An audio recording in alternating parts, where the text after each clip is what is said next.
Look at that professional intro. Holy.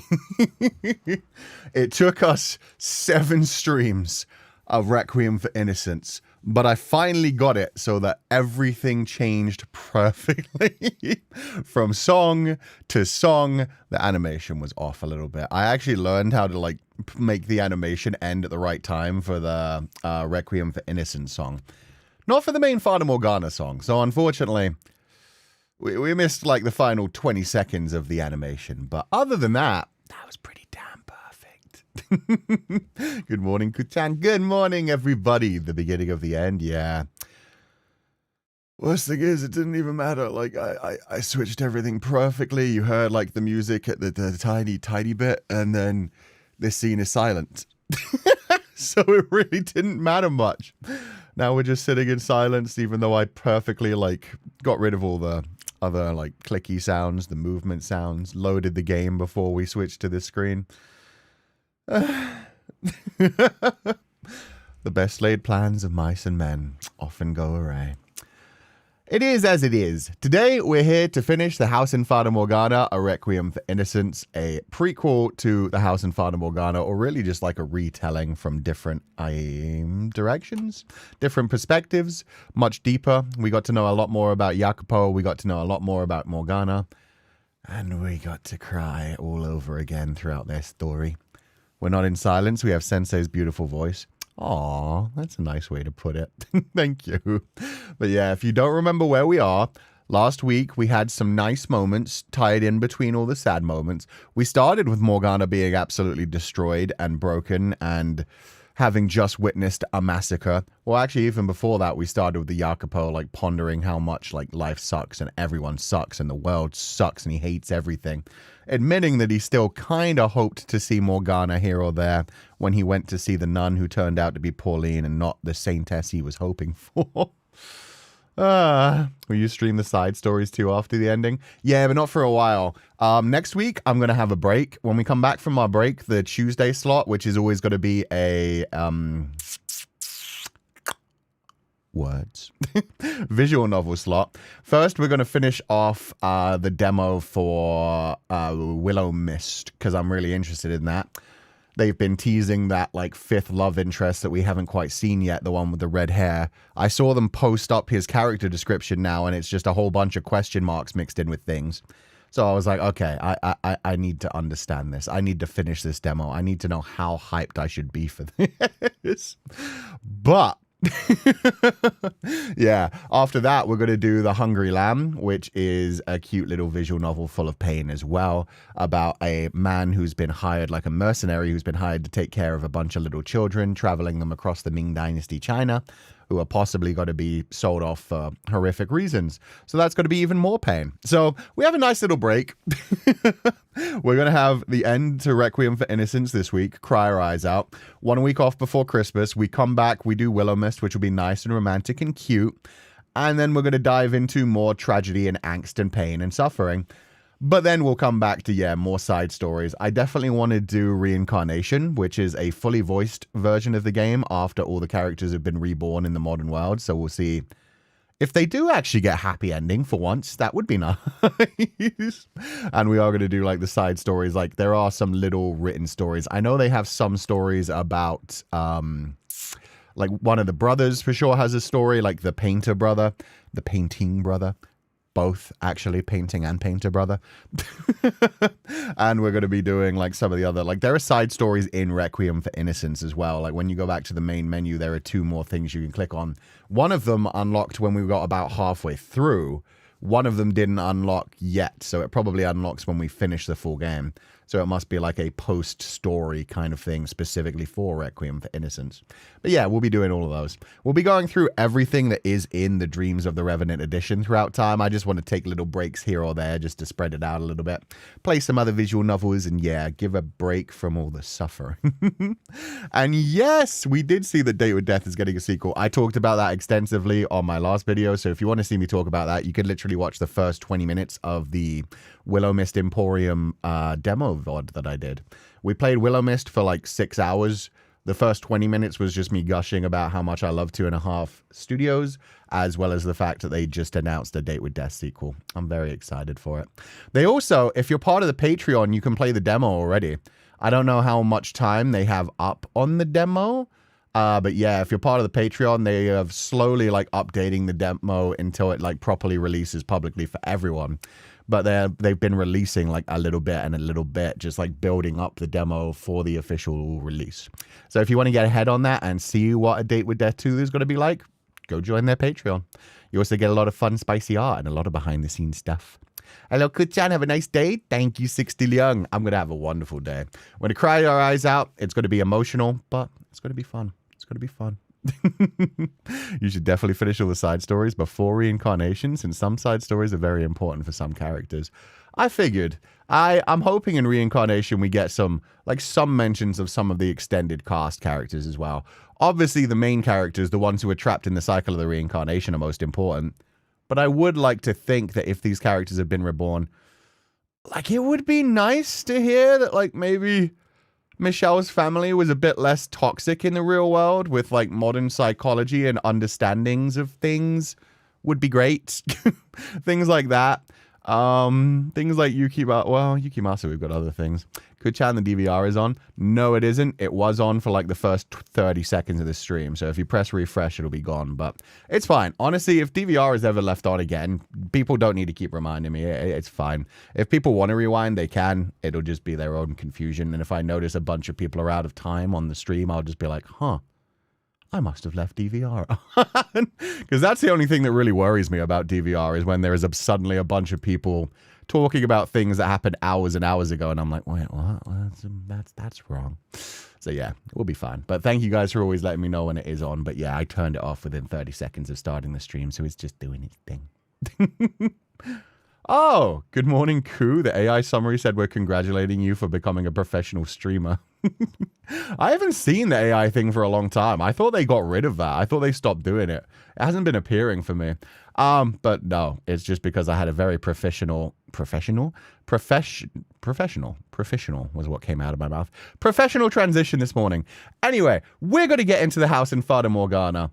That was a confusing moment. It's in silence and it hurts my brain. I hate just hearing my voice. It's not been appearing to me too. Weird. Yeah, I wonder if there's like an option to turn it on nowadays, or maybe it's like a regional thing.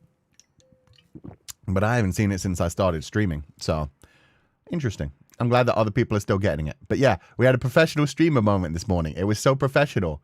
And then I yapped for longer than I was supposed to. But we got back to it. So yeah, we had more pain and suffering. We had some cuteness. We had the nice moments of Morgana slowly getting to know Mel. Get on out here, kiddo. Yeah, there we go. She had a lovely time getting to know Mel. She slowly started to open up a little bit. She got a bit more softer. She got a bit more human. She was doing a whole like, no, I wish to be the saintess. I don't want to feel this anymore. But then Mel slowly like broke down her walls because, you know, Mel is such a nice guy. He broke down her walls and told her how much like he wanted to spend time with her and hang out with her. And then she sacrificed herself by giving blood to him for his sister. And he stopped showing up and stopped hanging out with her and was just showing up for the blood from then on. Thanks, Mel. Thanks, Mel. I'm used to the verbal abuse. I only called you a nice guy. I don't know what you mean. I called you a nice guy. I was complimenting you. Anyway, and we all know what happens next. We all know what happens next. So yeah, there's a reason that we stopped right here. We were like, let's end on a happy point, because then suddenly the music turned off and it was like, oh, we know what scene this is going to be. Okay.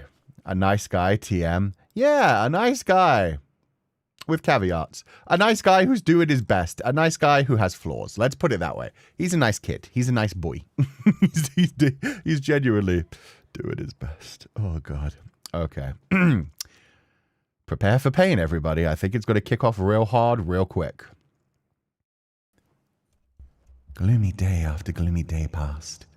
And then I received a new visitor. Oh, no. I asked them their business from behind the door, but they hesitated for a few moments before responding. My instincts told me that whoever it wasn't the noble boy, so I waited, perplexed and slightly on edge for them to say something. And when they finally did, I was left aghast at what I heard.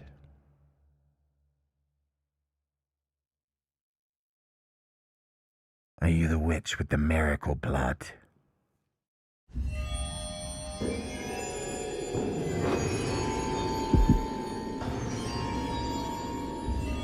Why did he sound like the man who had slaughtered the slaves in the carriage, laughing all the while? What was he doing at my cottage? I thought he'd wandered off somewhere, never to be seen again. I thought he was out of my life for good. Why did he call me a witch? And how did he know my blood had powers? Had Mel told him? Maybe his talkative little sister had gone running around blabbing about it. I should have been clearer with them. Made absolutely certain they knew to keep their mouths shut. Please leave. It took all my strength just to get those 2 words out without my voice shaking. I could hear the scream from 4 years ago echoing my mind. I could see the limbs flying, the blood pooling at my feet. My heart was pounding so hard I could feel it pulsing in my ears. Please, stay away from my home. After all that time I'd spent forgetting about everything, closing myself off, finally finding peace. Why did this monster who reminded me only of senseless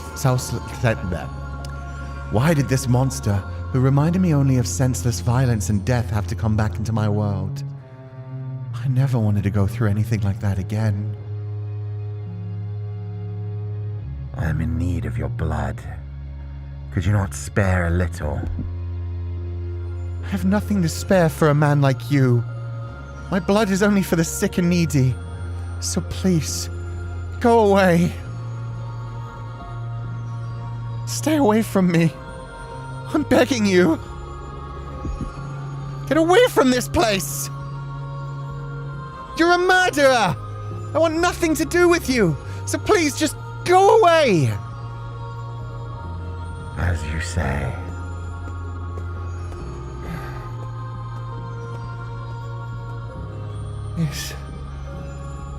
Is he gone?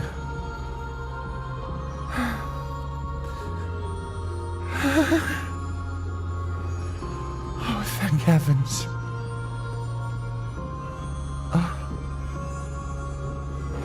My eyes feel like they're burning. Oh shit, did he smoke her out? No, Morgana. You have to be strong. You cannot let this get to you. But be strong. You have nothing to fear. Nothing to fear.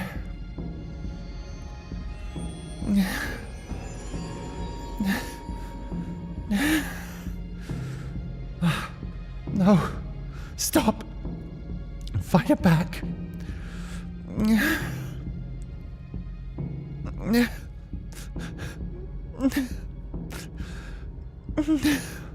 Okay, it's just her eyes getting, like, painful from the crying.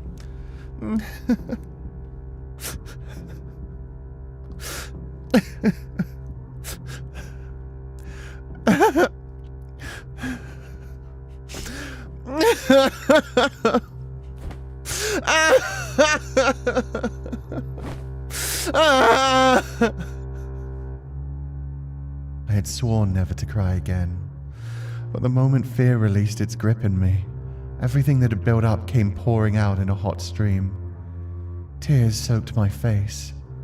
I wiped, and still my hands came back wet. With each passing second, I felt myself reverting into an ordinary, helpless girl. No, that's what I had always been. My whole life I'd just been putting on airs, when in reality, I wasn't even strong enough to withstand a little fright. Even with the horrid man gone, I couldn't rest easy. I couldn't be sure if he was gone for good. Maybe he was just waiting for a more opportune moment to target me again. The following day, I took a brief walk with the noble boy, but I couldn't bring myself to talk to him about what had happened. With how much distance he was keeping between us, I doubted he would be willing to do anything to help. For 3 days and 3 nights, I shook in terror, thinking, considering, speculating, wondering, hardly getting a week of sleep. I was too anxious to sit still, so I paced in circles around the chair by the fireplace. It's too soon to be sure I'm safe. Can't go out inside unless I absolutely must. Not even just to get water from the lake. He could be waiting in the shadows to take my life. It's not safe here anymore. I shouldn't have said anything about my powers. They've only ever brought me trouble. I should probably find somewhere else to live. But where? How far could I even get on my own? He could be out there, waiting for me to open the door. I would need help. Don't be a fool. No one's going to help me. The boy barely even wants to talk to me anymore. All I wanted was a quiet life. Oh, poor Morgana. I also love how she's turned from speaking from Mel as like a young man to calling him a boy. She's realized, like, yeah, she's just a boy compared to that man out there. He won't be able to do anything. Even if he wanted to help, there wouldn't be a chance. But this is the second time, like, again, this game does such a good job of writing in, like, PTSD, panic attacks. This is continuous anxiety. This is PTSD. She continuously is terrified all the time, even throughout the day, worrying about what's going to come out of the woodwork to get her. This thing that she keeps doing where she keeps pacing backwards and forwards in front of the fireplace is just her trying to work through her emotions and never actually managing to get through them. She's just lost in them. So good. So at times like these, she would probably miss Jacopo more than anything. Yeah, because she felt so safe with Jacopo. He was like a big brother to her. He was able to protect her. He was learning to use a sword. It sucks. The reality of the vulnerability of her age finally catching up with her, yeah. And her finally admitting she is just a little girl. She still thinks she has powers, but she thinks her powers just bring her suffering at this point. She opened up because she wanted to help someone. She realized she could save Mel's little sister, and she couldn't stay silent during that. And just once again, she's been thrown back into this world where she knows she's got to be tortured. She may be kidnapped, she may be bled for the rest of her life. And meanwhile, she is just, at this point still, just a 16-year-old girl who still hasn't had a fucking childhood. Is it him? Did he return? Calm yourself. He knocks harder than that. It's not him. Who's there? It's me. Ah, his sister needs more of my blood. I'm not here about Nellie today. I'm sorry for being so distant lately. What? I want to talk things over.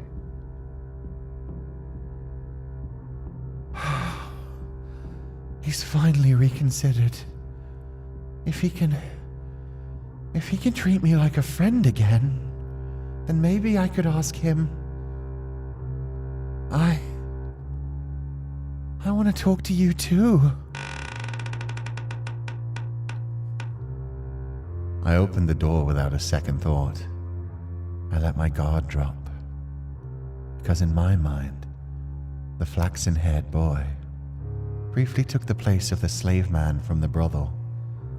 The man who had saved me from the terrible lord offered me his hand, guided me into the light. And here he was again, to set me free, to take me away from this place, take me somewhere new. He had pulled me out of the darkest depths of despair, and here he was again, ready to offer me his hand, a glimmer of hope to cast away the shadows. So I reached out to take it,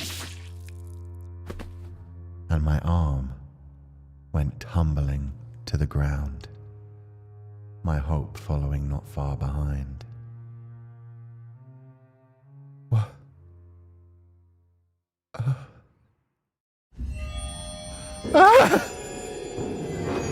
My arm!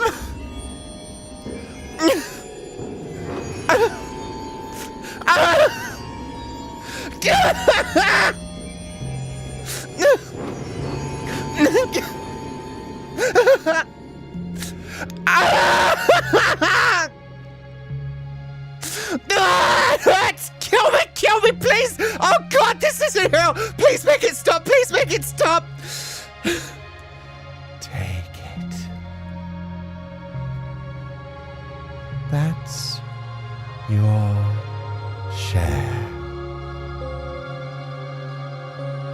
should last you long enough. What do you mean, take it? What do you mean, take my arm? Why are you doing this? What are you doing this? Why could you betray me like that? How could I have opened the door? You said you wanted to talk. What is this man doing here? Why would you bring him here? How could you do this to me? What does he mean? You share. What is it easier to take the whole arm than coming back and asking me for help? Is this what I thought you were a good person? I thought you were a good person. I trusted you. I believed in you. I opened the door for you because I thought you wanted to talk. I trusted you. I trusted you. I thought you were a good person, a nice man. A nice man would have given your sister as much blood as you needed. You needed to ask, and I would have come for you. You didn't have to do this. How could you? How could you? Why would you tell me? Tell me. How could you do something so terrible, so terrible, so terrible, so cruel? You wouldn't tell me. You wouldn't tell me. You wouldn't tell me. Tell me. You wouldn't do this to me. You wouldn't do this. You wouldn't do this to me. You. Nothing personal. I just need your blood. Without it, she'll lose her church. She needs the money. I needed some way of getting enough money to keep her church running. So the Lord made me an offer. The Lord? Why him again? I brought him the witch with the miracle blood. He would finance a whole new church for her. So don't take it personally. You get to be the sacrifice, to keep her church from collapsing, to keep her world from collapsing. So don't take it personally, witch. Cheers! A saint's blood and good fortune to all. You're a damned witch wearing a saint's skin! She can't even remember his face. She's that traumatized. No. I'm not a witch.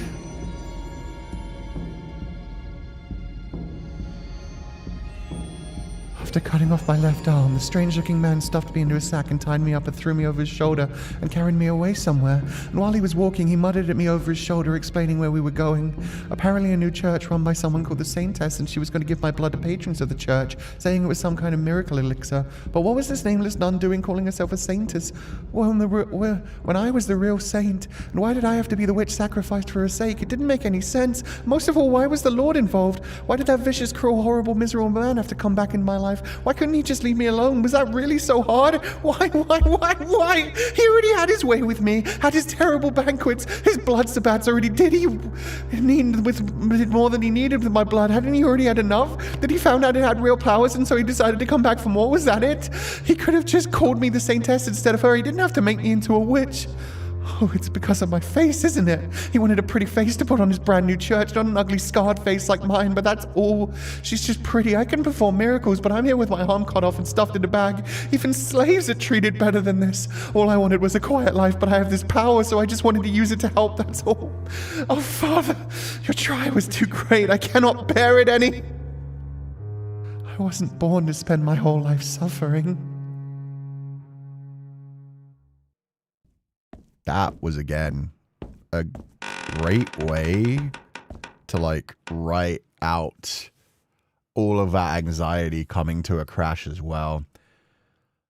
Her mind was just going a mile a minute, just working through all the trauma of, what the fuck is happening right now? Trying to piece it together. That was Mel at the door. Why would Mel betray me? Why would Mel hand me over? And then the little flashes of red, her slowly becoming a little bit conscious of her situation, just hearing Yukimasa's voice just telling her nothing personal, I just need your blood, it'll save her. And it just gets worse and worse for her as it goes on, where she's working through the fact of the Lord is back, the Lord is kidnapping me again. I would have happily given over my blood to those who needed it. He could have made me the Saintess, but because of my horrible face, he's cast me as the witch instead and put some other beautiful girl in the role of Saintess. Everything was just spiraling, where she was just continuously I just wanted to help people. I just opened the door to help you. Why would you betray me? I trusted you. I liked you. I opened the door for you. Like, it was such a good representation of just everything in full panic mode up until the point where she finally becomes conscious in front of Jacopo. So yeah, that whole time, like going from there to the tower, she pretty much like lost that time. She was just completely mentally broken, working through what was happening to her as her body. Like, she probably like had a moment of not depersonalization. What's the other one where you get like an outer body experience? I forget the name of it, but the one where you come out of your own body and just feel like everything, you're just kind of watching things. Dissociation, thank you. That was a really good representation of dissociation, where she wasn't actually seeing anything that was happening to her. She wasn't seeing Yukimasa.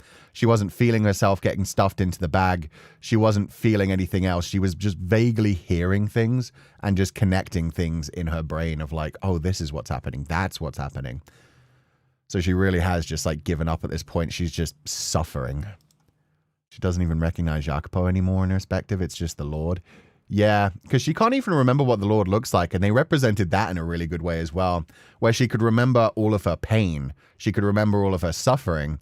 But when she tried to remember Lord Barnier's face, all she saw was like that ripply substance because she's blocked it out. It was too painful for her. She has repressed that memory. And so when she does see Jacopo, he looks different than he did 4 years ago. He's dressed in all his finery. He's moving properly. She's delirious from blood loss and pain and everything else. So yeah, at this point, she's just like, oh, that's the Lord. It's him. Like, she can't remember what he looks like. She can't recognize this person as Jacopo. So she just assumes, oh, this is the same man.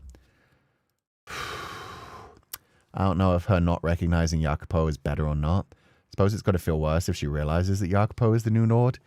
Yeah. If she realized Jacopo was the new Lord and actually said his name, it would hurt her in so much more of a way. At the same time, would Jacopo at that point have been able to snap out of his shit? Like, would he have been like, oh God, Morgana? I don't even know at this point, and that's what's so fucked up as well.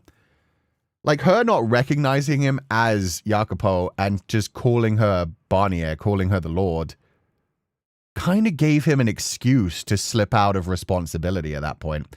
He was already fucked up mentally in his own way in a lot. He's constantly denying that he's the same as the Lord, but then to hear the girl that he loved, he cherished, he took care of, calling him the Lord.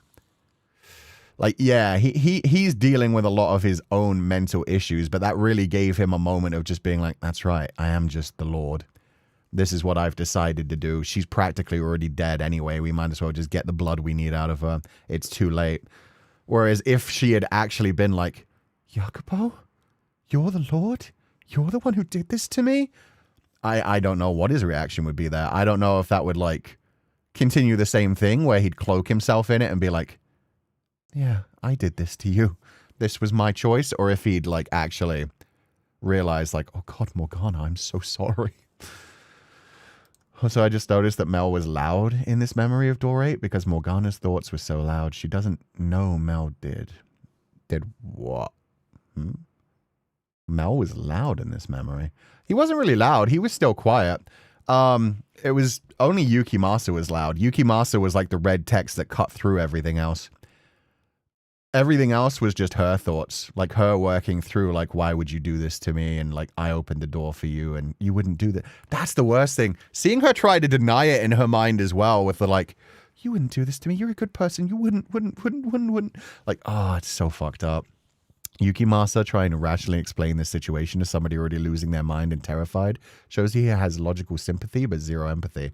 Yeah. He was just basically saying like, I just had to do it. And trying to convince her that this was for the greater good as well is wild. Just being like, you have to be the sacrifice for her dream to continue. Basically telling her like, be happy. There's going to be a nice church. And the Saintess is going to continue to flourish.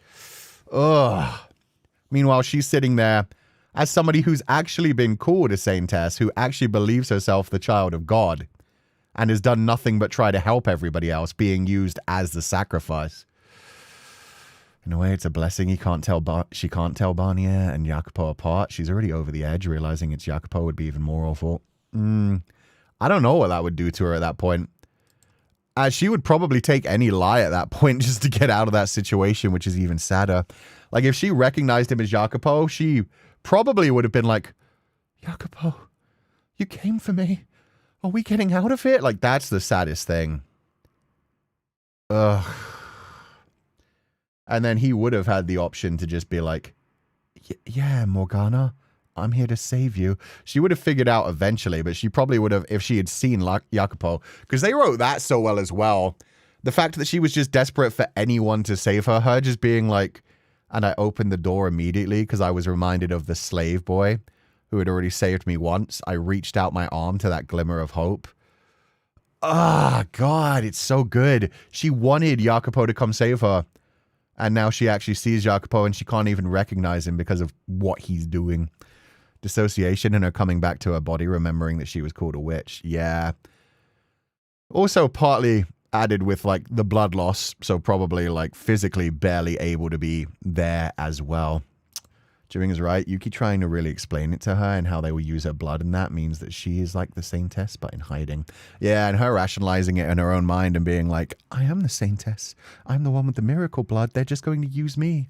I'm too ugly to be the Saintess. Like, just compartmentalizing everything. She can't be a normal girl because her face was so scarred. And at the same time, she can't be a Saintess because Saintesses in her mind and in like society are supposed to be like perfect, pristine, beautiful. That visual of a torrent of text followed only by that single plaintive, I wasn't born to suffer my whole life, really brings home how much of a fragile child she was in that terrifying moment. Yeah, she didn't even fully say the line where she was saying like, oh, my Father who art in heaven. Like she started doing the Saintess thing of like, do I really have to go through this trial? I think these trials are too strong for me. She just stopped. She just cut it off. She was just like, I wasn't made to suffer like this. Like she realizes I'm just human. And she's probably also realizing in that moment, I'm going to die. Like this is probably the end of my life. And it's going to be a painful, horrific end. Just like all the other slaves that Lord Barnier had. Can you give the Morgana plushie a big hug for the Pupals? I will after stream. It's currently downstairs. I have it in a very safe place on display. But I will give it a hug after this. About time.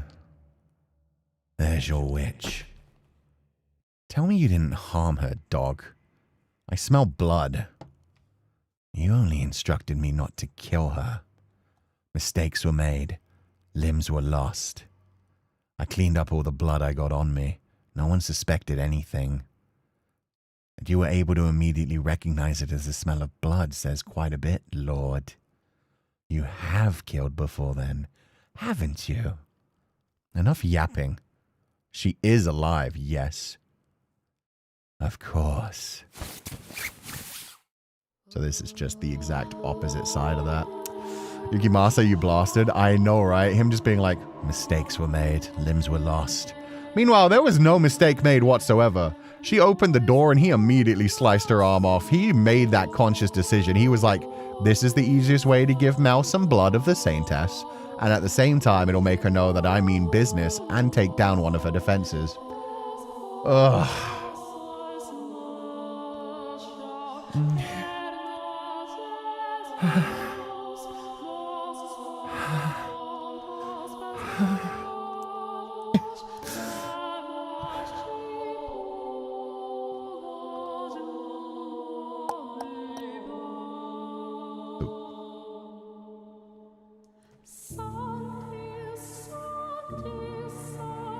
No tears.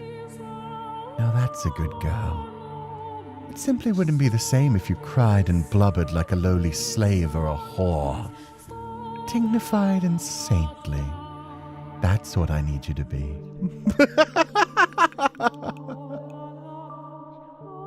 Welcome, witch.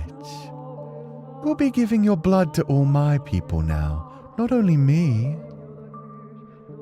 Is that you? Oh, do you remember me? What an honor. A truly splendid honor. How could I ever forget?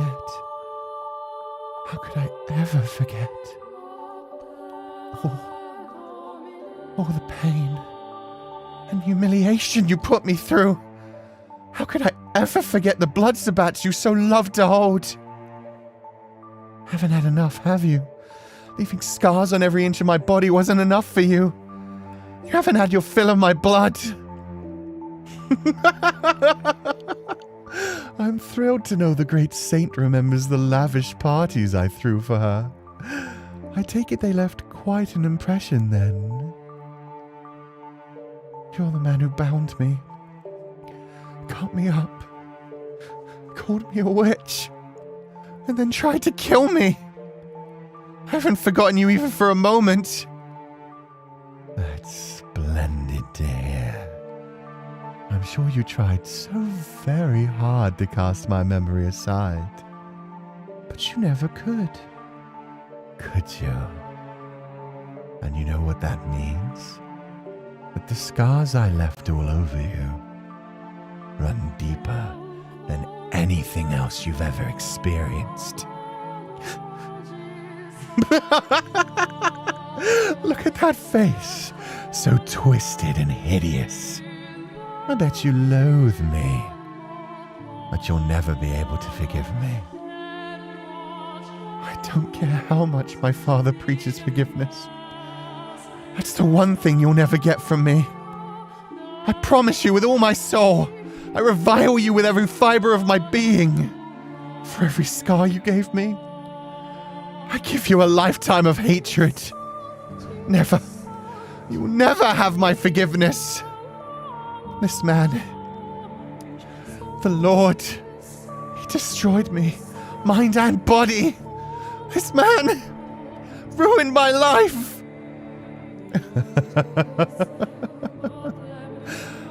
I see. So I'm the one who ruined your life. But why should that concern me? Your words are as insignificant as the chirps of a dying robin.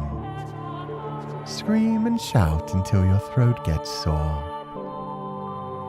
It doesn't change anything. We lock the witch up and proceed as planned.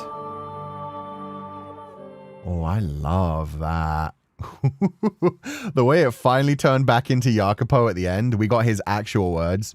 I like how throughout Barnier's like speech there, a lot of it was the shit that Jacopo actually said. The whole like, you recognize me, don't you? But she's connecting it with other things in her mind because she's going through so much pain. She's not seeing the world as it's actually happening. She's filling in blanks. She's having PTSD. She's imagining Barnier as there making fun of her at the same time. So it was very interesting to see that through Jacopo's mind first and see him actually realizing like, Morgana, you recognize me? Yes, it's me. And then being called out as the Lord and then switching back into just like, it doesn't change anything. The plan stays the same. That final line, her finally starting to see Jacopo just a little bit, knowing that that was his actual line and realizing that he is the Lord at this point. He saw Morgana in that position and was still just like, yeah, it doesn't change anything. We move forward. Her sacrifice will be useful for my plan, for my power. Ah, Jacopo. Oh, Father, God of heaven and earth, my life has become nothing, shattered and empty.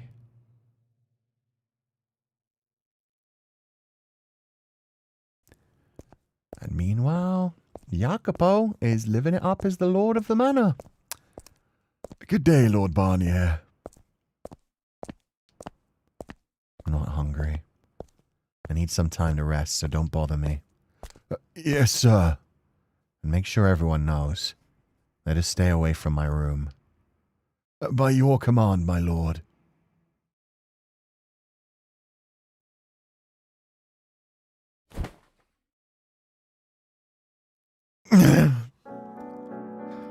Why? Why was she the lakeside witch? How could this happen? There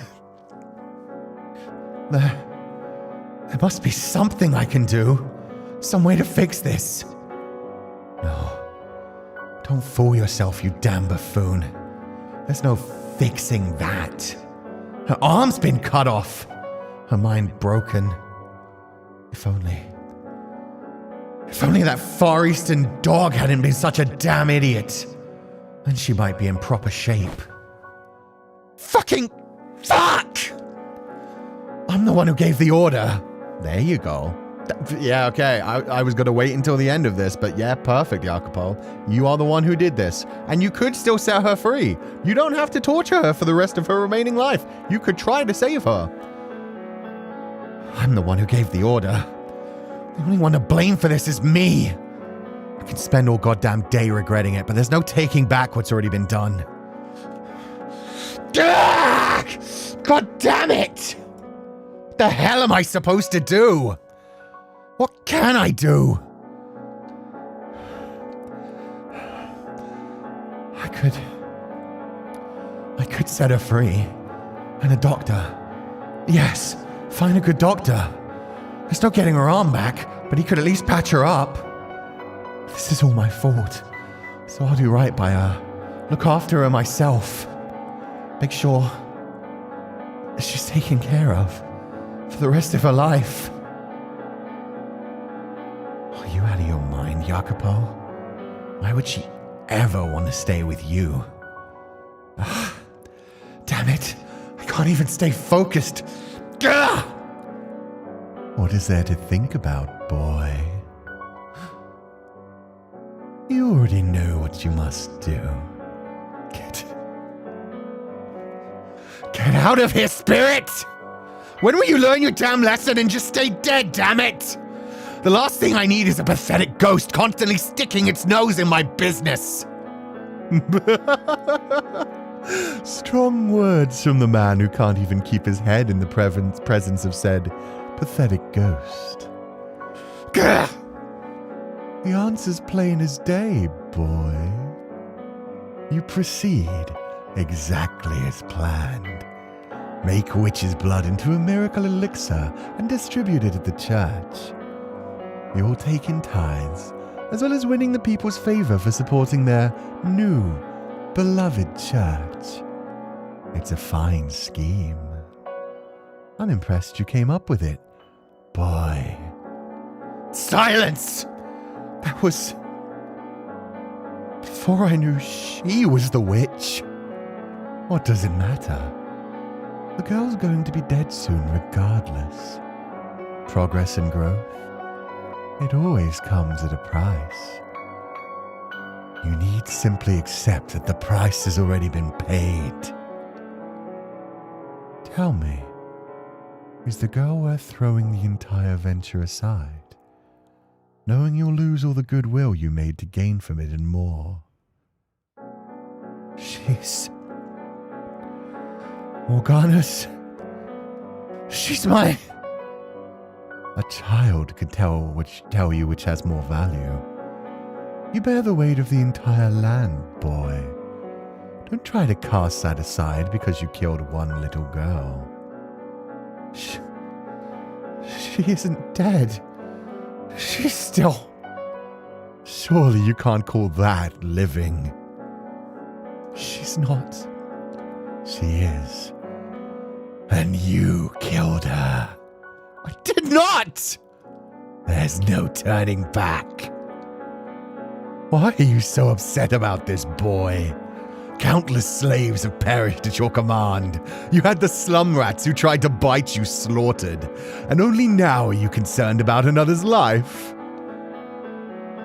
Surely you're not still clinging to your naive sentimentality, are you?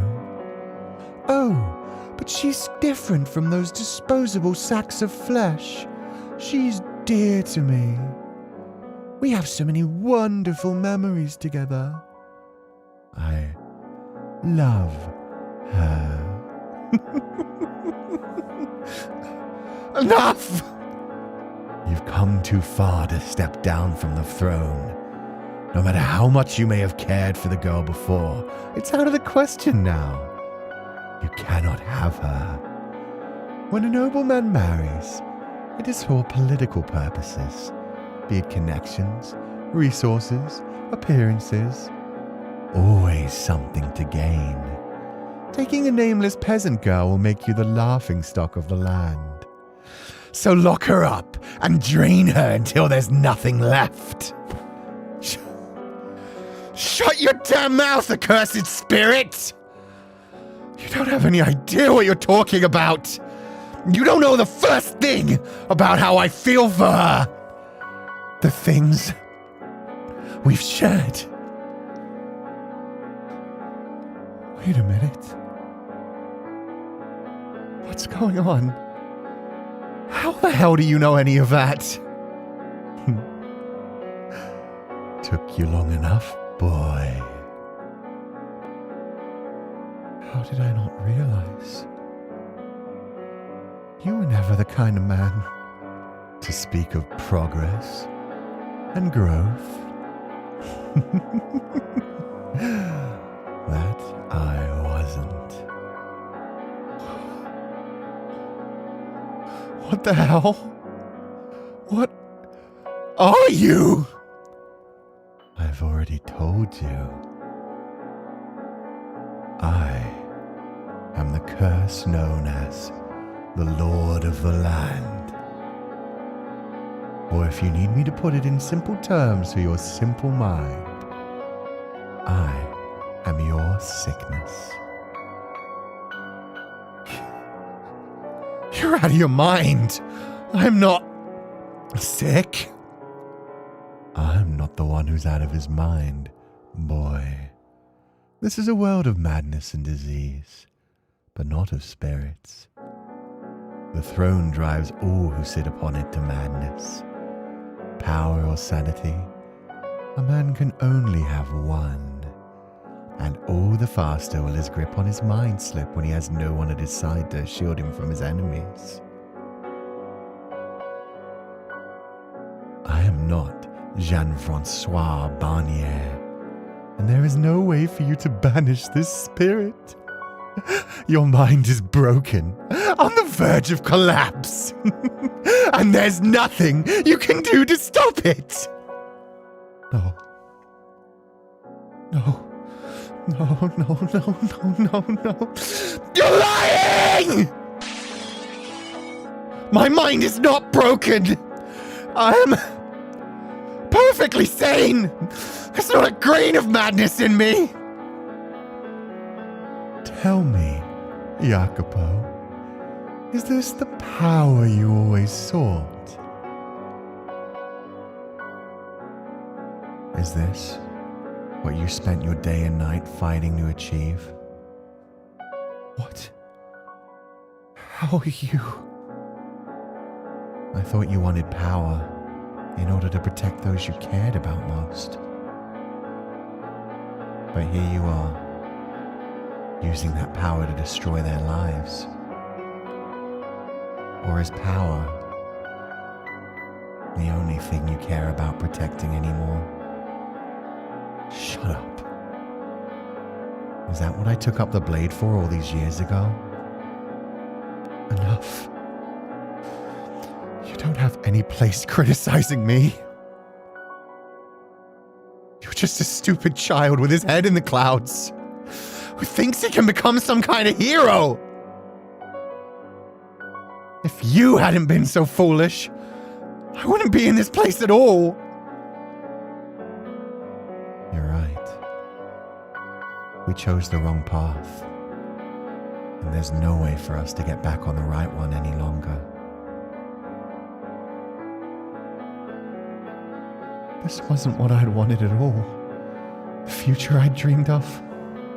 The outcome I'd hoped for. But who did I even have that to explain to? And who would even understand if I tried? There were walls as high as the eye could see on both sides of this path. Forward was the only way I could go. I had killed my own friends and comrades, lost everything along the way, but still I had marched on. Because that was all I could do. And now, power was the only thing that remained in my hands. So I would make a despot of myself, bury all my feelings for her, and continue my march straight into hell. I had no other choice. Oh, Jacopo. And there's his guilt manifesting as his own personal demons. Yeah. There's him finally realizing that the lord of the land that he'd been speaking to in his hand, the one he had seen as Jean-Francois Barnier, was actually just a slightly darker part of his mind. The part of his mind that always craved power, the part of his mind that always craved control.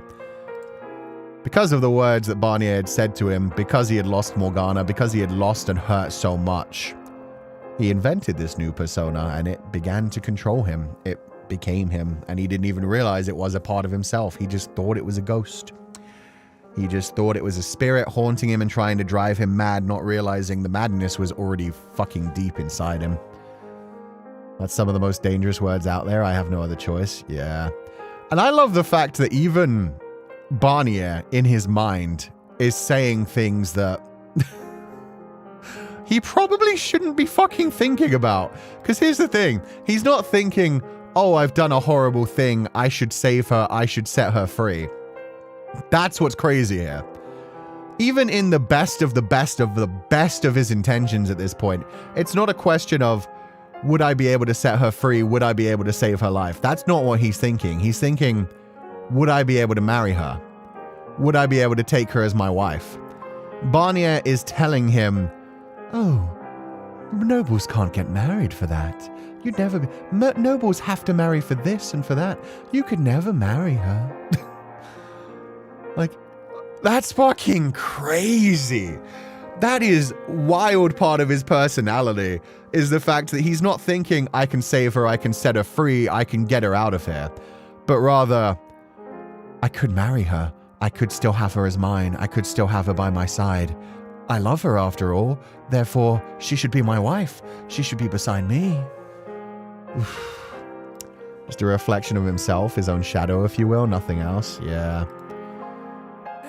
Just the darker parts of himself that he doesn't want to admit are his own thoughts speaking to him, which clearly were always deep down there inside of himself. They were clearly always there at some point because he did that as a child too. Even as a child, when he was at his most heroic, it was like he was denying the parts that seemed heroic and polite, the ones that actually wanted to set people free and wanted everybody to be safe and happy.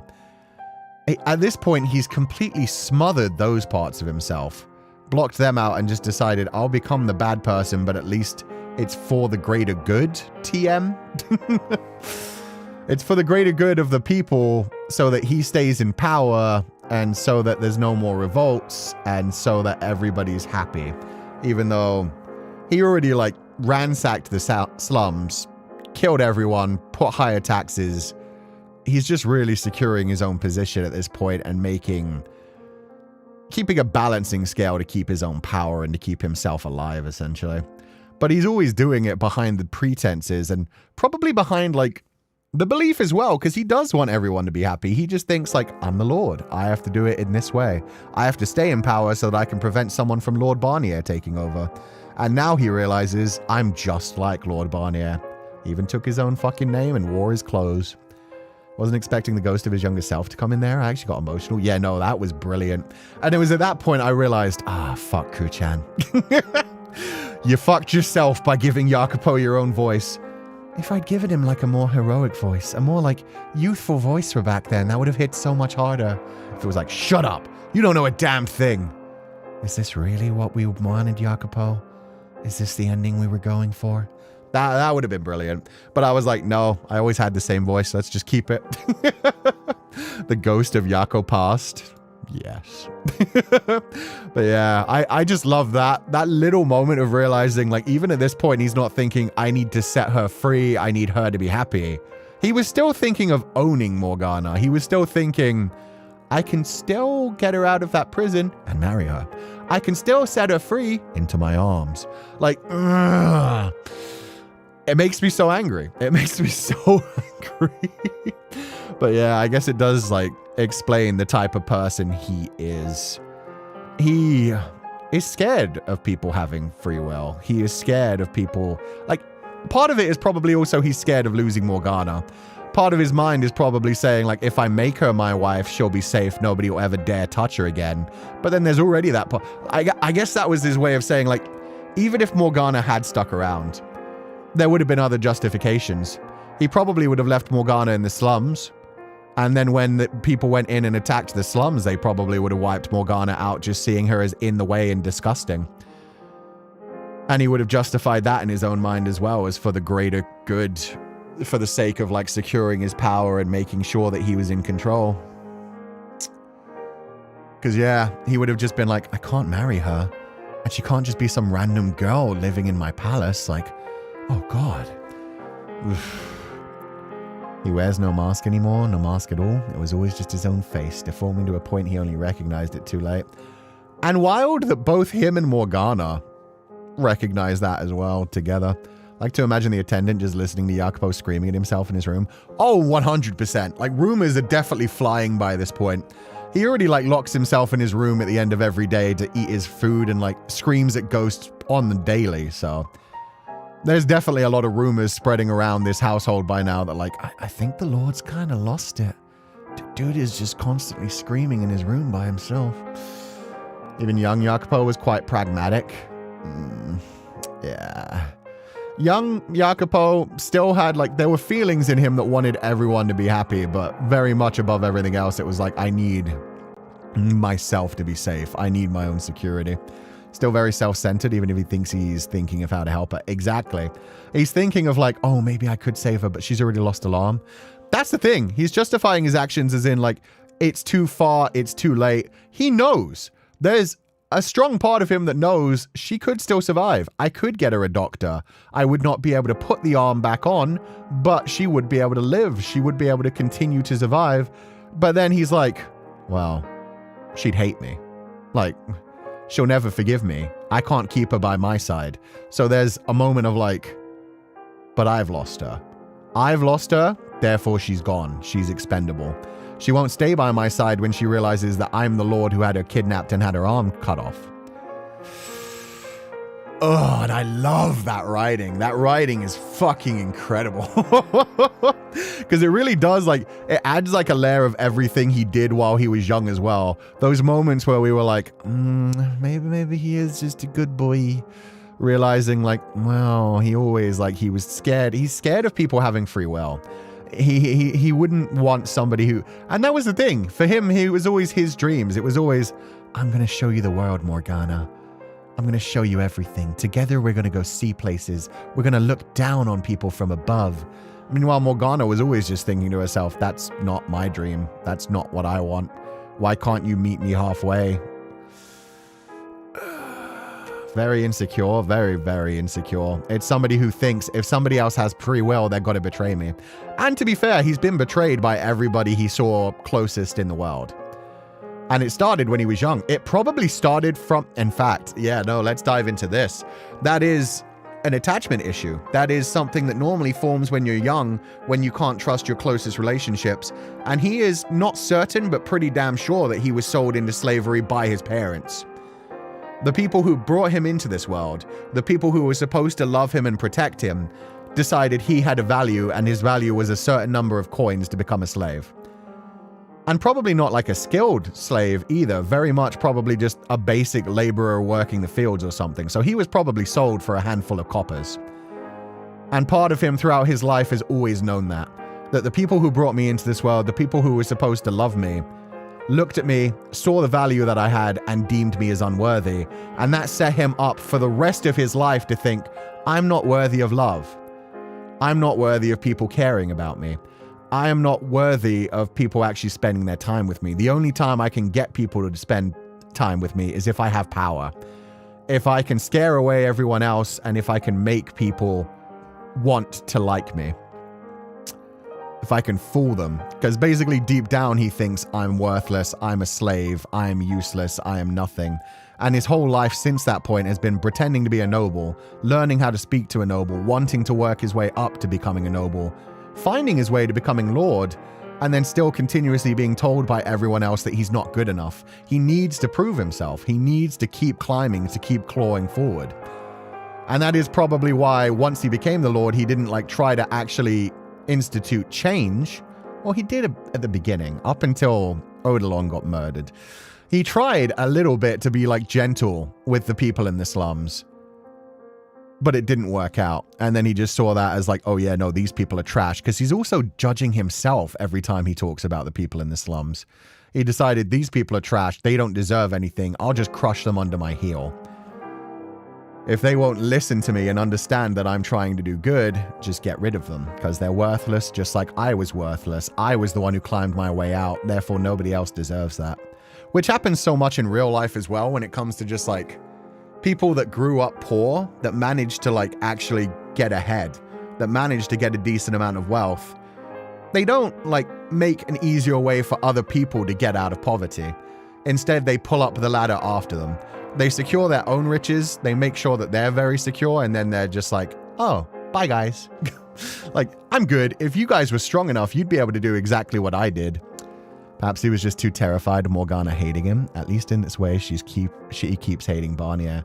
That's 100% part of it as well.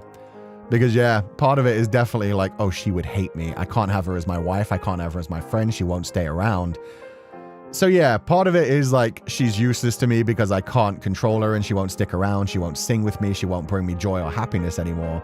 But, yeah, part of it is also probably like, oh, God, I'm disgusting. I'd rather just have this removed and bury myself behind the mask of the Lord and stay like evil than actually admit I fucked up. There is no other route. There is no other way forward. That's what he's telling himself. Real Barnier probably would have told him, who cares about those stupid nobles and peasants think? Marry or do whatever you want with her. So true.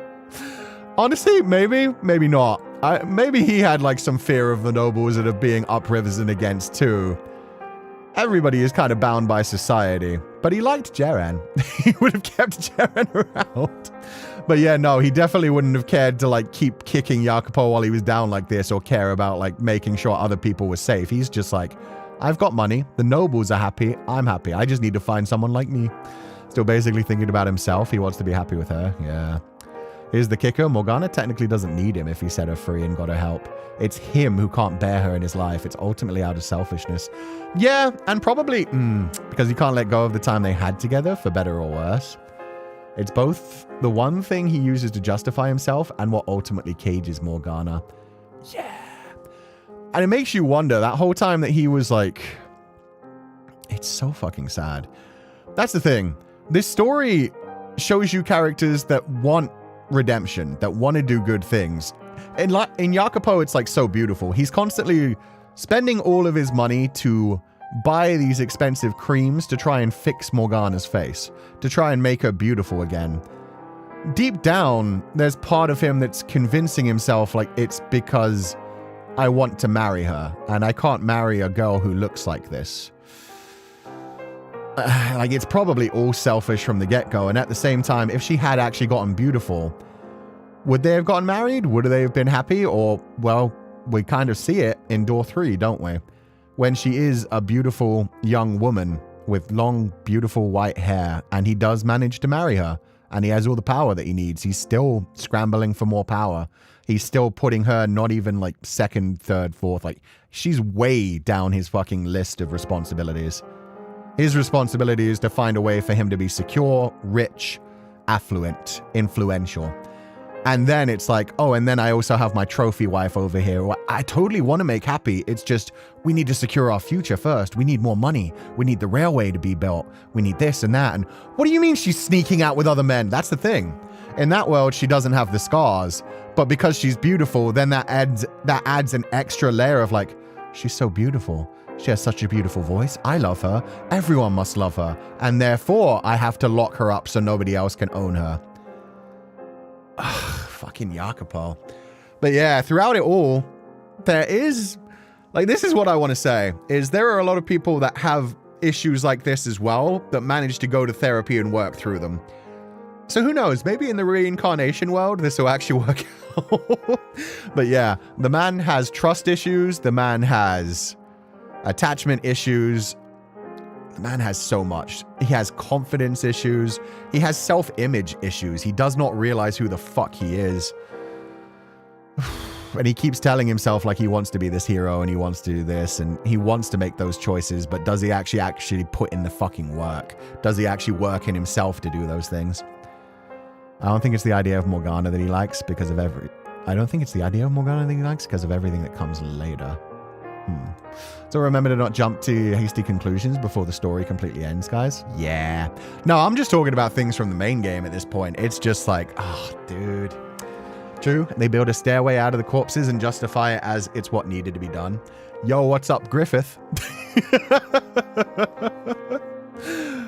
We love her with some premise. Yeah. Still insecure because she's a noble and constantly thinking she will look down on him. I forgot about that as well, right? He's new money and she's old money in that world. So there's always the level of like, she's actually better than me, even though I basically own her because that's how marriages were back then. It's never enough. He's constantly drinking from a shattered cup. Yeah. If he just learned to be comfortable. And that's the problem. When you have a very, very terrible childhood. Like, this is the thing. I'm throwing all this at Jacopo, and I'm not throwing this at as I fucking hate you, Jacopo, you're a piece of shit. Because he is a piece of shit. But I'm throwing it as like, oh, you are such a tragic, well-written character. Like, you see throughout this story where it comes from. In the main game, you're very much like, Jacopo, what the fuck? Throughout this game, it's a continuous thing of like, oh, your mother sold you. You were desperate at moments to think that maybe you really were a noble. Maybe this really was your mother. And yet constantly everybody proved you right about the fact that no matter who you put your trust in, no matter who you try to be kind to, they will betray you. It's like a self-fulfilling prophecy. Because in his mind, he's like, my mother sold me. I have no value. I need to crawl over other people to the top to show my value. Everybody else is going to try to crawl over me to show that like, everybody's going to use me, essentially. Everybody is going to see that I'm worthless and try to use me. That's the only value I have, is what they can gain for themselves. And that isn't how the world should be. We should be able to just be confident in ourselves and realize, like, I have value. Other people have value. I like people and keep people around me because I enjoy it, not because of what they give to me. There's an uncomfortable disconnect between how Jacopo views Morgana and who she really is. Yeah, because she's just a little girl. She's just a baby girl. And he pretends to treat her. That's the thing. He pretends to treat her like that. He does this whole like, oh yeah, no, you'll be fine, Morgana. You're just a little girl. The scars are going to heal. Like, it's not like I have feelings for you. Like, he's always like thinking in lines of like, what can I get out of this? But deep, deep, deep down, there is the part of him that also just loves the sound of her singing voice, that feels safe when he's by her side. Because she genuinely, that should be all he needs in his life, is just, she loves him. She truly loves him. She feels safe when he's around as well. The same way that when she sings or when he wakes up beside her, he's just like, everything's good. I'm content in life. That should have been all that he needed, honestly. But it was never going to be enough. It was never going to be enough because he's always scared. He's always in panic mode. So that's what I mean about him being a tragic character. He's a person who wants to be safe and secure and will probably never feel safe and secure because of his childhood trauma that he's not working through. He needs to actually talk to a professional about that and, you know, be told, like, dude, you were probably pretty secure when you had the brothel, and you could have, like, quite happily instilled a different lord or instilled a different system, or just realized you were out of your depth and been like, hey, I'm going back to my brothel. Like, I think the story in Door 3 can't be seen as a hypothetical scenario about Jacopo and Morgs' relationship if her face hadn't been injured. After all, the story in Door 3 was cursed by the witch. Was it, though? This isn't a story about spirits. You can see it that way. I think white-haired girl throughout this, and this is my thought throughout the main game, and I might be wrong about this. I don't know how Hanada Keika-sensei intended it, but I think the whole point of, like, Morgana not realizing that she was the white-haired girl throughout that entire time until she was finally called out on it by Michelle was that that wasn't actually a curse. That was a cycle of reincarnation that she considered a curse and she told herself was a curse. But if they had actually been nice to white-haired girl, if they had actually saved her, I think that would have healed her trauma a little bit. If Mel had saved her from Nelly, had a healthy relationship, and actually been together with her, I think Morgana's soul would have been like, wait, I can have a happy life? I can be a normal girl. and then healed a little bit. And then the witch side of her would have gone again for door 2 and done Bestia. But I think if each one of these men, given another chance, would have been able to move forward and been like, okay, this is a better scenario, I will treat her better, they could have been happy with her. They could have grown together. But that never happened. The men continuously let her down and failed her. Did not change their ways, did not overcome their own problems.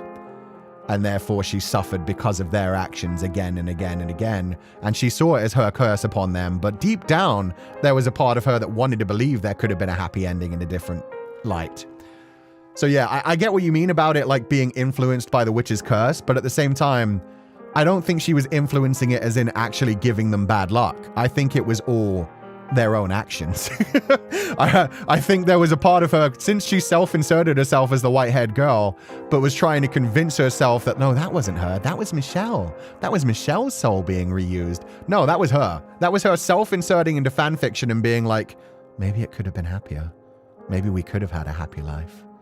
And them continuously fucking her over and then destroying their own lives as well. That's my thought. Honestly, again, that's a thought and opinion kind of thing. I don't know. I just remembered Jacopo once said he'd tell Morgana his feelings once she was 16, and now she's actually 16. Oh, he imprisoned her instead. All they needed was to break the cycle of pain to stop the wheel in its tracks before it could crush them all again, yet they didn't. I don't think Yukimasa's door will not go in a happy one either. I don't know, man. I'm still hoping for reincarnation. I never want to believe in fate. I never want to believe that people can't change. In psychology, people are taught that people are always either progressing or regressing. There is no staying stagnant, but you can regress. But you can always progress. Anything that you notice that is bad in yourself, you can work on. You can choose to control. You can try to overcome. I would like to think that Yukimasa, like, given Pauline in the modern world, realizing the proclamations he has, realizing the way that his mind works in difference to other people, could be taught to control those urges, realize that he cares more about Pauline and about being a part of society than he does about the murderous rampages. But, yeah. Who knows? Maybe it's the double-edged blade of the witch's curse where she both wants to have that happy ending and at the same time she knows what they were like and is kind of influencing them to just do everything without changing anyway. Doesn't door 1 and door 2 just have the white-haired girl's life end in tragedy outside of direct consequences of the man? Unfair events just happen? Unfair events happen, but the men are definitely instrumental in it. In both cases, the men could have changed things quite a bit. Mel could have had more spine, talked to his family a bit more, put his foot down when it came to Nellie, distance himself from Nellie for her own good, and try to actually have conversations about his feelings and about his lot in life and the world. They could have just run away. It got to the point where without her white hair, he just didn't even recognize her at all. It was very much like... I don't know. Door 2, very much a case of if Yukimasa had overcome his own fucking proclivities again. It was very much a case of, can you control your bloodlust? If you could, we could have been happy here together. You could have stopped murdering people, and then everybody wouldn't have risen up and come and attacked the place. Door 3, it was very much like, bro, can you get over your fucking insecurities? She's literally married to you. And she genuinely loves you. But at the same time, yes, you're right that there's a lot of other things that are going on in that world as well, whether it is the influence of society, their parents, their families, their own, like, psychological issues, and then literally a fucking person whispering lies into his ear that he trusts more than anybody else.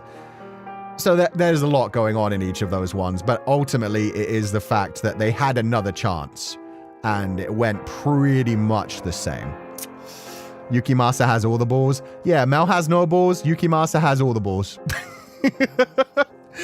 Jacopo has some balls, but likes to pretend he has majorly bigger balls than he does. Mel chooses the white-haired girl, but still ends up suffering due to his sister. I don't think choosing the white-haired girl... Choosing the white-haired girl... isn't the same as actually trying to support her, though. Yukimasa loses the white-haired girl, so the villagers killing her.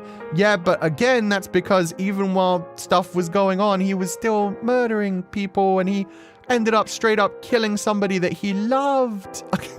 I mean, I think your theory is supported by Michelle breaking the curse in the end, but it is still a theory is what I'm saying. I'm just saying, like, I'm not trying to, like, say, no, that's wrong. I'm just saying this is my thought on it.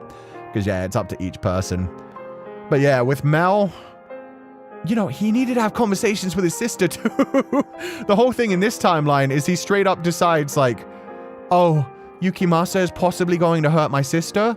He immediately folds. He's like, okay, I'll take you to the witch. I'll get her to open the door. Do whatever you want. Just let me have some of her blood. That's the thing. He makes a trade. And that's... The 3 doors were basically the men playing on hardcore difficulty. There were a bit too many obstacles for the stories to end happily, regardless of whether or not there was a curse. They also still have agency. They also still have agency. It was definitely hard mode. And it's literally her playing them against their own problems that they had going on. But they could possibly overcome it with, like, the right support. Those were still self-inflicted mistakes. Mel should have stood up to Nelly. Yukimasa should know better than backslide and fall to the temptation of murdering people. Pretty much. Because actually, the whole reason Yukimasa's downfall comes is because somebody else... Oh, God. We're majorly spoiling the main game now, so if you don't want that, please do dip for, like, the next 30 seconds. We'll move on in a minute. But, yeah, the whole downfall comes when Pauline comes into the house, and he's been trying to clean up his act. He's been trying to be less violent. Pauline comes in, and she loves him, and she recognizes him, and he doesn't quite recognize her at that point because he's lost his memory. And he just sees this person charging at him and decides to murder her rather than waiting and letting her talk. His natural response is still just like, I don't know who you are. Why are you in my house? Murder. And then Pauline dies on the ground, and he doesn't even think much about it. And then the other people that Pauline has affected in the village are like, they killed Pauline? She was so sweet. Like, that little child was like, oh, that's my wife right there. How dare you? I forgot that kid's name. They all had more agency than white-haired girl, and they did nothing to change for the better or help white-haired girl in a way she needed. Because she is just a little girl. She's just a little baby. In every fucking timeline. As, what's her name? Giselle constantly says, she did nothing wrong. She has no agency. She's pure, she's innocent, she's just trying to survive. Those are the innocent parts that are left over of Morgana. Javi! Thank you, yeah, Javi. Javi, who I hated. But at the same time, again, he was just a little boy who fell in love with Pauline and was doing his own thing. Little cute bully. I liked their little, like, brotherly, sisterly relationship. Anyway, okay, we're moving on. We're actually going to continue the story. We need to finish this sometime. But yeah, no, that's what I love about Fata Morgana, is that you can look at so many of the characters and be like, ooh, but wasn't this really cool? Like, I bet there are probably people who look at Jacopo and are just straight up like, he's a hero. He just did some bad things on the way. And then there are a lot of people who are like, he's a monster. He was always going to do this. And then there are people that see, like, the multiple levels of nuance. And, you know, you can't really land on anything where it's like, you had a really rough childhood. I get why you've done some of the things you've done. At the same time, you've hurt the people that cared most about you and you apparently cared about. You've had so many chances to, like, change up your behavior. And it is tragic. It's tragic to see this happen and to wish you could do better because you are really smart and hardworking. And at times you seem to care for people, but at the same time, you care about yourself more than anyone else, and you manage to justify things so much. The way Yukimasa did the way he hurts Morgana, but in Door 2 he kills Pauline without thinking. Yeah, because in Door 2 he's very much like white-haired girl is his tether, rather than Pauline. If Jacopo were a color, he would be hella gray. Yeah, and I love it. It's been such a nice, like, way to slowly develop the character and be like, oh, buddy. I wish, like, that's the thing. In this world, it's always nice to say, like, oh, I wish I had met you when you were, like, 10 years old. Like, when that boy was first at a brothel, having to watch his best friend, who was only 12 at the time, almost be raped, and then had to kill a man to defend his best friend from being raped. Jesus Christ, Jacopo, you've been through some shit. And that's just the shit he remembers. That's the shit he didn't repress that he had to do to survive in the slums. Okay, we're going back in. Every day felt like a slog through a swamp with no end in sight. Though I did everything to keep up appearances when I wasn't alone. I masked any trace of my discord beneath a veil of bottomless confidence. It had reached a point where nearly everything I said or did in public was an act. A farce, even. Among the mistakes, and again, everything is blamed on him. Among the mistakes, the Far Eastern dog and maid was involving a third party. He was a young man, and there was a considerable possibility he was nobility, which meant I couldn't simply dispose of the boy until I had more information. And again, I fucking love this, where he's like, oh God, he got another person involved. And if they weren't nobility, God, I would have just kill that kid, end him and his sister, murder him. But now he's just like, well, he might be nobility. I have to figure out like how many people would miss him if I killed him and his sister. Let's go, Jacopo. We love to see it.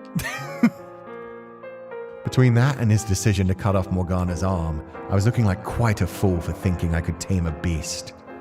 Though, of course, my biggest mistake was coming up with a scheme in the first place. Soon after locking Morgana up in the tower, I summoned the boy, making it abundantly clear he was not to tell anyone what he knew. Then sealing the deal by turning him into a co-conspirator. The boy was irritatingly timid. Call him out on his shit. In part, I presumed, because the dog had already threatened him. All it took to keep him nice and obedient was a stern glare and a few choice words. I hired the dog to be my bodyguard and assigned the boy to an administrative supervising post on the new church grounds. Having been originally built as a second manor for the previous lord, the church was still more mansion than church, which meant there was an abundance of rooms for the boy to stay in. And again, this is all tragic in its own way as well. There's so much suffering going on for Jacopo right here as well, where it's like, man is surrounding himself by everyone that he trusts the least. He's like, this dude is a dog who causes me problems, cuts off people's arms and murders people, but I can control him to some degree. This boy is useless, and I know if I leave him alone, his feelings are eventually going to get to him. He's going to cry his eyes out and betray me. Like, he needs to be controlled as well. So rather than surrounding himself with people he can actually trust because they're good-natured, he surrounds himself with people that he trusts because he has something over them. He has some way to control them, which just ultimately leads to the type of world he is scared of it being. Like, he keeps them under his power, so they're constantly thinking, how do I get out of his power? How do I free myself from this cage he's put me in? Everybody is like, I'm here because I have to be and I fucking hate you. Meanwhile, Pauline's living her best life right now. Good for her. Yukimasa is doing great as Pauline's, like, protector. She's living her life like a happy little saintess. Oh my god. I then summoned the saintess there to serve as the face of the church. She was to remain on the grounds all day, and at night she would stay in a cottage a safe distance from the church. I also informed her that I stored my money and valuables in the observation tower, and that she would be charged with treason if she trespassed. She was a naturally trusting woman, and she seemed grateful for everything I was doing for her, so I doubted she would spill anything. Though even if she did, 3 keys were required to enter the tower. 1 held by me, 1 by the dog, and 1 by the boy. So all 3 of us were in this until the witch died. Don't call her the witch, are you? She's baby. Whoa, the fireplace! Holy shit, that's a throwback. I forgot about this. Yeah, about that. Pauline is just caramel dancing noises. Yeah, no, she's living her best life. Ever since that wild man Yukimasa showed up in her life, she's like, I have feelings for this guy. And also, like, wow, everything's gotten so much better. I've been taken to a church, given my own building. I'm being seen as a saintess by everyone and not in a mocking way. I'm able to help so many more people. That's what he kept saying about trust doesn't mean anything, only mutual benefit. Exactly. It's like, I can't trust you, but if you have something to gain, then I will trust that you will be nice to me for now. That's what has happened when he became Barnier. He surrounded himself with people he can control, but not trustworthy. Yeah, because the last person he felt like he could actually trust was Odilon. And that went rough. The fireplace. Yeah. This is where Giselle spent, what, 400 years? 400 years. Oh, Giselle. The fireplace, it's been so long. Yeah. It's going to feel so warm in about another 1,000 years. But right now, it's so fucked up seeing this. I had one of my aides dig around for information on the noble boy. Mel was his name, and he claimed he'd been banished from his home, but I couldn't just take his word. I had to be absolutely sure so that when the witch died, I could eliminate him. The dog too, of course. No one who knew anything could be allowed to live. I fucking love Jacopo. Like, I'm sorry. I know I just went through the whole thing about like, wow, your life was like a tragedy and you've become such a villain. He has become such a villain. Like, holy shit. Man is just like, so that's even more hilarious. That whole time throughout the first game where he was constantly saying like, no, it's almost over. It's almost done. We're almost there. It wasn't him saying like, oh, after this big event, I'm going to set her free. Because that's what he constantly told Michelle and the other people. It was always, we're almost at the end. Once we go past the celebration, then this will come to an end. And while I was playing the first game, I was thinking, oh, you idiot. You think you're going to be able to set her free after that? She's going to be dead before that. Meanwhile, now we actually know. That whole time, he was saying like, oh, don't worry. It's going to come to an end soon. After the festivities, it'll come to an end. It's because he was sitting over the chessboard saying like, yeah, no, after the festivities, everyone will be happy enough. The witch is going to end up dying because we're all going to like drink her blood throughout the day. That's going to be too much blood for her to survive on. And then I'm going to kill anyone who had any idea of what was going on. Fucking hell, Jacopo. That's wild. Up until this point, I hadn't got what he meant by like it was coming to an end soon. I genuinely thought it was like Door 3 where he was like, there's a happy ending coming. It's just we have to do this first. No, no, that's sick. That said, he seemed like he could put up a better fight than the boy, so I'd have to be a little more careful in choosing how to take him out. Poison. Poison works on stronger enemies, you should know that. I wasn't too worried though. I was the Lord after all. So long as that much didn't change, I could do just about anything. Oh god, he really sounds like Barnier.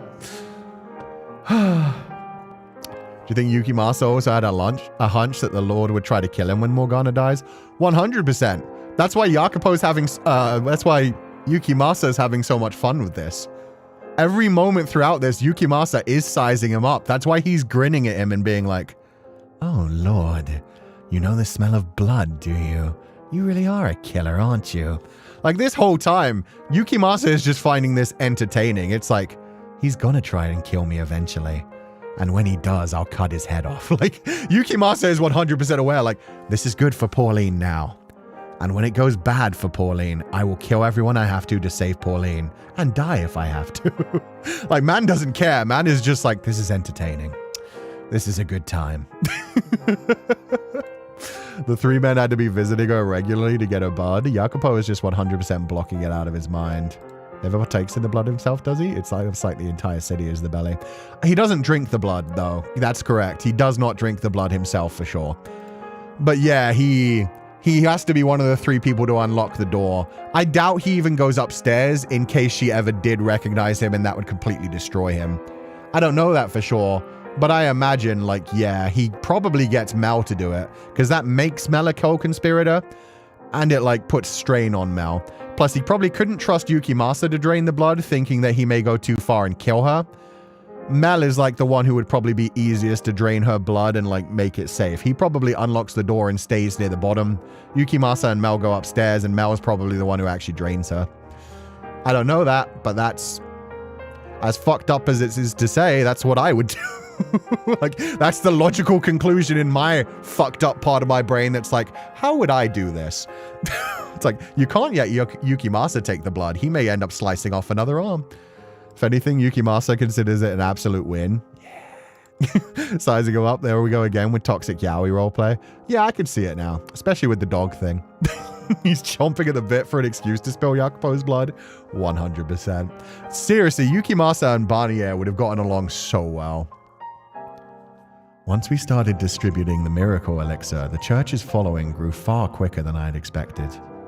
Numerous reports of people being cured of diseases spread through the city, and before long even the healthy came seeking its powers. Every smiling face that walked out of the chapel put another black stain on my spirit. Her blood really was miraculous. And it was then that I understood why the last Barnier had held all those banquets. He wasn't just torturing a little girl. He was feasting on miracles. And now that word was spreading and I knew the rumors were true, I had lost my final escape route. The plan failing entirely because her blood was just ordinary blood. Forward was the only route that remained. One day, the Far Eastern dog said to me, "Everything is proceeding exactly as you said it would, Lord. I didn't believe in miracles, but seeing all this has tempted me to change my mind. You were right. One girl's life is indeed a worthy exchange." I wasn't sure how I responded, though by that point I largely just rattled off bitter snark and insults reflexively in response to anything. So presumably I called the dog, perhaps giving a laugh. He doesn't even he's in complete autopilot at this point as well. He's dissociating the fuck out of this as well. It's the only way it makes logical sense, even if it doesn't make any moral sense. Yeah. Morally reprehensible. Logically. Even royalty joined? Oh, the noble? Hell yeah. The nobles were the only ones invited to the blood banquets as well. The nobles in this... Being noble just means having extra power. Doesn't mean that you are actually a good person. That's the problem when we give power to people just based on their bloodline rather than on their actual, character and what they have shown. We've never seen them in the same room. Wait, which one? Jacopo and the Lord, or... I think it's crazy of being like, oh wow, her blood really is miraculous. That sucks. I guess my plan is going to work rather than it failing through. Man should have been having the fear of God in him. The only escape route is gone now. Bitch, your only escape route is gone because you are now going to die and go to hell.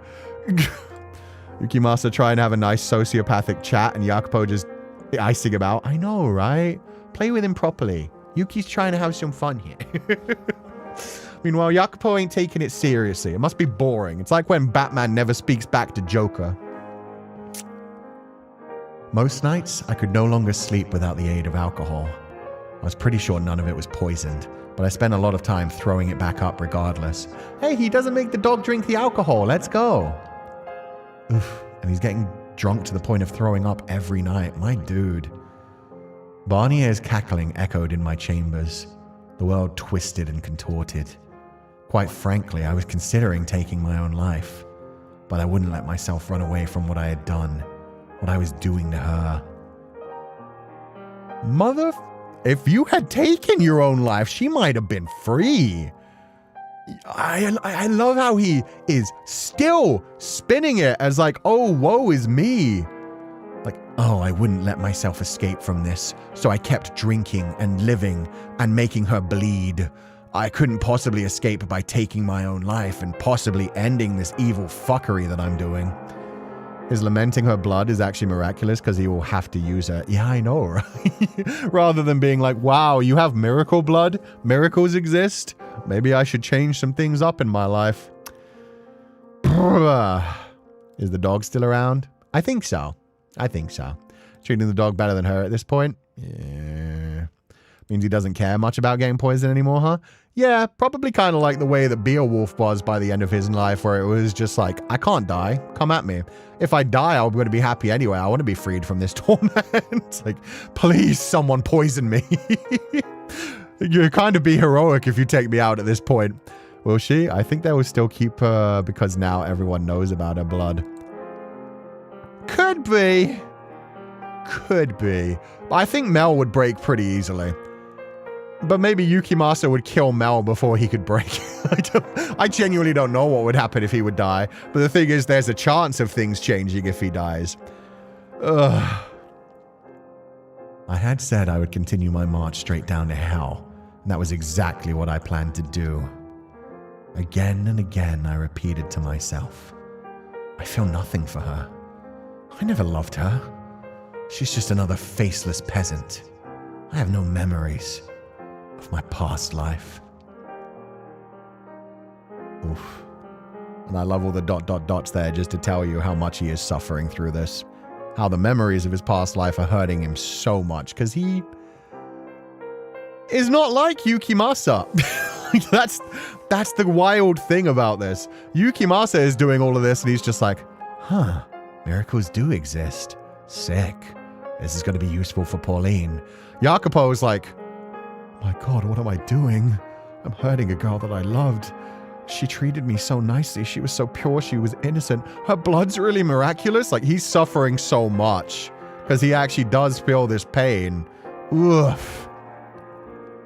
The days turned to months, and soon spring was upon us. Oh, we drunk? We're drunk as fuck. Oh no, this is Morgana. Half delirious from blood loss. Or blood poisoning. Oh, baby. Something will change if Pauline goes to the tower if Jacopo dies. Yeah. The question is, would people let her go to the tower? It was very hard for Michelle to convince her of what was going on. She went through winter in that tower. Yeah. With just that tiny little window. I remember how much that window, like, fucked with her as well, where it was like, there's a tiny little window. A tiny glimmer of light. You can hear people outside reveling and being happy and talking about the saintess while she was in there rotting and being bled. Barnier is from within his psyche, then a part of him subconsciously wishes to feed on Morgana's blood. Explains why Barnier manifested blood red when he becomes a constant cackle in the walls now. I don't think he wants to drink Morgana's blood, although it could be symbolism for the fact that he wants to consume Morgana in a different way. I would 100% agree with you on that one. This is called a Requiem for Innocence, and that's part of the problem, is Jacopo very quickly stopped treating her like the innocent little child that she was. So actually, I like that as symbolism. The idea that while Barnier wanted to bleed her and use her in a different way, Jacopo was planning on, like, hurting her in a different way. Taking her and owning her in his own way. In a fairy tale too, how much she wished there would be people there to take her away. Yeah, anyone to save her. And now we also know who she, like, casted in her mind as her perfect knight all the time before Michelle showed up. It was always Jacopo. It was always the slave boy. She couldn't even say his name. That's the thing. She's never said his name out loud. She never even says his name in her mind. It's always the slave boy. It's never Jacopo. Oh, baby. But yeah, even when Mel came for her, in her mind, it was still like, I kind of saw the slave boy who came and saved me that time. And in a fairy tale too, yeah. Jacopo going, I'm willing to justify torture, but I draw the line at animal abuse. There are some people who genuinely feel that way, where it's like, I can take all the human suffering. You hurt an animal, you're pure evil. Then again, Yukimasa probably would let her go if Pauline was the first to find out after Jacopo died. He wouldn't risk upsetting her. I don't think Pauline would find out, though. But yeah, he might. That's the problem. I think Morgana would just be instantly killed. It would just be like, oh, this might be difficult for me. It'll be better if I just get rid of her and spirit away the body before Pauline finds it. Or she would just continue being bled for the sake of Pauline. It's just, yeah, I don't think things actually get better if Yukimasa dies. It's just there's a chance of some sort of shake-up. The torturous glimmer of hope, just out of reach. A bird with broken rings chained to the cage, yeah. Which links back to, like, the song about the bird in the cage as well. He never was even a slave. Even hundreds of years later, she didn't even know. He was an idealized image in her mind, too. Well, he actually was a slave, which is why it's even more amazing. He was sold into slavery by his parents. He just escaped very young. So when she first met him, he was a slave. As well, because he was pretending to be a slave at that point. He'd escaped by that point. But yeah, actually, Chewing, thank you for bringing that up. That's even more beautiful. The fact that she always just calls him the slave boy. We don't even know that his name necessarily would have been Jacopo.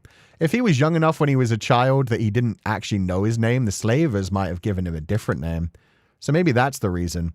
She doesn't want him to be known as like Jacopo or anything else. It's just the slave boy, the person who saved me.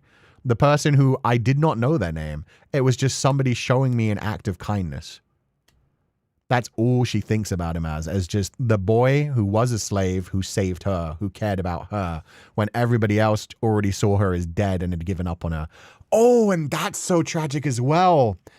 Gratien, looking at her body after everything that had been done to her by the Lord, was just like, she's going to die. There's no point. Leave her. Jacopo wouldn't leave her back then. In his youthfulness, he was like, I will try to save her. It is right to try and save her. I want to at least save this girl after everything that I've seen. Meanwhile, Jacopo as the Lord, she's already dead. Nothing's going to change now. Might as well just let her die. Oh, fuck. Definitely a symbolic reason because Barnier himself never believed in her miracles. It just serves a function of twisted self-expression to him. Yeah, probably serves as like a corruption of innocence, a requiem for innocence, if you would. The fact they are feasting on the blood of an innocent, corrupting something pure. Oof. Okay, here we go.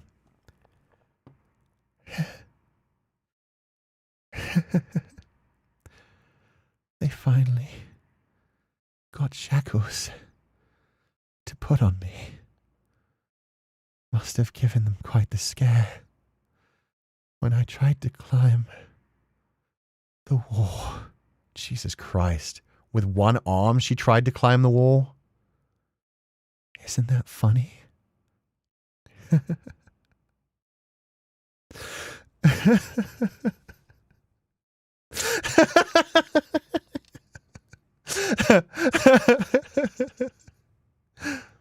Look, I made a flower crown. Festival preparations seem to be going well. Hey, aren't you going to go?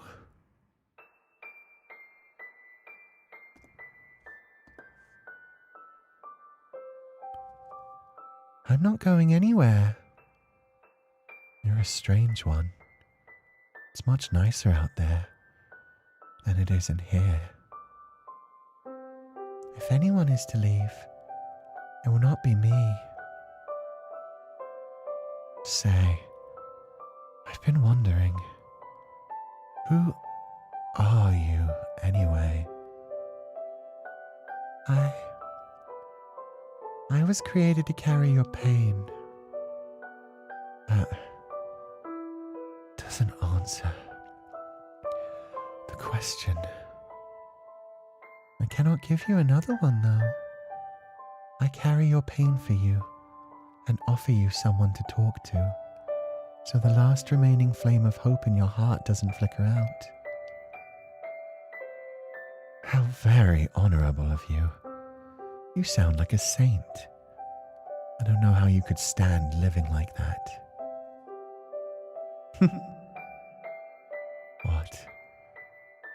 What's so funny? Nothing. Just, you don't remember anything, do you? I don't consider my work to be saintly, but if you perceive it that way, then that's thanks to you. Because that's who you were, Morgana.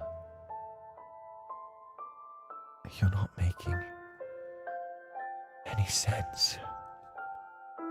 That's fine, my dear. Knowing what I carry in my spirit would only cause you pain.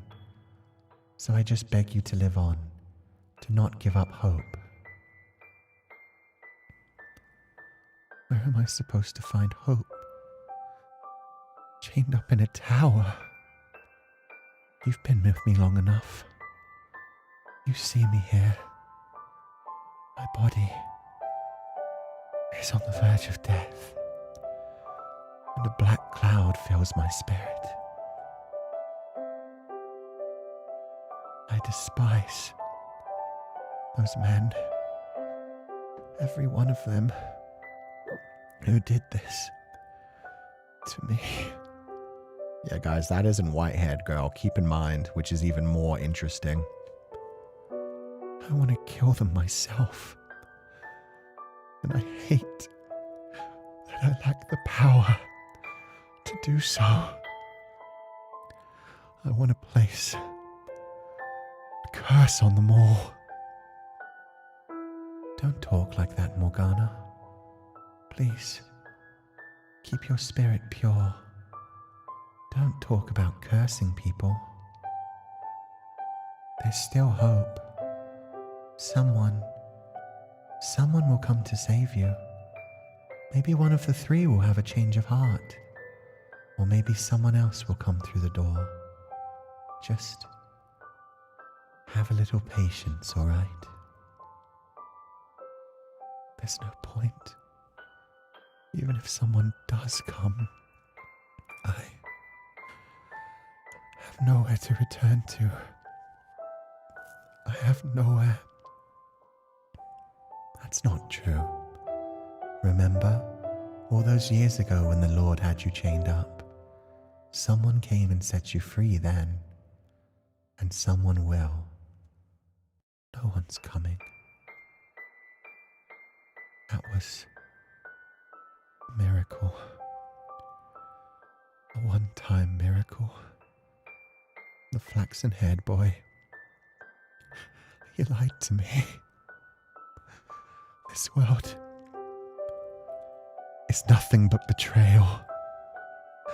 No one is going to set me free anymore. Actually, there is one possibility for my salvation. Perfect. Then we'll wait for them to come. Yes. Let's wait for an angel to come. What? An angel to come to set me free. Morgana, deliver divine punishment unto the sinners who would defile me.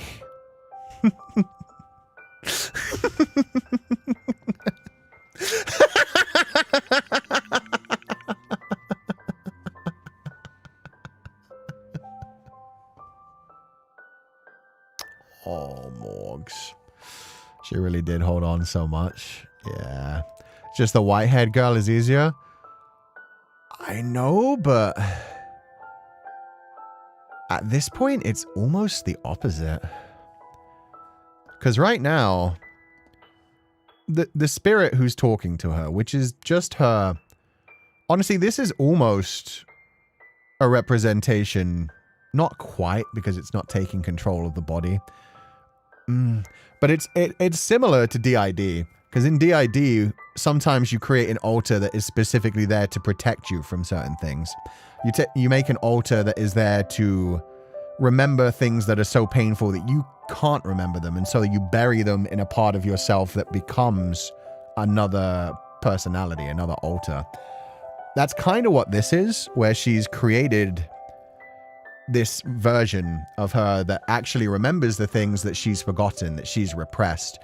And remember that she repressed the happiness. She didn't repress the sadness like most people do. Most people repress their trauma so that they can stay a bit more stable in their life. They bury it down so that they don't have to think about it, so that it doesn't do the kind of things that Jacopo's trauma is doing to him, where he's constantly terrified of everything. And again, not a permanent solution. DID, a whole different thing, but just like repressing memory is very different. But yeah, this, I forget the name of it, but there's like a specific class of altar that a lot of people create, where they create like one that remembers the traumatic memories that they don't and give it a different like personality. It's like the mind protecting itself in a way. So right now, this one isn't actually the white-haired girl, the protector, thank you. This one isn't actually the white-haired girl, because this one remembers everything. So this is... It's a strange thing, because right now Morgana doesn't remember any of the happiness. She's kind of turning herself into the witch. But she's the one that doesn't remember things. The white-haired girl doesn't remember things when she's reincarnated. So the spirit that's talking to her right now is kind of the white-haired girl, because it's like the innocent side of her. But it remembers everything. So it's a strange scenario. It's really weird. Where when she actually goes back, it's kind of like this version of Morgana that doesn't remember things is more what the white-haired girl becomes. But yeah, no, that was the part of that was my fault as well, because I thought it was like going to be like, well, technically the white-haired girl is her right now. It's just she hasn't broken herself completely yet. But no, she is like spiraling into witch territory, where she's just blocking off everything that was good and just deciding like, yeah, no, I want everyone to suffer. I want everyone to hurt. It's like a precursor to the white-haired girl. Yeah. It's like a precursor to the white-haired girl, but when the white-haired girl is created, she does like have her own life, have her own memories. She doesn't have the memories that's weighing her down. Whereas this like manifestation that she's talking to right now has all those heavy memories, but is still the pure and innocent part. Yeah. It's like DID. She did say I was created in order to protect you. Your playthrough with Sophia in Exchange for Lies really helps a lot seeing that example. Yeah. It's only thanks to Sophia in Exchange for Lies that I like did some of my own research offline and learned more about that as well. But I like that so many of these things, like in this game, the storyline, like the curses and things, a lot of it can be explained by just psychological issues.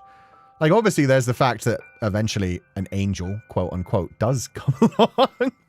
But I think, and this is something that I kind of ascribe to in my own, like, personal life. It's something that isn't necessarily a belief that I have, but it's something that I want to believe.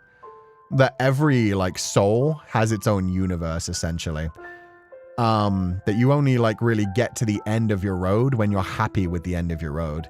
And I feel like with the way that this story is written, it is written in the kind of way that this is Morgana's world at this point.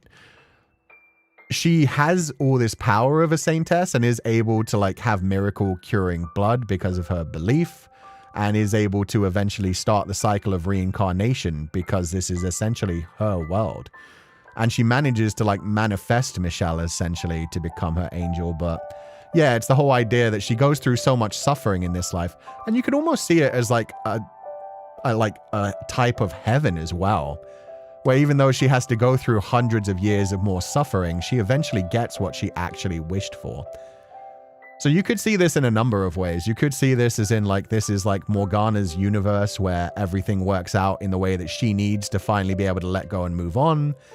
You could see this as like, oh, it is kind of a form of heaven that she eventually gets what she wants. So there's all kinds of like different ways you can look at it. But it's just, I like the way that they've phrased it in this story where a lot of the things that feel like curses, like the curse of the Lord of the Land, the curse of this, the curse of that, Morgana making like a witch, Morgana having a saint's blood, so much of it can come from just like, these are actual like human psychological things that can happen and can just line up in the perfect storm. And yet they're taking to the most extreme to make it the most extreme example for a fictional story. At the end of the day, it's a girl having no one to rely on but herself, trying to tell herself that everything will be all right. Exactly. It's her talking to herself. That little innocent part of her still telling her, it'll be okay. Things will change. That little glimmer of hope. And I like to believe that as long as you fight forward, as long as you don't give up, things will eventually work out. There's also like the whole idea of like quantum immortality, where if you did die in one timeline, there's another timeline where you didn't die. So there's always a timeline where everything does eventually work out. And maybe if the soul does exist or the consciousness does exist, you do create your own universe. And so you won't ever actually let go until you're fully ready to let go. It's actually where the idea of tears come from as well. But we'll get into that later. But yeah, it's the general idea of like the soul persists. If there are an infinite number of universes, why would your consciousness ever end in a bad one? It would keep going. It would just like jump into the next universe. You'd become conscious of the next universe where things didn't take a tragic turn. And so whatever you're living through right now, as long as you keep fighting forward, as long as you keep working hard and moving forward, it sucks that there is so much pain and so much suffering, but keep fighting forward to hopefully find the good end. Never give up. Never give up and give in to despair. It's all a matter of perspective and psychology. It's what makes the house in Fata Morgana such an interesting piece of media to analyze, and probably one of my favorites ever. Yeah. That's why I said this story, like, genuinely changed my life. A lot of the things that came from this story influenced me in a big way. So yeah, it's beautiful. Ah, Maria. Morning, Maria. You're here bright and early. Hey. Yeah, not like I got much else on my plate. Well, aren't you quite the workaholic? You know, you're getting to be about the age when most girls would close up shop and settle down with a man or three. Nice. And you know, no man wants to get hitched with this kind of bitch.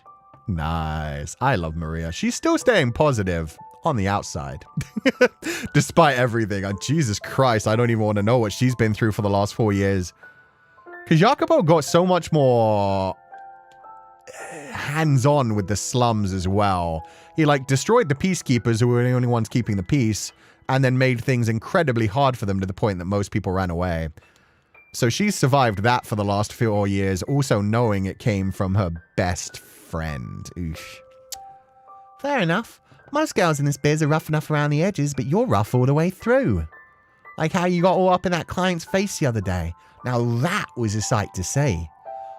But anyway, the blacksmith brought this by for ya. Huh? Oh, that. I was planning to go pick that up myself. Special thanks for being such a faithful patron, he said. Never met another prostitute who regulars at the smithy. That's one heck of a hobby. Oh, is she just having multiple daggers created? This is where she's spending her money. She's amassing a militia of her own. Maybe so, but it's the only hobby I have. Not gonna lie, that's a little scary. What kind of girl collects knives? What kind of girl doesn't like something nice and shiny? There's nothing more to it, right? It's just a collection, not for you to, like, use or anything.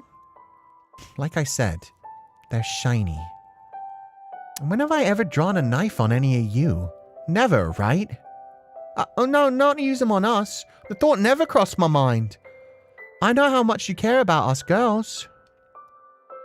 I just mean, you're not planning to do anything, like, dangerous. Oh no, hell no. You're way overthinking it. If you say so. It just looked like this one was made for a special occasion or something. You even had your name engraved on it. What's so strange about that? Collectors get their names engraved on shit all the time. I once had an ex-mercenary for a client, and he told me people engrave names in weapons for all sorts of reasons. The name of someone you love to help strengthen your resolve, your own name as a symbol of your honor. Is this for... How much honor does a dirty old whore like me even have? Like I said, it's just my hobby. I like shiny things and that's all there is to it. Now hand it over. Promise me you won't do anything dangerous with it? Pinky swear. Thanks. Oh shit. She knows? Yeah, she knows. She knows she needs vengeance on someone, which is just like in Door 3. Although what I will say, a lot of people were asking, did we ever hear how Jacopo actually passed away? Vaguely. That's what I'm going to say right now is like, oh shit, we're actually going to see Jacopo's ending this time, huh? Because we didn't see it fully, and when we did see it, it was very much glanced over, and then we instead saw the world as it was changed by Michelle's actions. So this is actually going to be mostly new for us at this point, and it might go on much further than the original game did. Kind of agree with Maria with this one. Knives are very pretty. They can be. So can swords. I know a lot of people that collect swords. Not many who collect knives. That's specific. But yeah, we don't know how Maria died in this timeline, but it could be very much like, I have one more job to do. Kind of thing. She only knows what Jacopo did to his supposed friends, and then what Jacopo has done to the slums since then. So She could be thinking, I have to be the one to end this kind of thing. Transubstantiation. The Catholic and Orthodox Christian belief that during the Eucharist, Holy Communion, the actual substance of the bread and wine changes into the body and blood of Jesus Christ. Yeah. Which gives you blessings and helps. We know how Jacopo died. I just can't remember if we learned if Maria died. And honestly, we know the basics. Okay. I do remember from the main game how he died. I do as well, but I also remember how vaguely it was named. And I won't say that for now, but I will say it was vague. It was not specific. It was not specific about who, and now it's feeling like we're getting a who. That's what I'll say. Although I would have been more worried that she was going to hurt herself. So the fact that the other prostitute realizes like, oh, you're going to do something, huh? Sorry, friend. It had been 4 years since the raid on the brothel. Oh, this is in her perspective. Holy shit. It had been 4 years since the raid on the brothel, and we were still just barely getting back on our feet. It would never be the same as before, though. Not because we had to move locations, but because the slums were shrinking away to almost nothing thanks to the Lord's renovations. Not to mention all the new foreign women who sold their services up in the city's bustling marketplace. Most of our old regulars had taken their business there, and we weren't drawing in much in the way of new blood either. With better options to get their rocks off, only the real oddballs went for the rundown whorehouse in the little back alley in the slums. Oh, shit. So they have actual, like, foreign courtesans. He not only... Wow, he really did revolutionize things. It sounds like he legalized prostitution as well. He stopped making it something that you had to go to the slums to find that they hid. And they more in the open had, like, fancier places that were nicer establishments with, like, rules and stuff. Oh, the worst thing is... I wonder if he did that thinking, here you go, Maria. You can be out of the slums. This makes it an official business. You can hire people, hire the best girls, take care of yourself and live in luxury rather than having to live in the slums. Not realizing that she wouldn't want that. She would stay with her clients. She would stay where she was happiest. And she wouldn't want to abandon the girls who wouldn't get as much money and just pick up the most, like, beautiful looking women that would sell for the most. And so she instead stayed in the slums and tried to keep it going. Oh, Maria. It was enough to keep us afloat. But we'd hardly last another 6 months. A year if we were real lucky. And while we were down here fighting to make it day to day, our ever-gracious Lord was planning a festival to celebrate the spring harvest. Celebrations were to take place in and around the new church set up across the river. And with this being the first annual harvest festival, the whole city was in a rather joyful mood. Everyone except us slum rats, of course. The merchants, the upper class, and even most of the regular citizens were in love with the Lord. Public opinion took a huge turn after the new church opened its doors. I presumed it was all part of his grand plan. Me, on the other hand, I was far from pleased. He'd abandoned us in the slums. Left all his old friends out to dry because he wanted a little extra gold. Like hell I was going to stand for that. Yeah, okay, she is planning revenge. Does he even remember Maria? I don't think he would anymore, but I think... that's the thing. I'm wondering if when he first made that choice to start like legalizing prostitution and making it more like open and defensible and safe was part of that, like for Maria, because he would have done that years ago.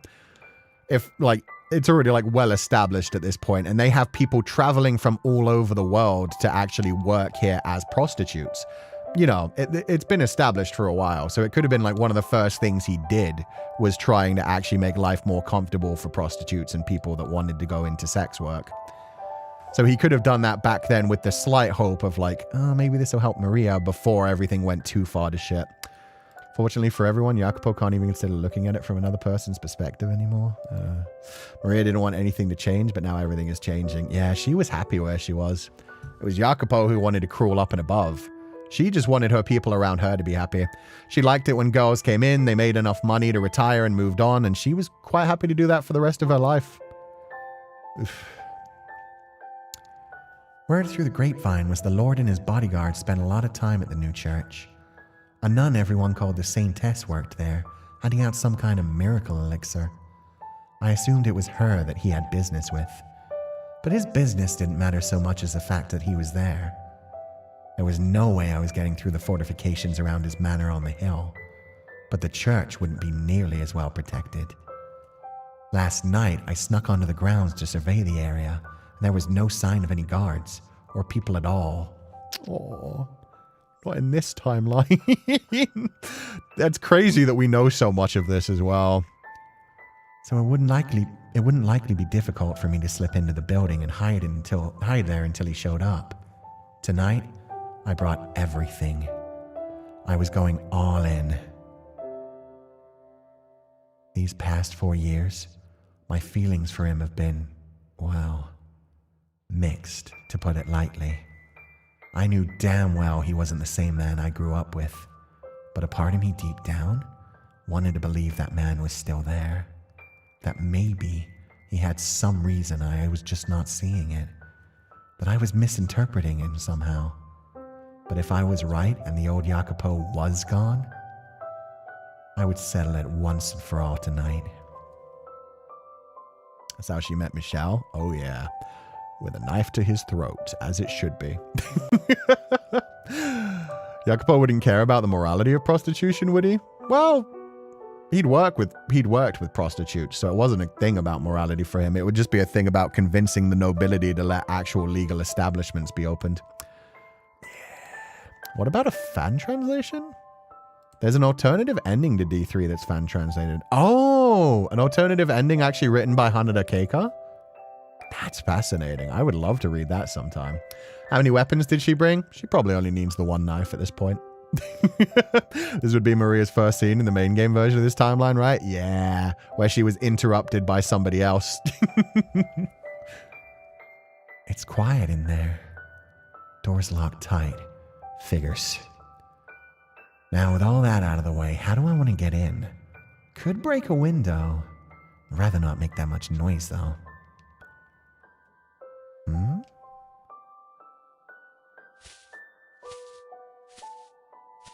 Now, who do we have here? He's heading for the mansion. Maybe he's got a key. I was gonna bail if I ran across anyone, but that might not be necessary. Do it, Maria. He's weak. He'll never see it coming. How much longer am I gonna have to deal with this? And I can't believe he's holding a festival. He's gotta be out of his mind. I'm too tired to worry about this tonight. Don't move. What? Oh, and no squealing either. One peep and this little baby will carve you a brand new mouth.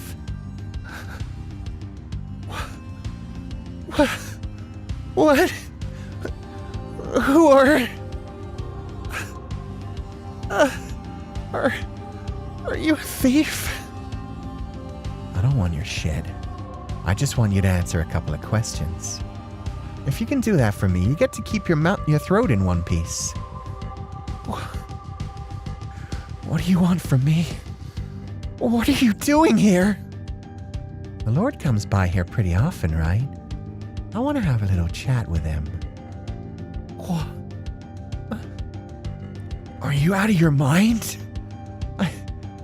I can't let you see the Lord. Oh. All right. Nighty-night then.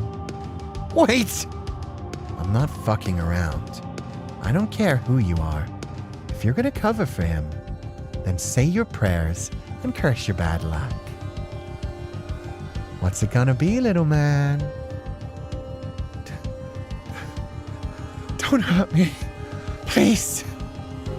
Where's the Lord? He's not here. Well, it was nice knowing you. Slow down! He's not here now, but he'll be here at dawn. Is that so? I'm not comfortable saying any more. Out here, someone might see us.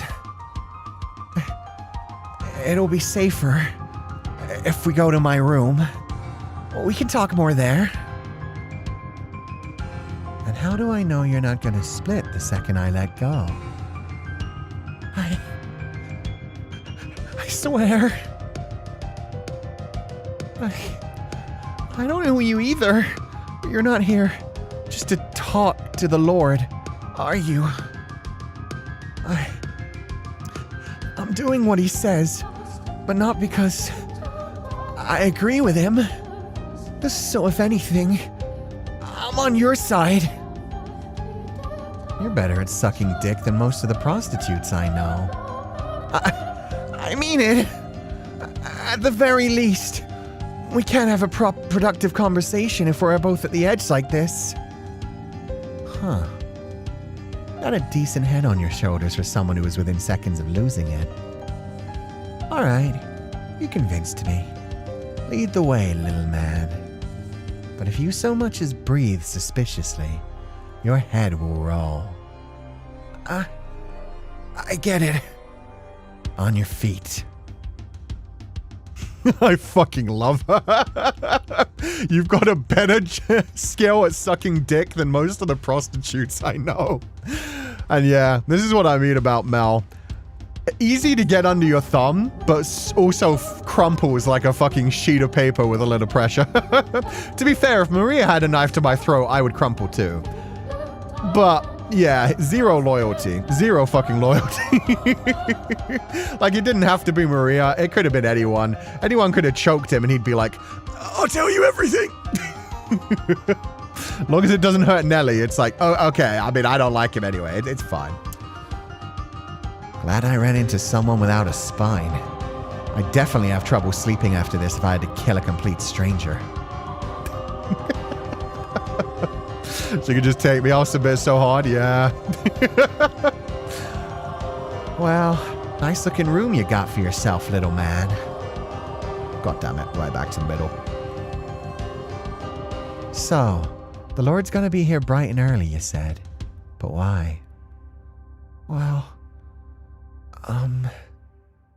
daytime I'd understand if he was here to play friendly with all his familiars. But no one's gonna be here at the ass crack of dawn. They're not his followers. The patrons of the church are true believers in the word of God. Can't say I'm convinced. Looks more to me like he's built himself a damn cult. Now, my question.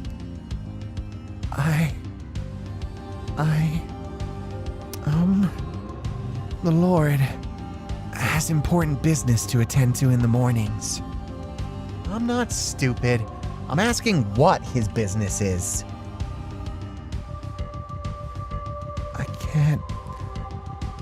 I can't tell you that. Only that he'll be here early in the morning. Think I'm just gonna take you at your word? Oh, I can't tell you why, but I promise he'll be here. It's really, really important. You just wait till morning. So I sit on my thumbs, morning rolls round, and whoosh, I'm never seen again. That sound about right? No. Then answer my question. What's he gonna be doing here so early? He's coming to check on some valuable assets. I have a big flashback from the original game now. Yeah, Maria saw through that shit. You remember how Michelle got... Michelle was like, oh good, he's on my side. Fucking Mel. Coup on Maria's body. That would be... Nah, I wouldn't fit that. No spine, look how easily he caves. Again, I'm not gonna lie. I'm a fucking bitch too. You have a knife to my throat, I'm gonna do pretty much anything to survive. I will try to escape. I will try to fight. But yeah, no. You have a knife to my throat. I've already lost the option of running away. So I get him. I get him. And to be fair, he does not like the Lord. So at this point, it's kind of like, yeah, no, kill him. If anything, then I'm free from this shit. Doesn't mean he's a good person. It just means this is incredibly believable. Say again. I help manage his assets. But not because I want to. He's threatening me. And what are these assets? It's... Spit it out. I can't. I really can't. Anything but that. What if I say I'll kill you if you don't? Go right ahead. There you go. Let's fucking go. See, that's where you see Mel actually show some spine. Mel is like, no, if I tell you I've now betrayed the Lord, and then he won't just kill me, he will torture Nelly to death and then kill me. So yeah, he's got some spine in there. He's like, no, I'd rather die than get Nelly killed. If I tell you, I'm completely fucked and so is my sister. So yeah, there's something he cares about more than his life. Good for him. Threaten me all you want. That's the one thing I can never tell anyone. Because they'll make you disappear if you spell? It's not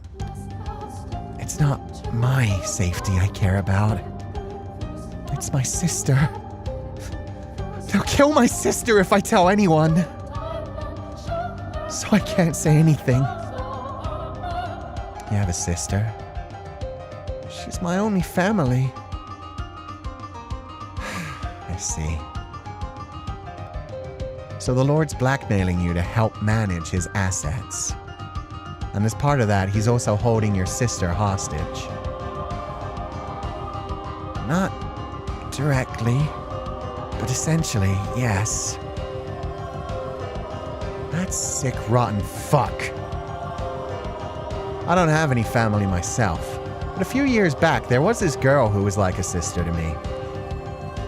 Oh, Jared, no. Or Morgana, wait. There should be two. Wait a damn minute. What? Oh. And he felt kind of the same way about her. Or at least I thought. Okay, Morgana. But now he's fallen so far he's taken some kid's sister hostage. Maybe I'm reading into things, but do you actually know the Lord? I did. Like a former mistress or something? Oh, hell no. We grew up together, believe it or not. Oh, so you used to be a noble? Oh, you dingus. I didn't think so. You don't seem particularly dignified. You are a fucking brave lad when the knife's not directly against your throat. Mel, do you want to die? You're lucky she's this type of woman. If she was any other type of person, she might have taken that as a slight. Yep, just a dirty old whore here. Sorry to disappoint. What? Oh, whoa. I never said that. You just implied it. Anyway, that's all you need to know about me and the Lord.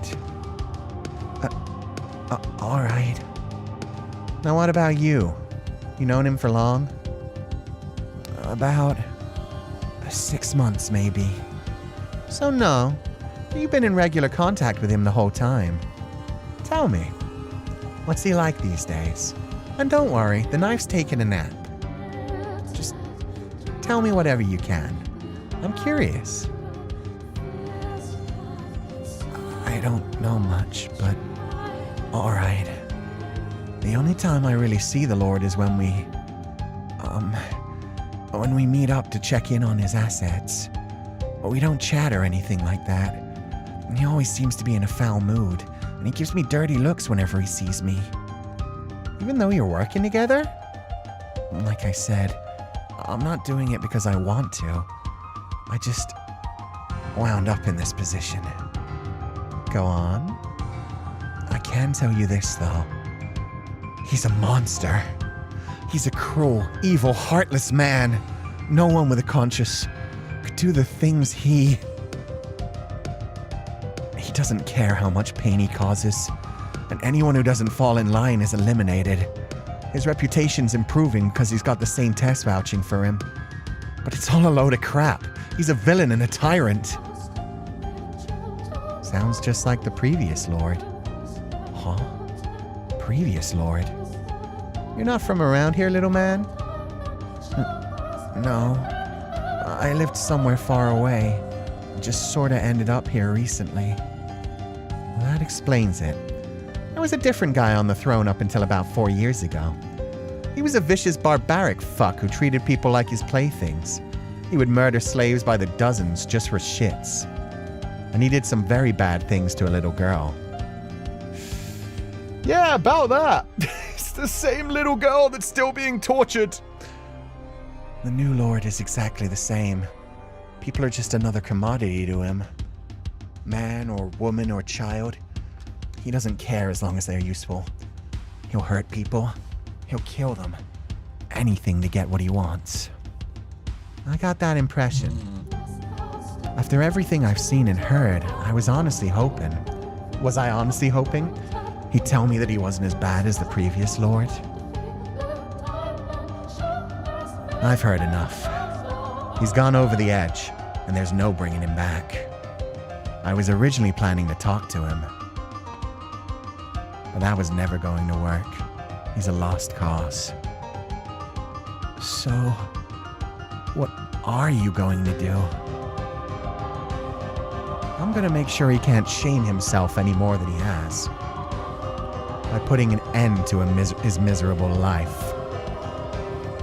You want to see the Lord gone too, don't you? Get out of this shitty hole he's thrown you in?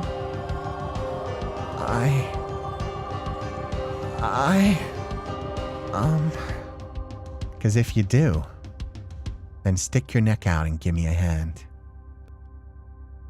You know what'll happen if you keep on like this. Once your job's done, once he's done with you, you're gone. You're not stupid enough to think he'd let you live, are you? What'll it be? You're gonna go on being his obedient little bitch? Or you gonna give him what's coming?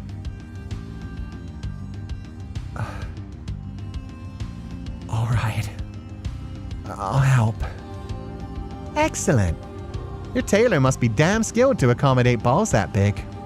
She's good at flattering people too.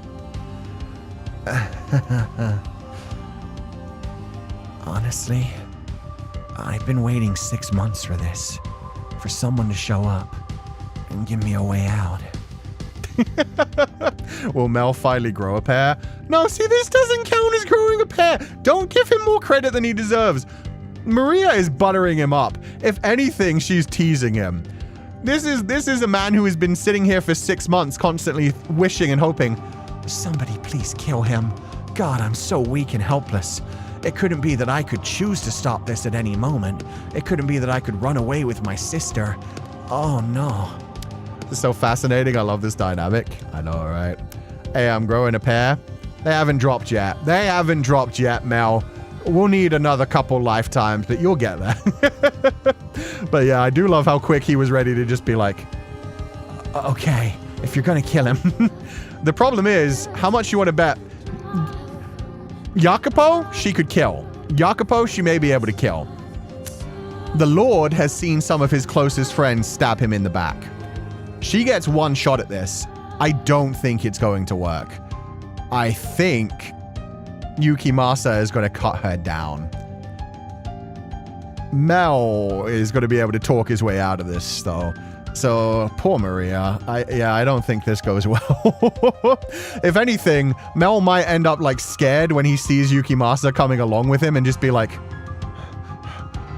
it wasn't me. She's trying to kill you. Please. I only said what I had to protect my sister. Something like that. If he betrays her, I'm going to be real pissed. If he lets it at least happen and then begs for his life, it's going to be fine. If he warns them before she tries to stab him, I'm going to be so angry at Mel. Let me just state that right the fuck now. While waiting for the sun to rise, me and the little man hashed out our plan of attack. The Lord kept a skilled bodyguard around at almost all times, so we wanted to avoid causing any trouble while they were together. He was only alone for a small window of time. When he arrived at the church each morning, he would first head to his private study, unguarded. That was our chance. Time was limited, which meant we'd make it simple, move quickly. We had the element of surprise on our side, though. I could do this. No, there was no room for even the slightest uncertainty. I would do this. I didn't care about saving the people from an oppressive despot or anything grand and honorable like that. All I wanted was to stop an old friend. Okay, the fucking callback. That was beautiful. One second. No, there was no room even for any uncertainty. I would do this. That's exactly how this started with Jacopo. That was exactly the line that he ran through when he was like going in as a slave to try and free Morgana and the rest of the slaves from the First Lord. We had the element of surprise, though. I could do this. No, there wasn't even any room for uncertainty. I would do this. This is her hero arc. This is her killing the Lord arc. God, I fucking love that. But in this case, it very much is to stop an old friend rather than to free the people, or I don't know, to start a revolt. I forget how Jacopo worded his one. From falling any further. That was my entire reason for assassinating the Lord of the Land. I wouldn't be a hero if I pulled it off. I'd be an insurgent. But to hell with my reputation. I'd be hunted down and killed for my crimes not long after anyway. Jacopo, as your old friend, I'll join you on your trip to hell. I love that too. She's not seeing any dream of her like becoming a hero or surviving this. She's just like, oh no, I'ma kill him. And then I'm gonna die. This is a double-edged knife after all. We're going to hell together. That's beautiful. And then, at long last, the moment arrived. Exactly as Mel had said, the Lord showed up at the mansion early next morning with bodyguard in tow. The Lord disappeared into his study, and then the bodyguard headed for the chapel. Once he was out of sight, I glanced over at Mel and nodded. Oh shit, Mel. Okay. Wait, she's using him the same way Yukimasa used him? She's making Mel get him to open the door? Oh, this is brilliant. Who is it?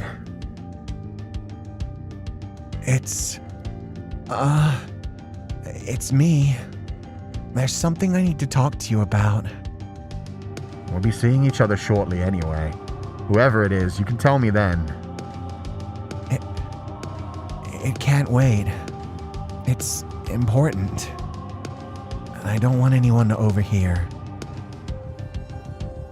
Is it about the assets? Yeah. Fine. Come in. Here goes. I took a deep breath, held it in. It would be all done for in a matter of seconds. All our memories together, the time we shared, sent straight down to the grave.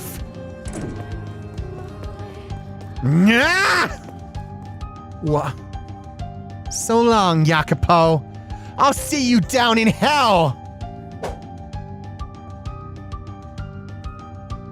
However, not a thing went according to plan.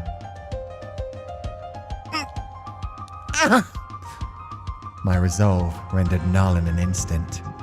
My confidence shattered like glass. My vengeance brushed aside like nothing. My outstretched knife hit empty air. And without even enough time to blink, my whole world shifted. I wasn't looking at my loathsome target's face, but the flat, unadorned ceiling above me. My body spun, and then something slammed against my back.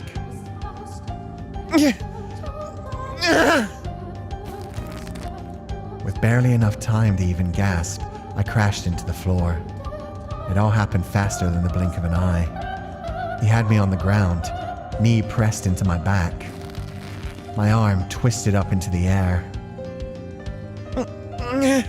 What? I had him. I had the element of surprise. How could he... It's like...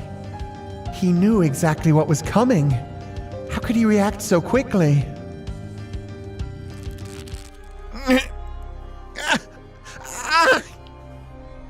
You look perplexed. Well, unfortunately for you, I've seen my share of assassination attempts. But you I wasn't expecting. Let me go. I thought if anyone, you might be different. The hell are you going on about? You weren't even going to try to talk before killing me? There's nothing to talk about. Not a goddamn thing. I've heard what you've done. What you're doing. Well, credit where it's due. At least you didn't try to poison me. Either way, there's plenty you could have done better. Second-rate attempt at best.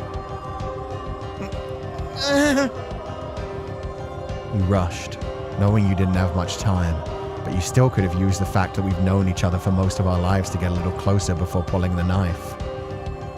I would have increased your chances a little. Alternatively, you could have tried to distract me with your body, but I doubt you could swallow your pride long enough to do that. Bull fucking shit. You don't know this woman at all. She would have done that anytime. She did that plenty of times, you fucker. It's the same library from door 1. Yeah, and it's the same library from the past as well. This is the library where we found out about the obese rats. This is where Giselle fell on top of Michelle, anime style. Shut your fucking... Get off me!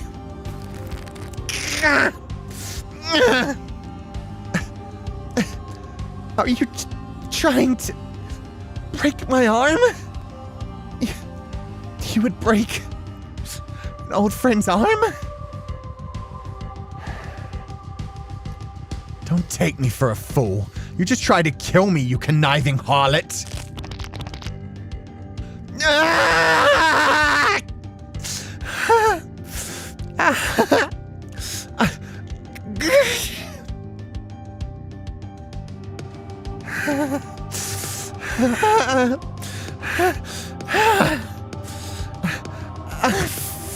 Fuck! Fucking fuck! You're a completely different man now. No, not even a man. A useless sack of flesh. Call me whatever you like. I've heard it all more before and more. Lord, the boy was sneaking about, so I apprehended him.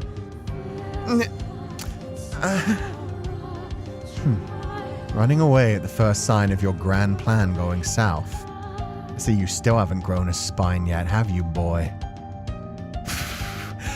The way he's calling him boy, exactly like the Lord calls him boy in his mind as well. Oh my god, that's so good. He really has fully become the Lord. You might have had a better chance if you both came at me together. Shall I kill him? Quit your drooling, dog. I want you to watch him. Make sure he doesn't try and run again. And what about the woman? She tried to attack you. Shall I kill her?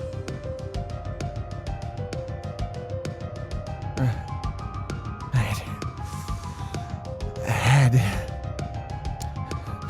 Go right the fuck ahead. Kill me like you killed everyone else. Cut off my head and put it on a pike in the town square. Everyone. You know, you're right. Nearly everyone I can think of died by my hands. Gratien, the rest of the gang, and Jaren too. Excuse me? I thought Jaren died in the raid on the brothel. But you're saying you killed her? That's right.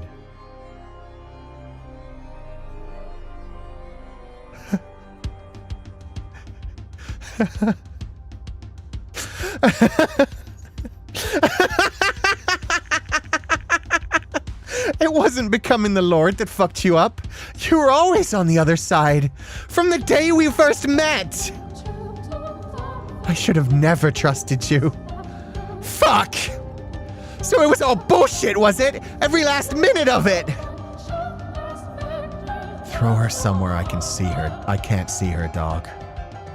Why not just kill her? The last thing I need is people making a big fuss about a dead body showing up while we're preparing for the festival. And it's not like a damn whore poses any real danger to me. Especially not with her arm bending backwards. We don't need to waste any more time concerned about her. What the fuck? What the fuck, man? You won't even fucking kill me? I came in here with no intention of coming back out. You don't even have the decency to do that much for me? Shut your goddamn mouth already! Leave your key here, dog. I'll handle our business alone today. So I just have to drag the whore out then. Ugh. What a disappointment. Don't get any funny ideas. Just because I only told you not to kill her doesn't mean you can't sate your... Doesn't mean you can sate your thirst with one of her arms or legs. You throw her out and nothing more. Understood? Clear as crystal, Lord. Then get out of here.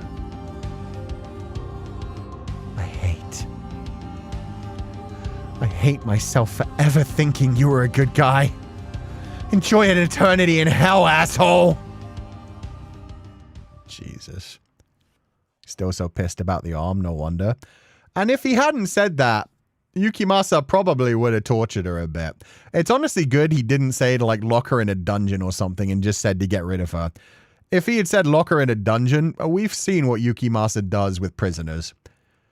Blah. What I will say, one other thing that I noticed about that whole scene, Mel had the chance to be a hero there. Mel had the exact same chance that Jacopo had as a child. Do you remember the story that Jacopo told us about Maria being almost raped by the man? She was pushed down to the ground and the man was over top of her holding her down. And he grabbed a sword and stabbed it through him. Mel could have grabbed any weapon at that point and stabbed him. Could have grabbed a thing and smashed it over his head. But Mel, despite betraying him, despite trying to have him killed, didn't have the balls to actually do something himself and save Maria. When for all he knew, Maria was just about to be murdered. He's about to be murdered. His sister's about to be murdered. This is why we got no respect for Mel in this house. Nah, Yukimasa wouldn't have let him. As far as I know, he didn't know Yukimasa was there yet. Yukimasa wasn't there. He came running when he heard the commotion. Mel had a chance there. Had a slight chance there to end the Lord's life. And that's the funniest thing, is Jacopo knew he was there.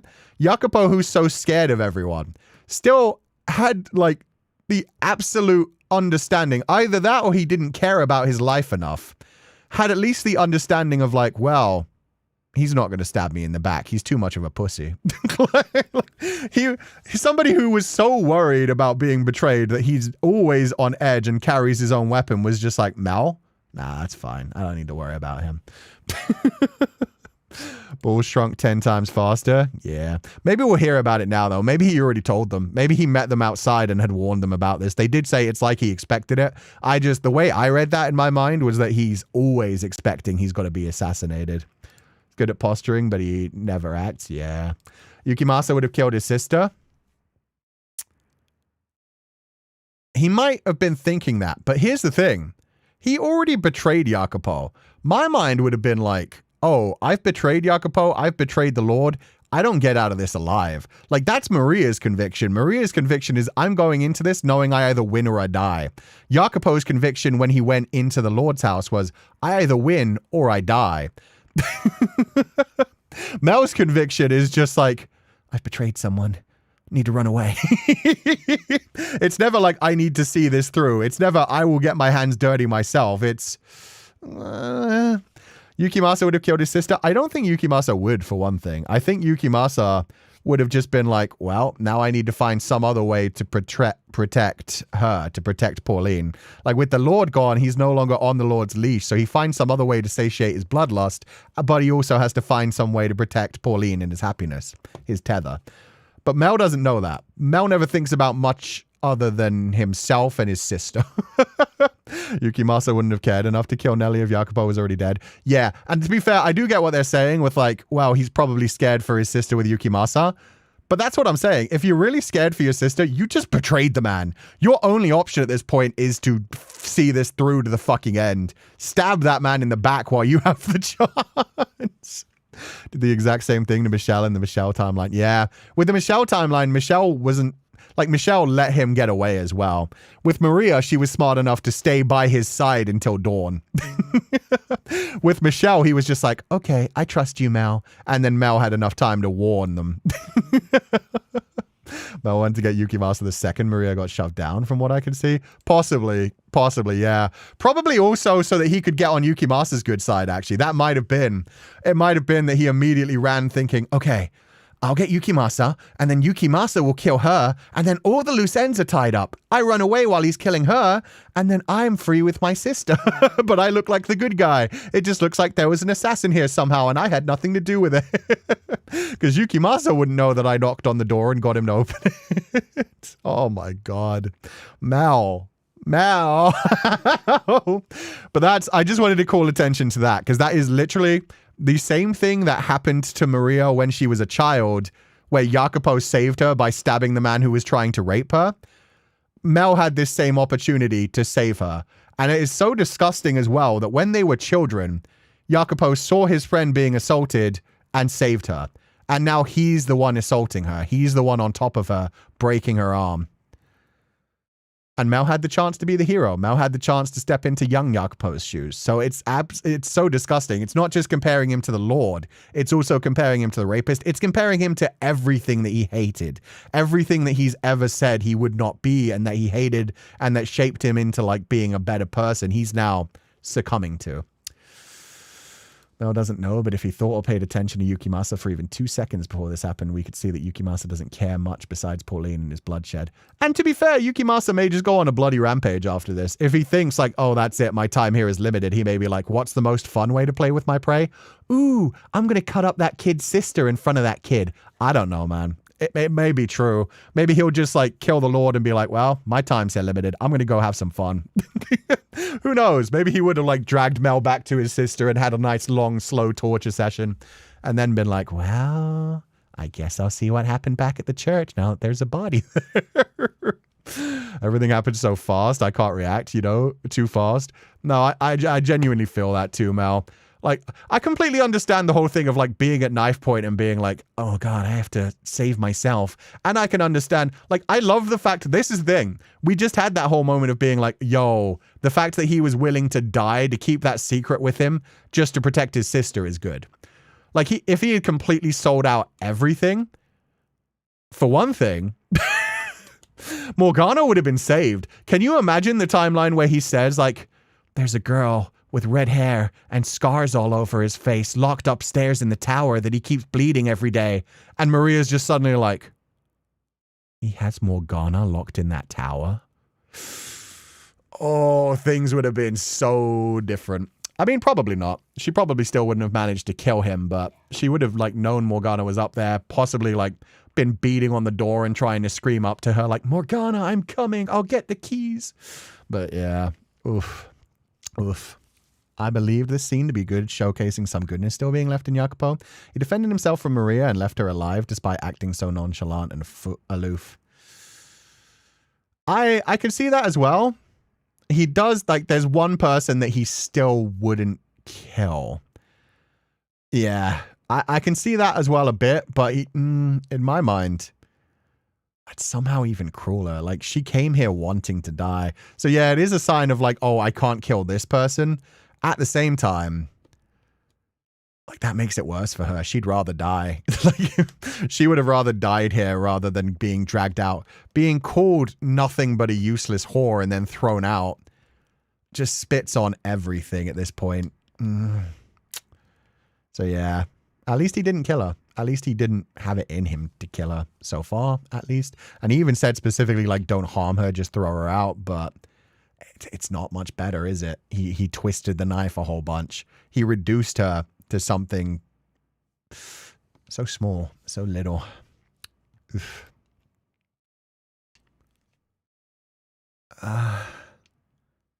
Now, how do you plan to make up for this mess you so kindly made for me?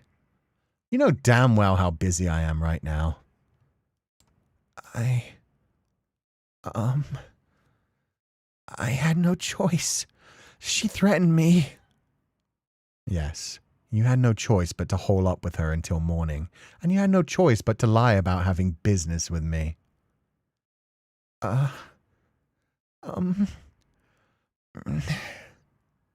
Don't give me that look.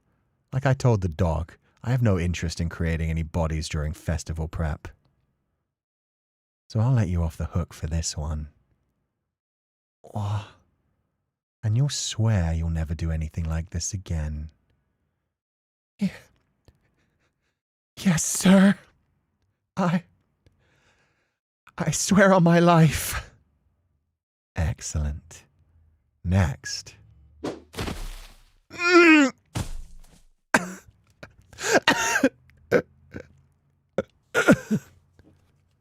And with that, the books are settled. Let's fucking go. Jacopo's just like, nah, you ain't even worth killing. You might try to betray me in the future again. I just know always that you're going to possibly try to betray me. You mean nothing to me. You have no strength. You have no conviction. I don't have to fear you. I just have to always assume that there's got to be like a knife pressed towards my back.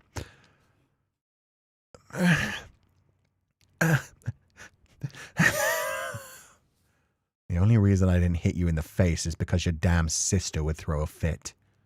So be sure to thank her when you see her. And remember, never again. Hand over your key. Now get out of my sight. Yes, sir. I'm very sorry for everything, sir.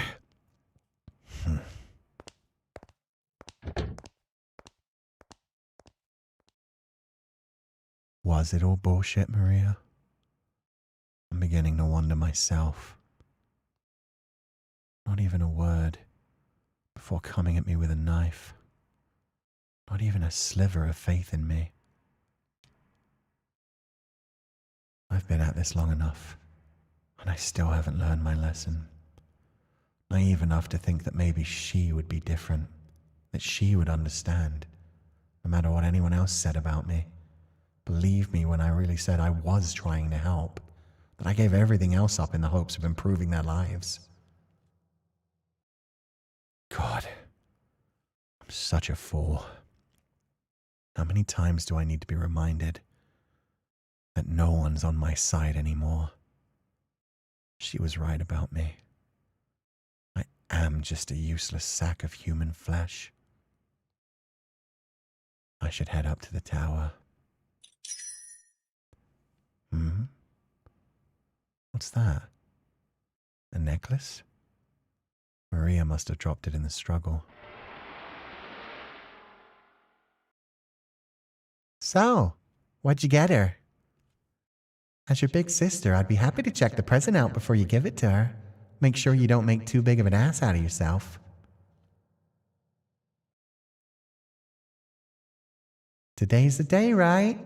You give her the present when you finally tell her how you feel?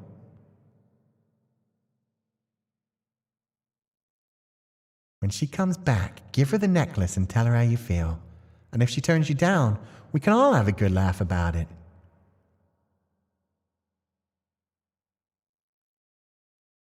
I was positive it had been taken or broken in the raid. But you've been holding on to it. You've kept it. For all these years. I would have figured you'd have thrown it away by now.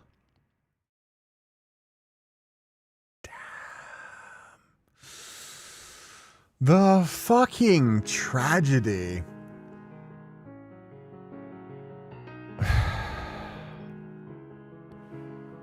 She didn't speak to him because Mel told her the horrible shit he'd been doing.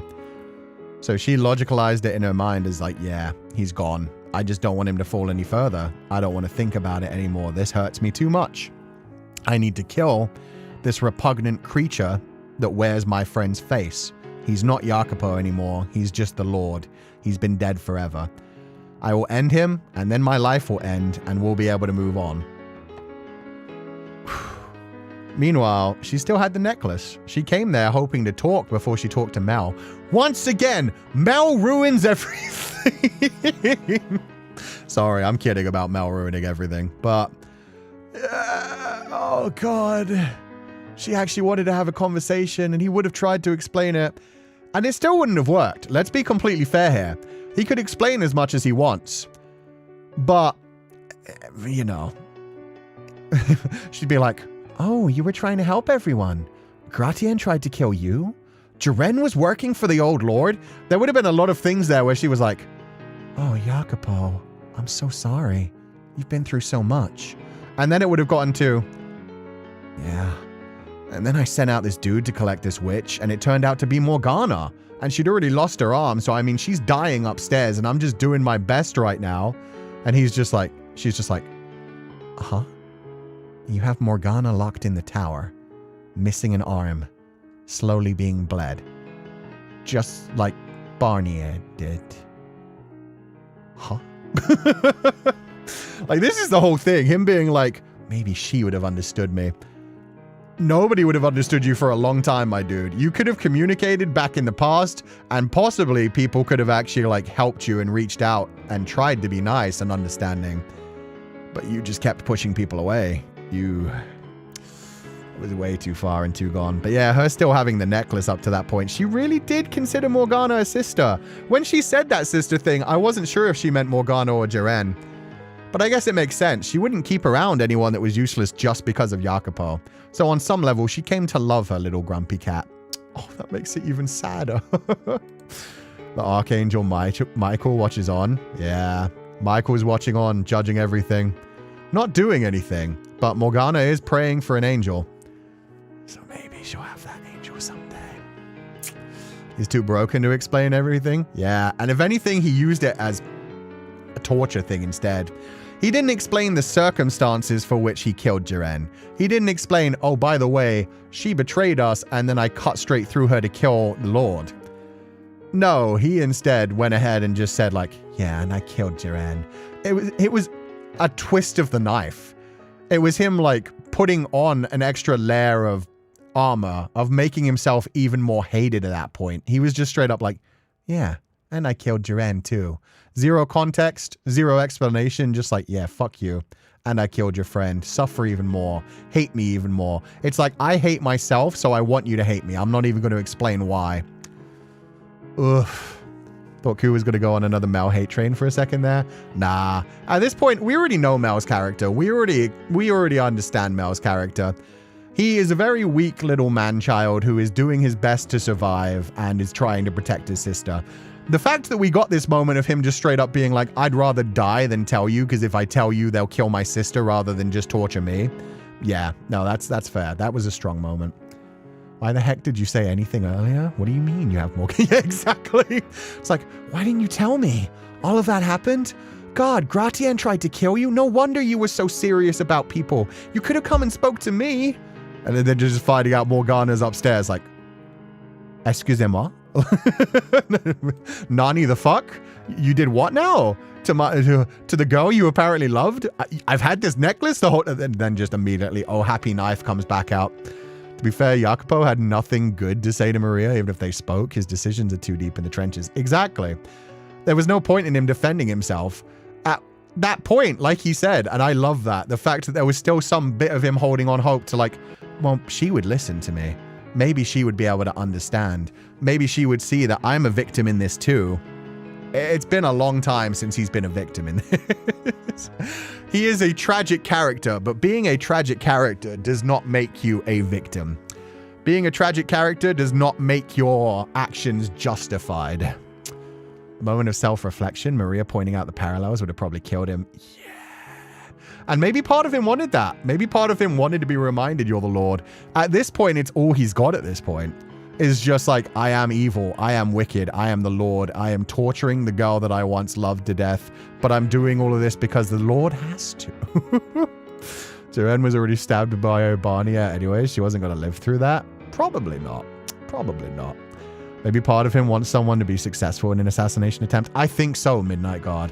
I think part of him is just like, maybe that's it. It's like, okay, maybe you'll be able to kill me someday in the future. I broke your arm, I'm throwing you out. Breaking your arm will be enough that Yukimasa probably won't have fun torturing you. You're already like a wounded animal. So yeah, hopefully that was like a... Maybe someday she'll come back and end this terrible nightmare for me. She'll do a better job next time, now that she knows how evil I am, that I killed Jaren too. Then she'll finish me for good. Maybe it's because he did try to explain to Gratien, but nothing changed. Could be. She was so close to her sister. She kept her alive despite everything, even though it made nothing for her. Mel is young, but he's the same age Jacopo was at the beginning of the series, I think. And Jacopo had balls. I think he's 1 year older. I think Mel is 17 at this point. So I think Jacopo started at 16, right? Because he was 20 and now 24-ish. I don't know for sure. But yeah, no, he's about 7 years older than Jacopo was when Jacopo was given the choice to either stab the man on top of Maria or let him, go on. Oof. Maria's arm is still bending backwards. I wonder if it'll fully recover at this time. Not just that. Oh, Jacopo was 19. Oh, okay. So Mel is a bit younger, I think. I think Mel is 17 at this point. I might be wrong about that too. Correct me if I'm wrong. I think he was 1 year older than Morgana. But yeah, her arm may never heal. And she's probably not going to be doing any work for a long time. People are going to come to a brothel, and they're not going to pick the girl with the broken arm unless they have bad reasons for doing so, most probably. So he's basically just ended her life anyway. She still lives in the slums. She's still just barely getting by, so she can't really do anything now. So unless her girls take care of her for the next several months, where hopefully her arm heals good enough that it won't be constant pain, she's fucked. So we have to hope now, above anything else, that that her girls will be as nice to her as she always was to her girls, because she always looked out for her girls. Gratien would have taught him a lesson against friends. No wonder he sticks with people he can control. Yeah, 100%. Gratien followed by Odilon, 100%. But he likes to tell himself that he was still hoping that Maria would listen. I don't know, man. He justifies a lot of things. He's still like a very broken person. I'm glad in Door 3 she had that badass moment, because in this it's just so painful. If only she learned to aim for the head. Should have gone for the head. Should have learned to shoot a bit better. Damn it. Okay, let's finish this tragic story. I do wonder, like I said, Michelle got to see like more than 2 weeks after his own passing. So yeah, maybe Morgana's going to get to watch everything that happens to Jacopo after this. Necklace in hand, I made my way towards the observation tower, and he is the one doing it today. I wonder how broken he is now. Maybe he considers this his final day, because I had thought up to this point it had just been like Yukimasa and Mel going up, but maybe he has been going up and just expecting her not to recognize him. But yeah, maybe this is going to be his final visit kind of thing. Maybe this is him ending it, finally setting her free. Like he kind of, on some level, possibly wished Maria would have set him free. Oof. A thought bubbling up from the depths of my mind. It was a wretched, unsightly thing, which only swelled as I drew nearer. Never could I have conceived of such a monstrous notion, of exploiting my old identity, had this trinket not fallen back into my hands. Oh, you still think you can redeem this shit, my dude?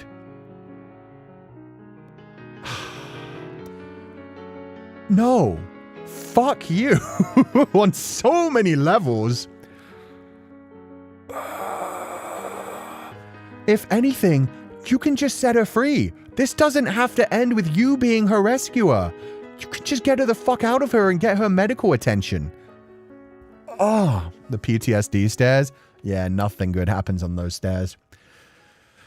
Especially not for Michelle.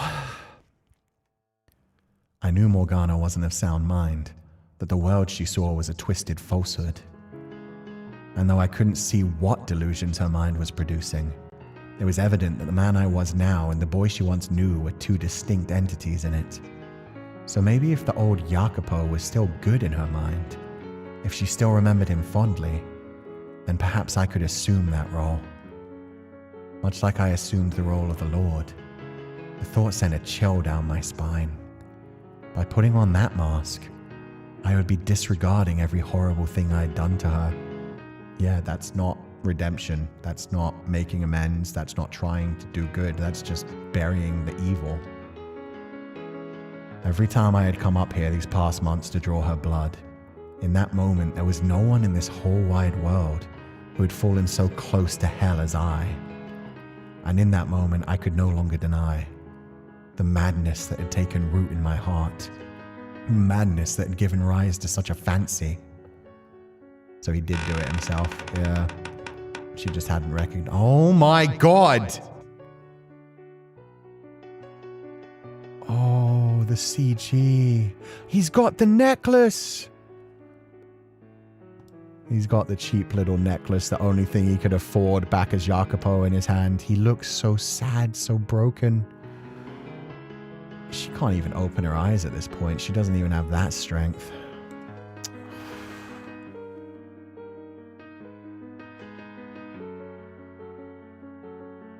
Morgana? Do you know who I am? The Lord. What do you want with me? Are you here for... I don't have any. There's no blood left for you to take. That's right. I'm the Lord. I'm the man who's brought you a lifetime of pain. The man who locked you up in this tower, and the man who struck fear into your young heart 7 years ago. Yes, you did. I'll never forget. No, no, no, no. I'm really terrified. You motherfucker. Why would you make her remember this?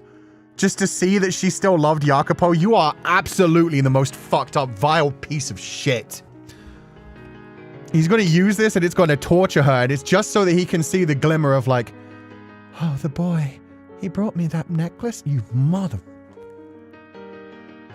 Now tell me, Morgana, do you know what this is?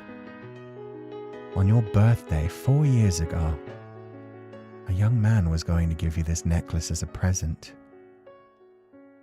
Do you remember that young man? Or have you forgotten? Forgotten? What a pleasant time that was. I can't say I'm surprised. You were always saying how much you hated staying at that brothel. Those 3 years were no more pleasant than any other time of your life.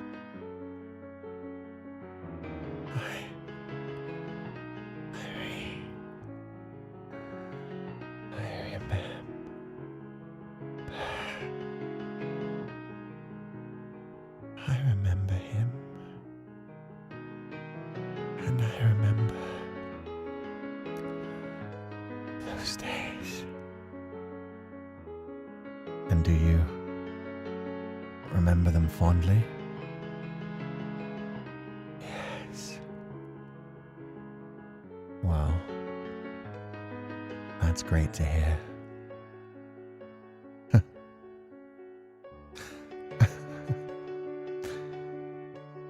You can rest at ease, Morgana, because he's going to be here soon. And he'll... That was the only time. What? That was The only time in my life when I was actually happy, except for those years. My life's been nothing but pain and misery. But those days, they were warm. Everyone was so kind to me. They showed me love. It was all I had. The only happiness I ever had. No time in my life was better than that. But it was taken from me. I wish it had all just ended there.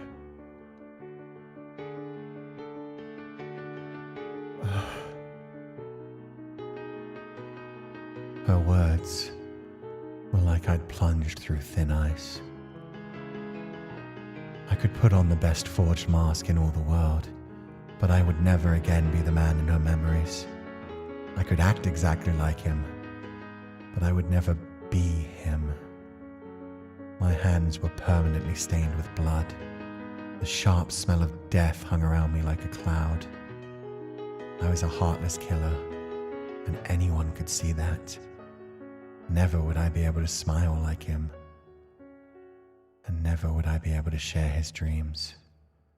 The fact that I even had the idea to pretend my old self was proof in and of itself that I was too far gone. I'd reached the point where the real me was the imposter. Okay, that is fucking brilliant writing.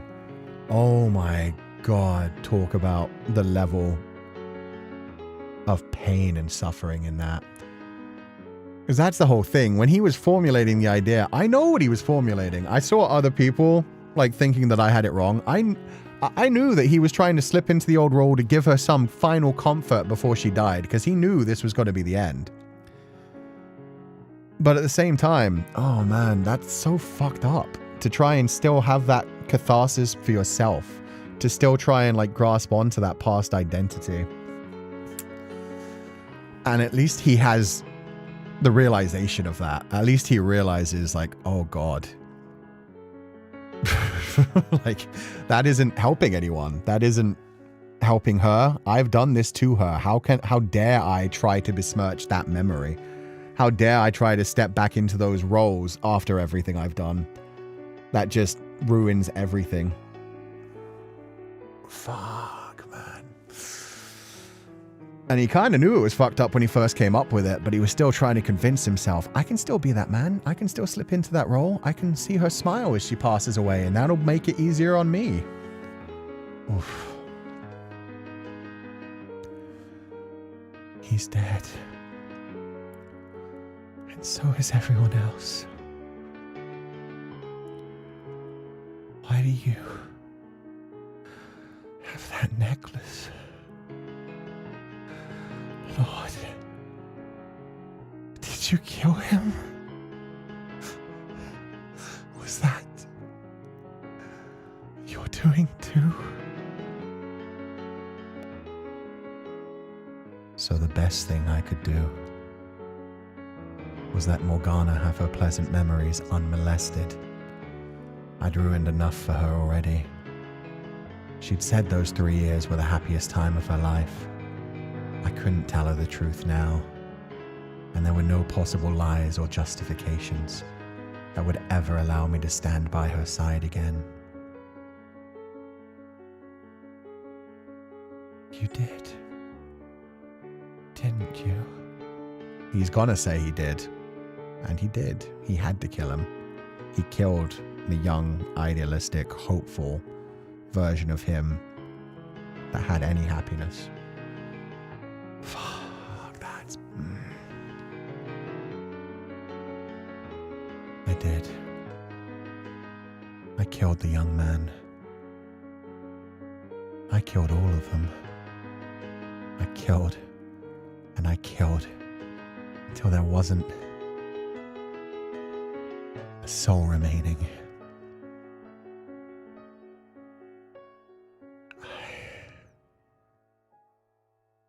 I knew it. You're the cruelest man in the whole world. You're the most evil, irredeemable man to ever set foot on God's earth. That I am. I despise you more than anything.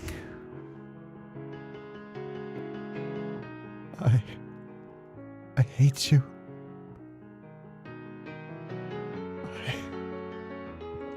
I love you. I want nothing more than to put a curse on you. I buried my feelings for you so they wouldn't get in the way of me being the Lord. I want to see you dead. But those feelings never entirely went away. I tried to weigh what was more important to me, but I misread the scales. I hate you with all of my being. I lost any right I had to say this years ago, but I want you to know, I truly do love you. I revile you, detest you, loathe you. I loved you. There's not enough hate in all creation for you. Tell me, what do you see when you look at me? What do you hear when I speak to you? I hate you. I hate you. I hate you. I hate you. I hate you. I hate you. I hate you. You can't see the tears on my cheeks, can you? Your mind, your spirit are shattered beyond repair, aren't they? You're not actually understanding anything I say, are you? You're not going to be able to remember any of this, are you? I hate you. I hate you. I hate you. I hate you. I hate you. I hate you. I hate you. I hate you. I hate you. I hadn't realized it had gone so bad. My eyes have been shut for far too long to what was happening to you, to my own feelings, to everything. For so long, I've avoided facing the truth. Not only did I fail to protect anything, I destroyed the one thing I cared about most with my own two hands. That's all I ever managed to do.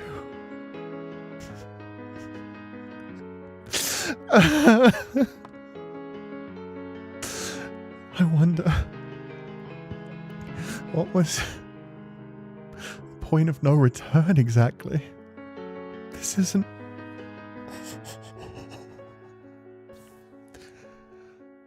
the world I wanted to show you at all. I, of all people, should have done everything in my power to ensure those good days. never ended. And any apology I make would just ring hollow.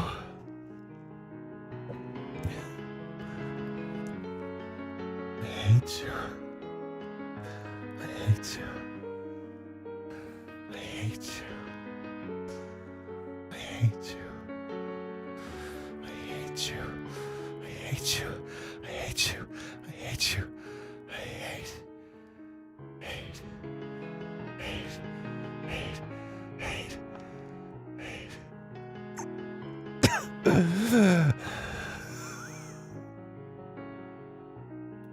It seems my being here isn't doing your mental state any favors.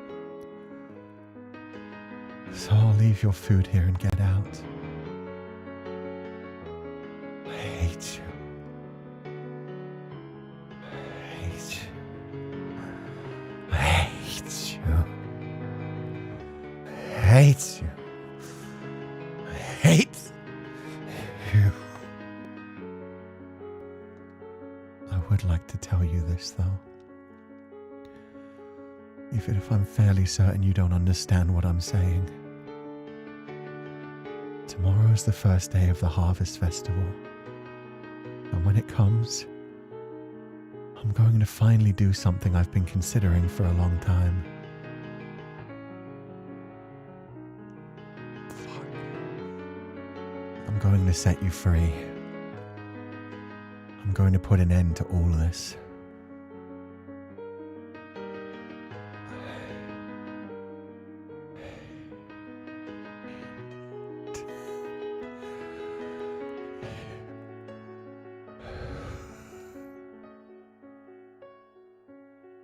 That ship sailed long ago. You know, you're in no condition to go out into the world anymore. So I'm not just going to release you and forget about you.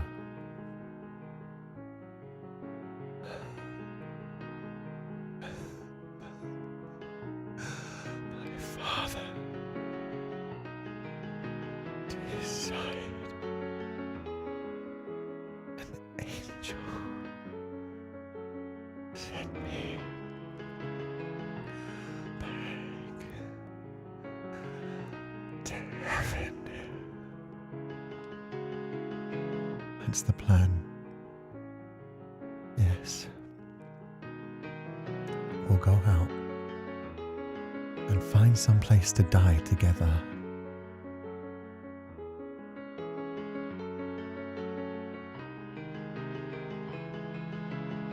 For as long as I've had the throne, a part of me has wanted to say, I'm done.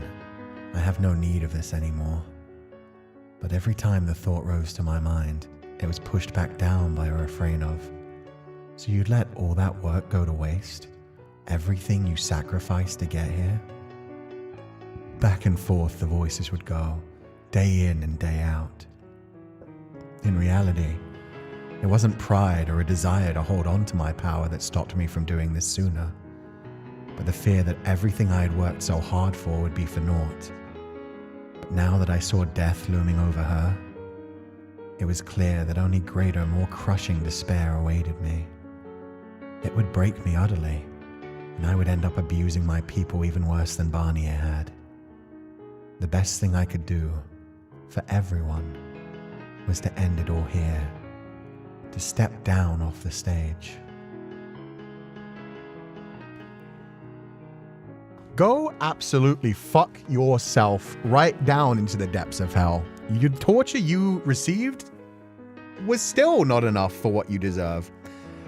Little bit too late, buddy. Little bit way too fucking late. Little bit way too fucking late, and he's still holding on to her. He still won't let her the fuck go. It's, I'll set you free so that we can die together.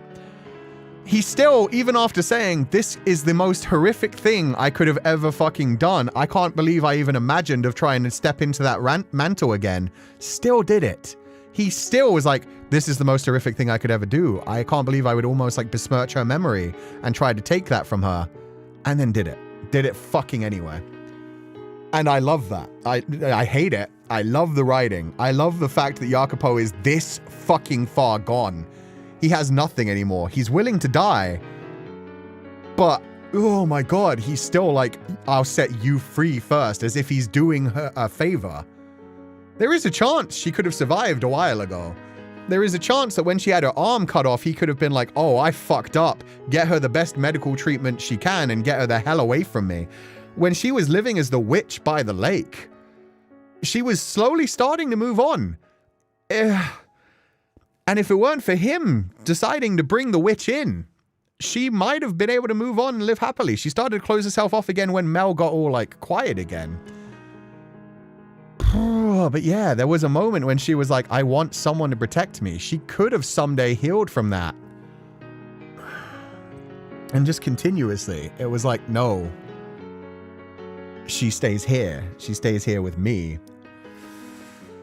Oh my God, oh my God, oh my God. And the whole like, I'll set you free.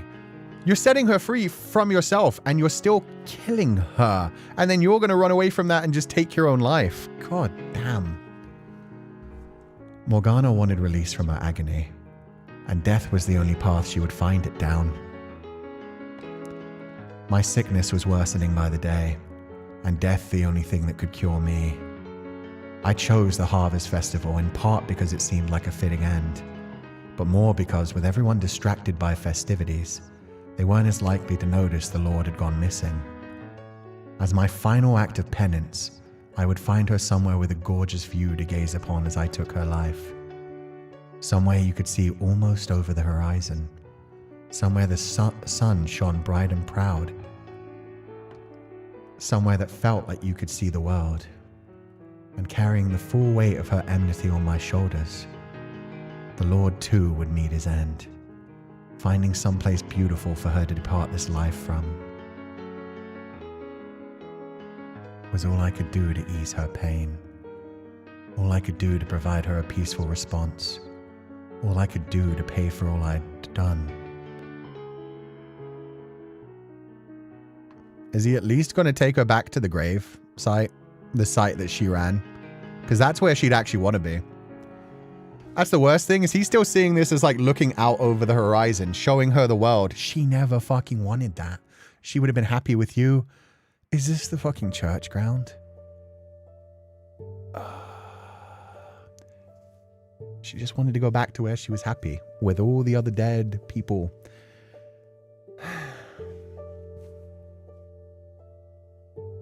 Hate it, hate it, hate it, hate it, hate it, hate it, hate it. Love it, love it, love how much I hate it. This is written so fucking well. And it's so soul destroying. And it really shows how broken he is, because I also get the fact that in his mind, he is punishing himself in this way. In his mind, he is hurting himself by showing how much he loved her.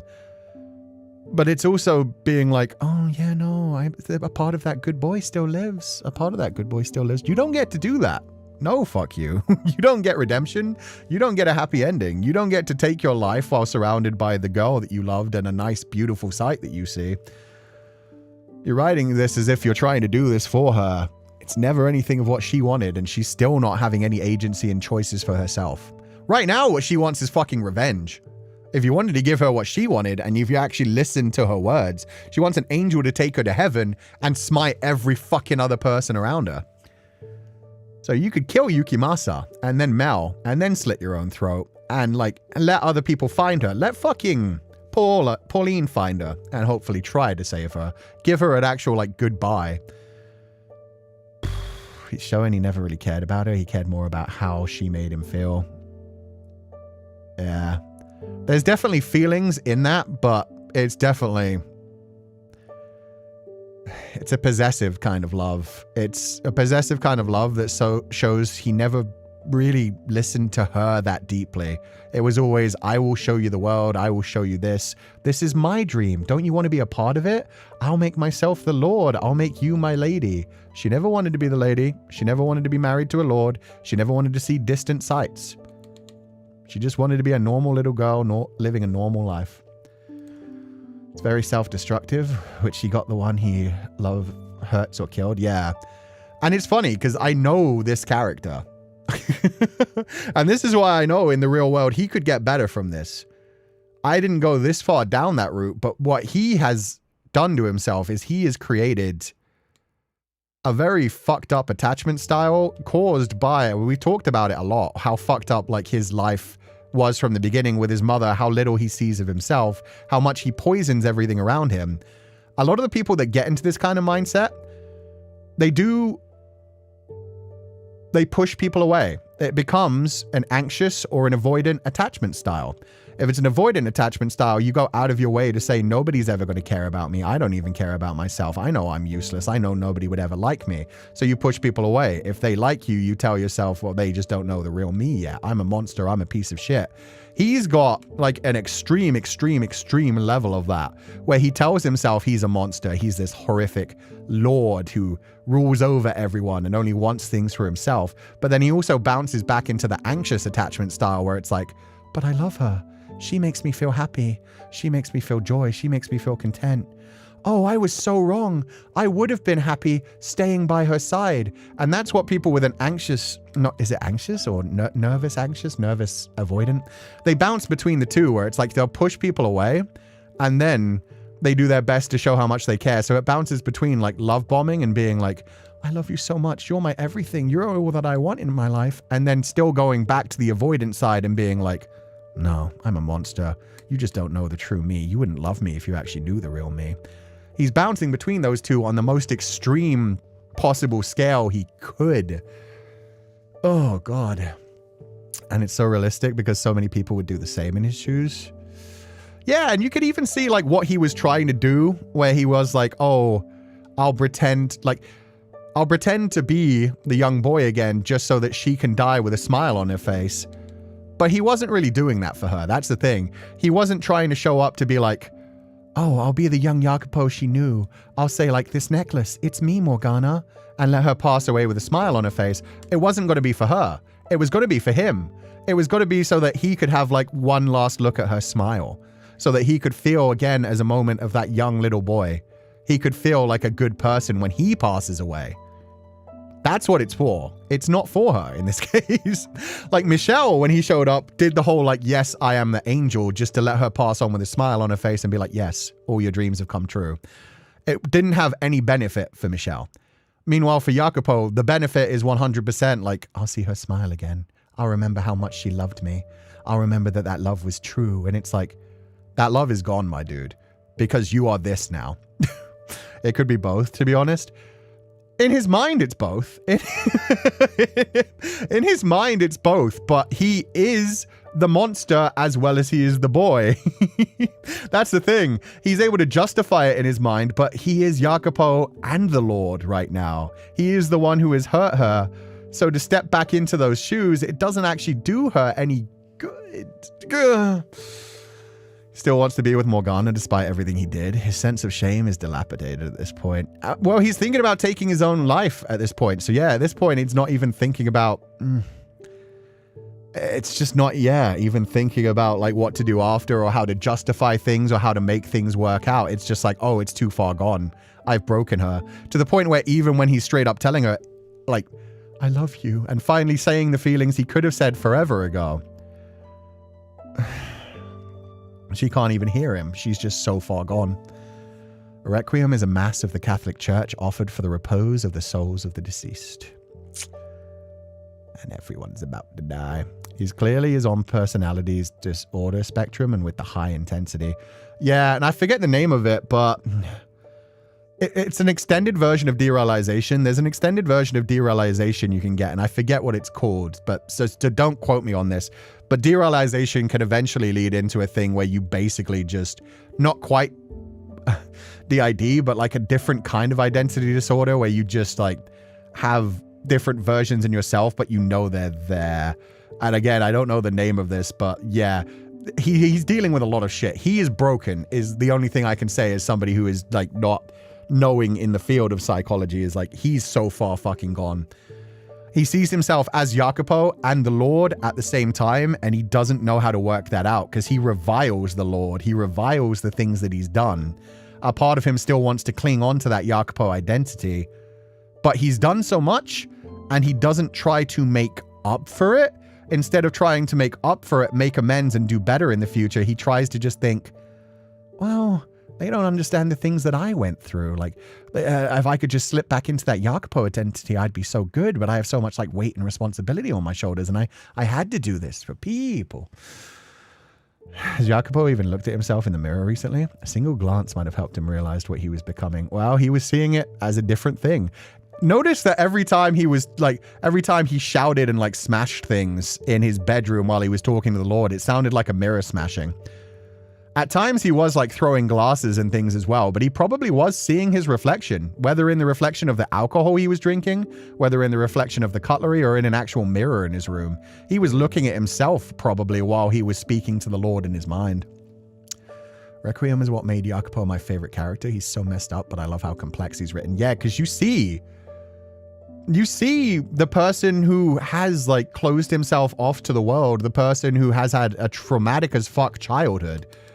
And you see the way that he could have moved on from that and never like gotten better, because that's the thing. We shouldn't use the phrase like gotten better or like recovered. It's more that you learn how to deal with the issues that you have in your life. You come to terms with the fact of like, oh, my personality is this way because of that thing. And now that I know the triggers and I know that some of the actions that I'm taking, I can try to like prevent those in the future and do better in the future. But instead, he went down such a dark route, and he kept trying to do the right thing several times and just continuously having that message reinforced in his mind. You're worthless. Nobody likes you. They're all trying to use you. They will kill you if they can. And you can do whatever you want for the sake of like getting power and doing better, because that's all everybody else wants to do in the world as well. He basically like said, I'm an evil fucker who just wants power. Everyone else around me is an evil fucker who just wants power. But I'll be the better evil fucker kind of thing. Oh, man. Michelle didn't like being called an angel like how his mom always did. Exactly. He always wanted to be a normal man, but he went out of his way to become an angel. Yeah, because he didn't want to be seen as an angel, because angels are supposed to be flawless and perfect and pure. And any decent human being knows we all have our dark parts. We all have our bad things that we do, and none of us are without fault. And that's fine. We just try to do better. And yeah, Michelle was able to act as her angel in that moment after the fact that he had already gone like chasing through the castle and screaming and Sensei is right. There are still two parts of himself, and he knows, but he doesn't know how to make it work together. Yeah. So actually, yeah, no, I get what that person was saying when they said it could be both. You're right. It is both. I still see it as selfish, and I see it as like, that's the thing. He knows that it's fucked up. He knows that he's slipping back into that role. And that's what I love about the writing. He knows that it's fucked up that he's slipping back into that role of Jacopo, because he knows it will give him release. And he thinks like, oh, this is hurting me so much. I hate being cast as the Lord, and I hate that I'd have to do something so evil to give her peace. And he also knows I'm actually secretly doing this deep down because it makes me feel good. Which I love. I love the writing on that. It's so sick. So yeah, he knows how fucked up he is right now. He just also knows like, I was so good in her mind. Maybe I can give her a nice, peaceful goodbye. At the same time, I know I'm doing it for myself. If he had just thought when he was a child, like, I'm doing these things because they make me feel good, and it's the good things that make me feel good. Like, that is something that he was struggling with back then, was just, I'm doing these things because I want other people to be happy. They happen to help me, but that doesn't mean I'm a bad person. Oh, man. So deeply ingrained in the subconscious now. Yeah. It's going to Romeo and Juliet this, but this is still Jacopo. Or what Jacopo wants. He's quite selfish even when he's being considerate towards Morgana. It's still mostly him he thinks about. Exactly. And there are a lot of people that are like that. And you just have to try to do better. Just try to do better. Kanayaki Adina, thank you so much for the raid. Oh, this is a strange time for a raid. Welcome to the stream. We are playing a game called The House in Fata Morgana. It's a beautiful visual novel, which is tragic with gorgeous artwork, amazing characters, very well written. Keep in mind, we've already finished the main game. Well, I didn't on this channel, but the main game, this is like a spin-off game. This is a prequel, and we're about to end the prequel. So if you want to head out right now and not get any spoilers, feel absolutely free. I would 100% recommend to look into the visual novel, The House in Fata Morgana. It's at this point, I'm quite honestly happy to say it's the best, most powerful piece of media I've ever experienced in my life. But yeah, one of the best visual novels of all time for sure.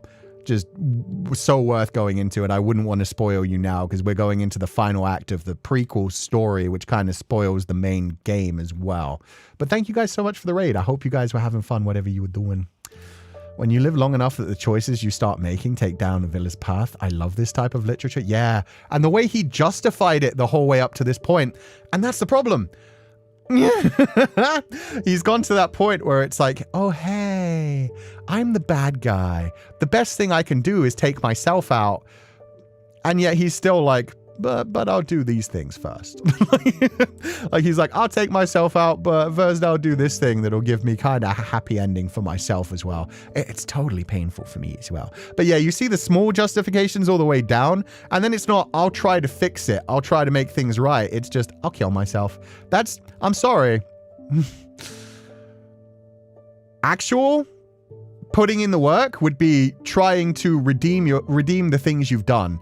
It shouldn't be an act of trying to redeem yourself. It shouldn't be an act of just like trying to give yourself a gentle way out. It should be a fact of like, oh, I've done horrible things. Let me try to do better in the future. Let me try to fix things. Let me apologize for the things that I've done. Let me explain the things that I've done, not expecting forgiveness, but explaining them so that I can then try to ensure they don't happen in the future and try to make up for them. I'll never probably be able to get Morgana to forgive me, but I can like get other people to have better lots in life and I can at least explain it to her.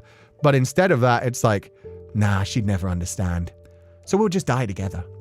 Jesus. Well-written villain, beautiful written villain, lovely, incredible written villain. Because he starts as a tragic hero, and my God, does he become a villain. In the main game, I was like, oh, you kind of fucked up. Seeing all of this, he started as like, there was an optimistic side of him. There was a hopeful side of him. There was a romantic side of him. There were sides of him that, if encouraged, could have grown and developed, and he could have taken those steps forward. And that's the thing. I don't think this game teaches us like, oh, some people are just broken and can never change. Because even motherfucking Lord Barnier tried to protect someone that he cared about, of all people. I think this game teaches us the exact opposite. With him doing that whole like downward slope thing where he was like, where was the end? Where was the point of no return? That's the fucking point. There is no point of no return. If you think, oh, I'm irredeemable, so I might as well just continue to wear the villain's mask, you're not doing any good for the world. You're not making up for the bad that you've done. You're not trying to help the people that you've hurt. So yeah, I think that's it, is realizing like, oh, I done fucked up. I'm gonna try to do better. I'm gonna try to do good. The amount I fucked up is so monumental. I have to do a lot of good before I leave this life. Meanwhile, he's just like, this sucks. I'll give her a happy ending and we'll go out together. It's absolutely worth it. There, it's triggers and it's quite dark, but it's definitely up there with some of my favorite pieces of media. There's the Count of Monte Cristo agenda. Phantom of the Opera I haven't properly watched in a serious way either before, so I might have to do that. He's looking for escapism through death and comfort from Morgana, hopefully still being with him after death. Exactly. All this point, he's been like, I can't rest, I can't go back, otherwise what is all this justified for? Now that he's finally at the breaking point, he's like, we'll go out together. I'll do one redeeming act for her, even though it destroys me, but it also kind of makes it easier for him to take his own life and rest. Also, he could have taken the choice to reveal himself as Jacopo to Morgana, even if he believes he can't be that person, to give her some comfort to her in the end. On some level, that's the thing. On some level, there is probably a part of him that was convincing him, I can do that and I can make her smile at the end. Like, that's what I thought he was going to do. I thought he was going to go in the room and bring out the necklace, or maybe even change before he went into the room and be like, Morgana, I've come for you. Like, knowing she was going to die, just immediately act as Jacopo and just be like, come on, we're going to get out of here. And then like lift her up, unshackle her, let her see the light one time before she passed away. And that's kind of what he's aiming to do now, essentially. He's still going to do it. It's just he's realized her mind is too gone. Because that's the thing. When he was saying, like, no, that's the most vile thing I can think of. I can't believe that even popped into my mind. He's saying that shit because he realizes it's actually selfish because it doesn't help her at this point. She's dying. She is gone. Like, she's barely going to be conscious of anything that's going on around her right now, and saying that it's for her sake is a lie, because more than anything, it's for his sake of saying that he is still that same boy and having that same feeling of like, oh, Morgana loves me. I'm loved. Jacopo was loved. And it's sad. It's sad. That's the whole thing. Again, him continuously doing the whole, like, there was a point of no return. You clearly still aren't at the point of no return. You still haven't ended everything yet. And if he had said, like, after he saw her with the arm cut off, like, oh, I did some horrific shit, let's get her the fuck out of here, things might have changed. We don't know. We don't know. Okay, let's wrap this up. But yeah, thank you for the raid. I hope everybody's having a lovely day. I'm going through it with so many emotions right now. And I may think different things when I've, like, settled into things in a while. But right now, writing is beautiful. Characterization is amazing. I feel sad for Jacopo, who he once was. I also detest so many of the things he's done throughout his life, ever since he first started, like, seeing Morgana as a romantic interest rather than a child he took in. But up to this point, it's so, ooh, there's so many layers of, oh, you are fucked up. But again, still the feeling of, like, I see why you did things. I see why you're still so messed up and why these things happened. And it's tragic, painful. Oof. On the first morning of the Harvest Festival, townspeople swarmed the new church's grounds. When I arrived, there were wide smiles on everyone's faces, from the young to the old.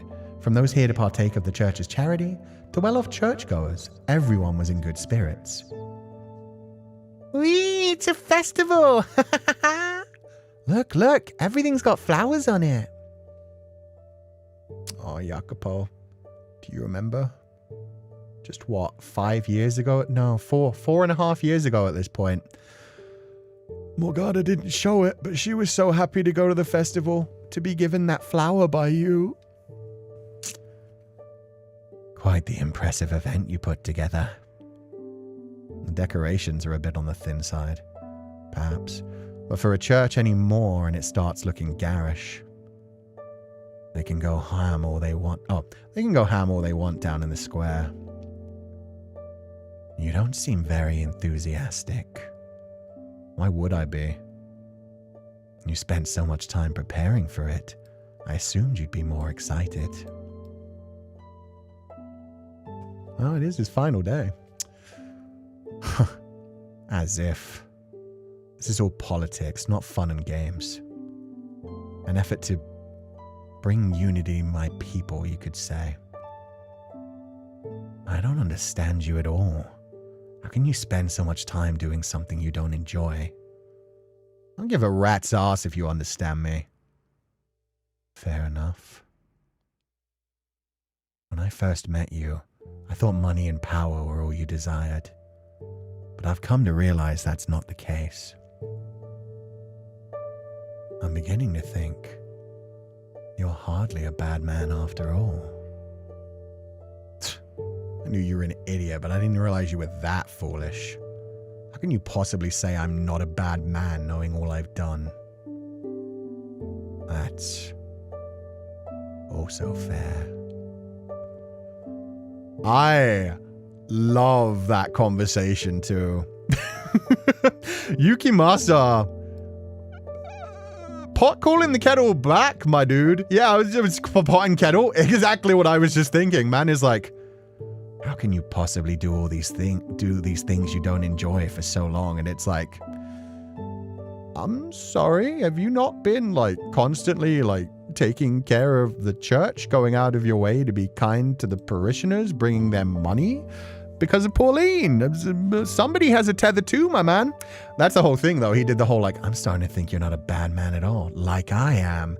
Meanwhile, both of them have their own little things where it's like, we both also have things that technically are good for other people that we do. People who are bad don't usually call themselves bad people, but at least he's self-aware. Yeah, Yukimasa kind of like shrouds himself in it as well, of just like, wow, I like to murder people and torture. Torture and murder is kind of my thing. But I guess I'll look after that nun. But yeah, I mean, they're both shaking hands without noticing. I know. It's so good. Hey, no running, kids. You're going to get yourselves hurt. And yeah, just to confirm from last week, not a whip. She's not carrying a whip, guys. That would be silly. She's just got like a nice little thing tied around her nunnery robes that have little feathers on them. Very cute. What's the big deal? Run with us, Marie.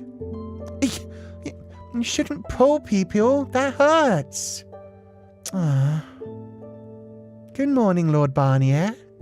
Preparations are all complete here, and the stores down in the city are ready to open as soon as you give up the word. Thank you. I couldn't be more thrilled to be part of such a wonderful celebration. Meanwhile, this is one girl who just genuinely wants to be good to the world and be nice to everyone. She's really cute. Yeah, she is. The fact that she managed to stay innocent throughout this entire story is actually wild. I'm glad to hear it. Are you well? You look a bit tired. It comes with a job.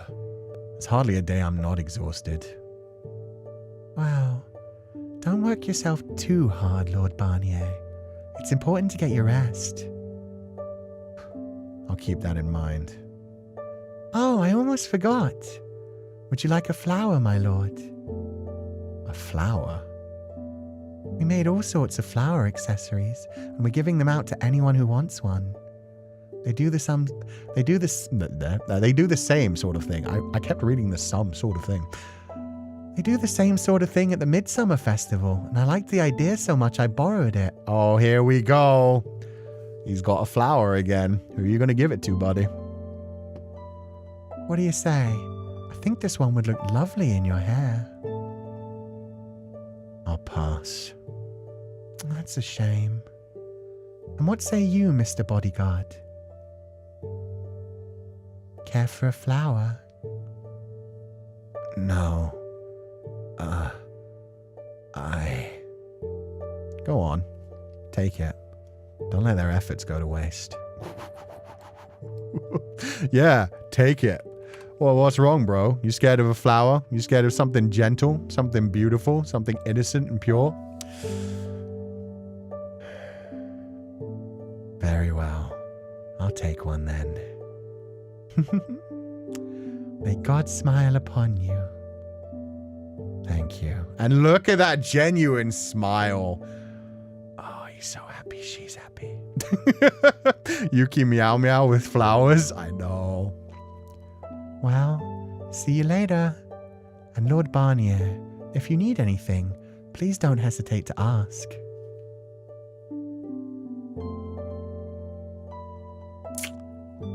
Hey, you can have the day off. Go spend it with your nun. Why the look? I'm merely surprised you would show any consideration for your dog. Well, it is a special occasion. I suppose. Needless to say, watch out for yourself. You were assailed just last night. I didn't realize you were even capable of concern. It is a special occasion. Ha! Well, we'll take care of our usual business this afternoon. Should be able to bring a little more food than usual as well. Understood. Until then.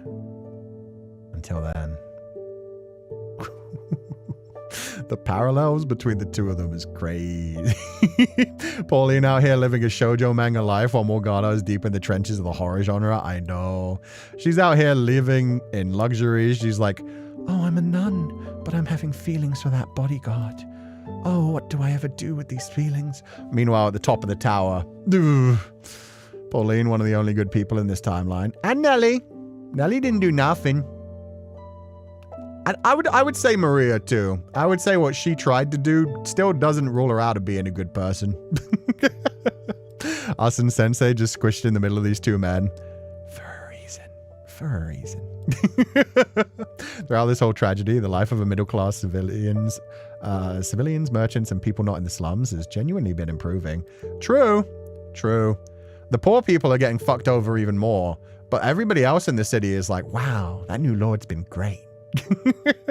Nelly's not a yandere in this timeline, so she's good. Yeah, she's just trying to survive an incurable disease. She's just dealing with a chronic illness. Maria's an angel with a shotgun. With a knife. was based and real and should be the MC. That'd be a fun game. That would be a Mafia game. Give her her own timeline. Ah, I've died and gone to heaven. The sweets as far as the eye can see. Is this Nelly? Better hurry before they're... Ack! Hey there. Watch where you're going. Speak of the devil, and the baby shall appear. I knew when it wasn't just like child, it was like, this is a named character. Anybody... We got to see every like nice and pure character before everything goes to shit. Yes, Lord Barnier.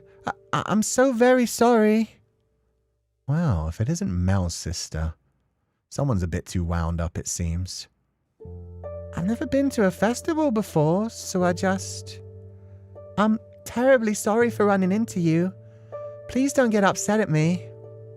Don't worry, I'm not upset. So you never went to any festivals in your homeland? Well, no. I couldn't go to any because I was stuck at home all the time. Huh. Suppose you wouldn't be able to get out much and spread your wings as the daughter of a noble family, huh? Nope, not in the slightest. It's all dresses and manners and no time for fun. I'm surprised. Most people just don't get it. So I'm going to spend all day celebrating with my Mel. Dearest Mel.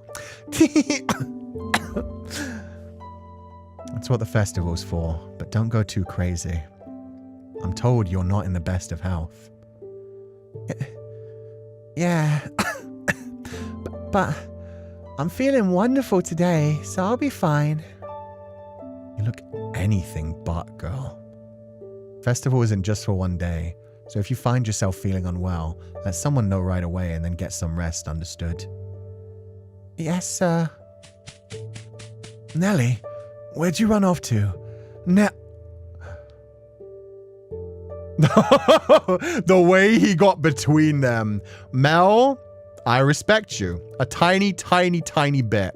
Let's see how long it takes for you to shatter that respect that you've just earned. His big brotherly smile, did you guys see that? Yeah, Jacopo had a moment of feeling very human, of caring for Nelly even, of acting, you know, human. Because he is human. That's the best thing about this. He's still become the villain of this storyline, but at the same time, down, he wants, you know, he wants him to be happy. I respect that. Now, yeah, look at his face. What business do you have with my sister? Dearest Mel? I'm begging you, don't hurt her. I'm not sure what this looks like to you, but I haven't touched her. Oh shit, he's still never beating the allegations. What's going into you, dearest Mel? The Lord was just concerned about me. Concerned? Him? Not in 1,000 years. Mel, we take care of business this afternoon. Be at my study at noon sharp. Okay. I'll be there. Oh, we can't have lunch together. Running a festival must be a lot of work.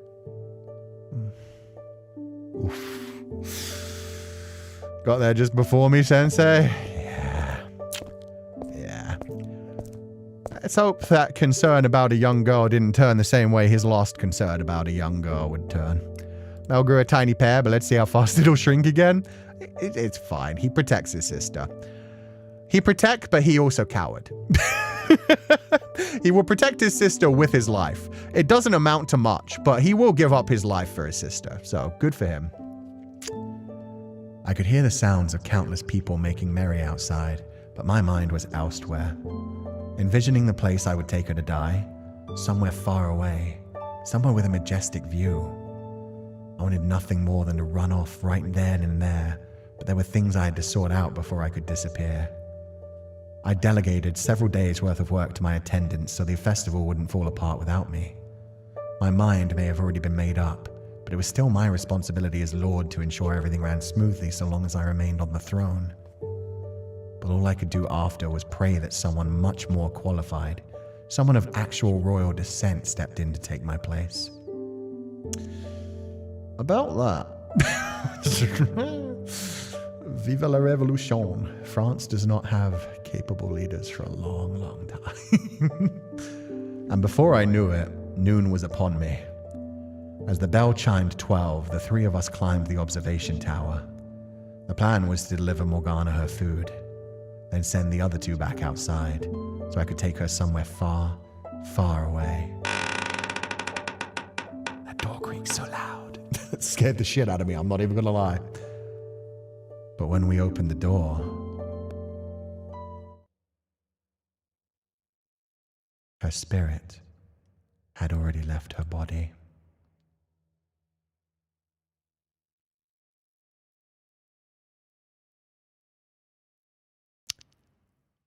And that is the end for Morgana.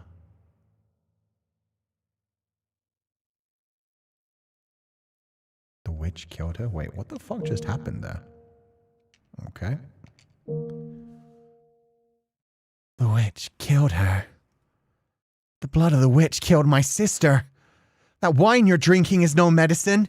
It's the blood of the witch. You're all drinking witch blood.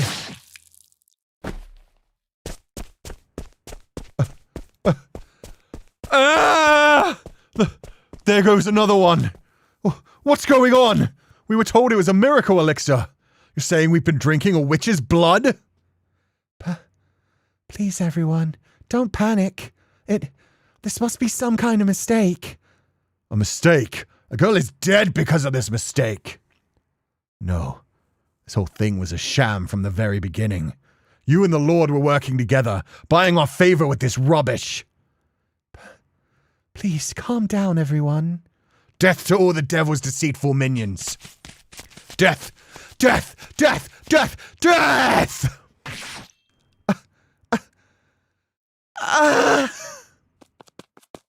Stop it!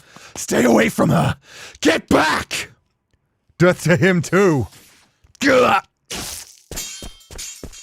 what you get for coming in and making such a mess of our country, foreigner!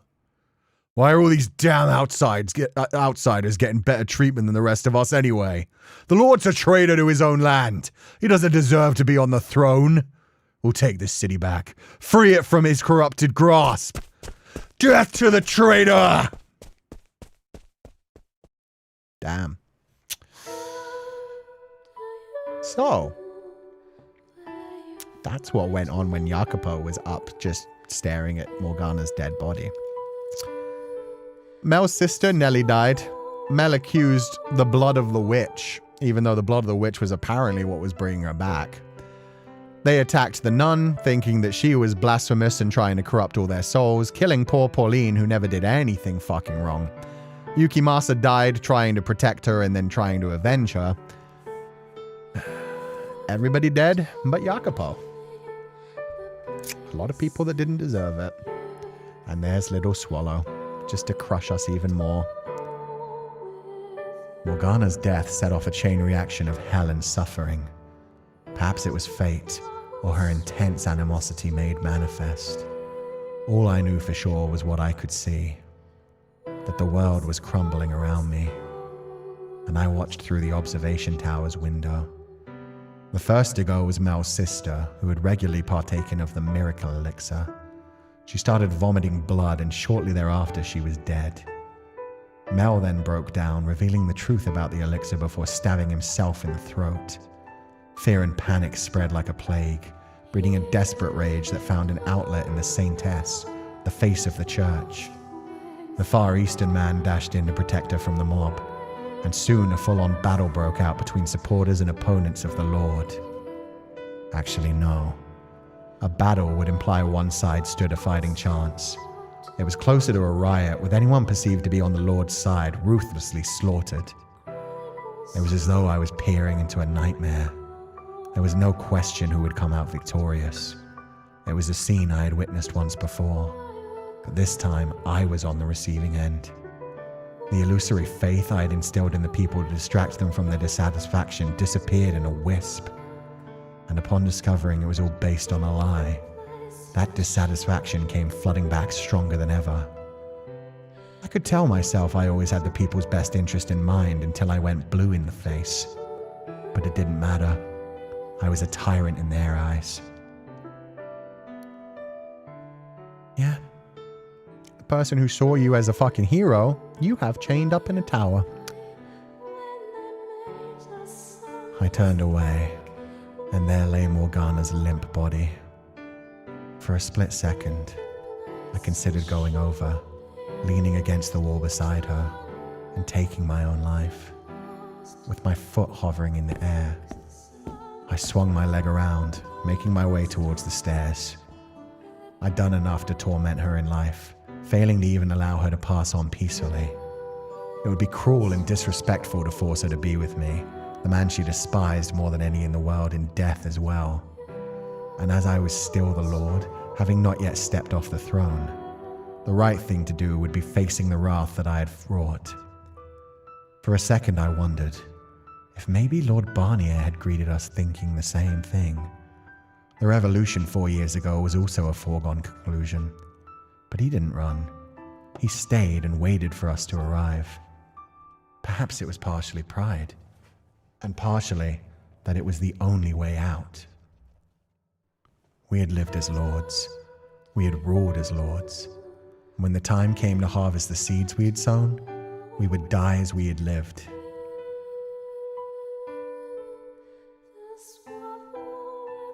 When I reached the ground level of the tower, I could hear shouting and banging and stomping through the door. They were probably tearing the mansion apart looking for me. "Find him!" they cried.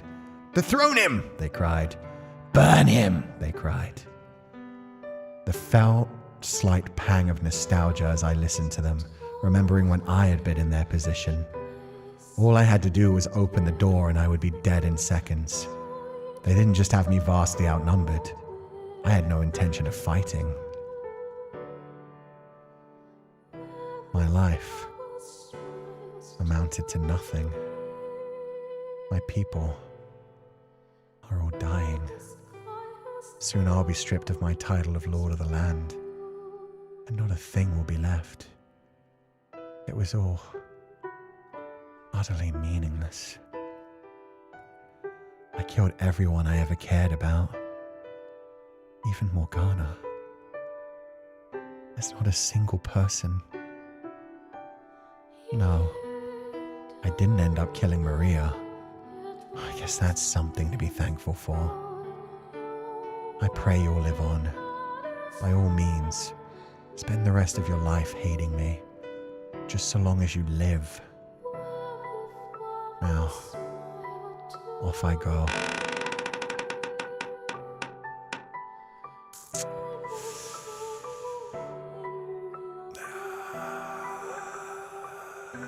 He did let her live. That was one act of kindness. Cold comfort. Yeah. He's just there in the stairs, huh? Yeah, we know somebody else who passed away there. That person passed away there defending the person they loved. Protecting the person they cared for. I stepped out before my people, and a dozen bloodshot gazes snapped onto me all at once. I raised my hand in preparation to give them a few parting words, but lowered it again without saying anything. There was nothing for me to say anymore, nor did I have the willpower to produce words.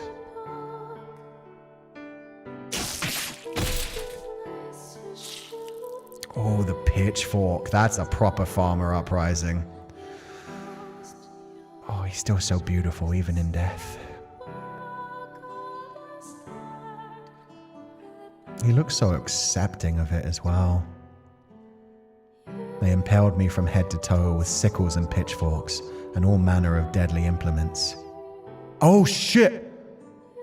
And he's still got the necklace. Parallels to Michelle's death. Yeah, Michelle was impaled at the top of the staircase, making sure that nobody got to Giselle. He was impaled at the bottom when woman at the top is already dead. Oof. And no longer able to support my own weight, I fell back against the door, sliding to the ground. I could feel the life draining from my body. Their voices grew faint. Were they shouting? Grieving? cheering. I could no longer tell the difference. My consciousness quickly slipped away, and as it did, flashes of memories whisked past. A child fighting to survive day by day. A young man with his head in the clouds, hell-bent on going out into the world. A crowd of friends hooting and howling in a pub. Girls at a brothel constantly teasing, but always reliable. And you at my side. I thought I felt a gust of wind guiding Jacopo's mind toward one particular memory. Ooh, and that's beautiful as well. Him saying, like, guiding my, and then realizing, no, not my. I'm the Lord now. He doesn't, that's not me. Guiding Jacopo's mind. Yeah, that's where you should have taken her, you dick. I don't need to see... Oh, we gotta hear what she actually said. I don't need to see the world. All I want is... Nope. I could hear her voice with incredible clarity, and after so many years, I finally figured out what she had said that day.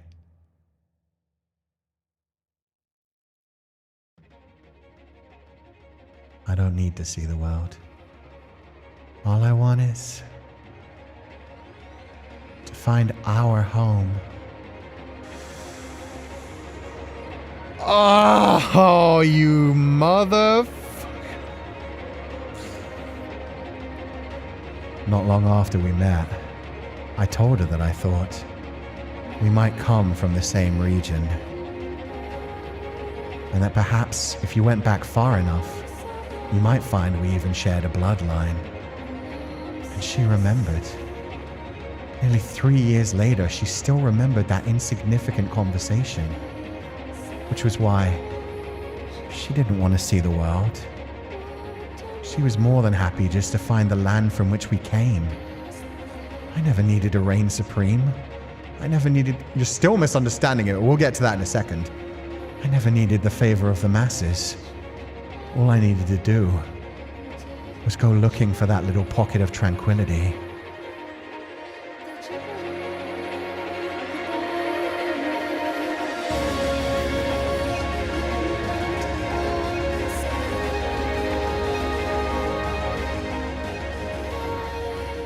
I stand before a gorgeous golden field.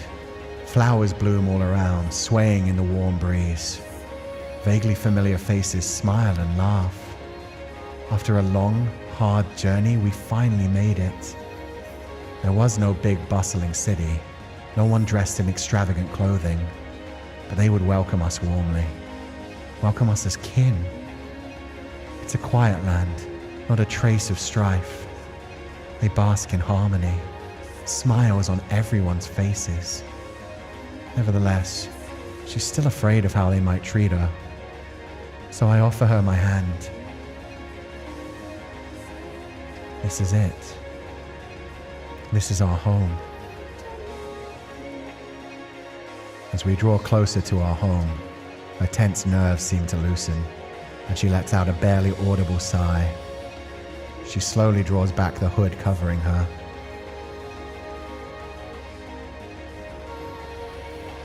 Oh, baby. Without the scars, as she should be. So happy. The soft light of the sun shining down to reveal for the first time her face. A beautiful girl stands there. So enchanting, I find myself lost for words. A smile rises to her face, now free of the hideous marks that once covered it. A smile brighter than I've ever seen before. The lush field stretching out behind her accentuate the glimmering gold of her eyes. I stand there, silently taking in the sight. Her braids flutter in the breeze. A sky blue as sapphire drapes the scenery. She isn't a witch here. She's an ordinary girl, and me, an ordinary boy. We have no power, no extraordinary abilities, And I can't think of anything more wonderful. With all the weight lifted from my soul, I give a soft sigh, looking her in the eyes. And then I chuckle, remembering something she once said. And you told me to prepare to be let down. Ordinary though we may now be, our banter remains unchanged. And I know she's got a snarky response waiting to let loose.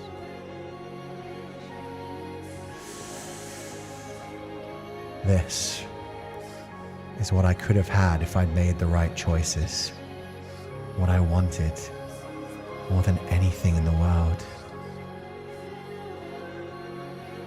A house in Fata Morgana. A requiem for innocence.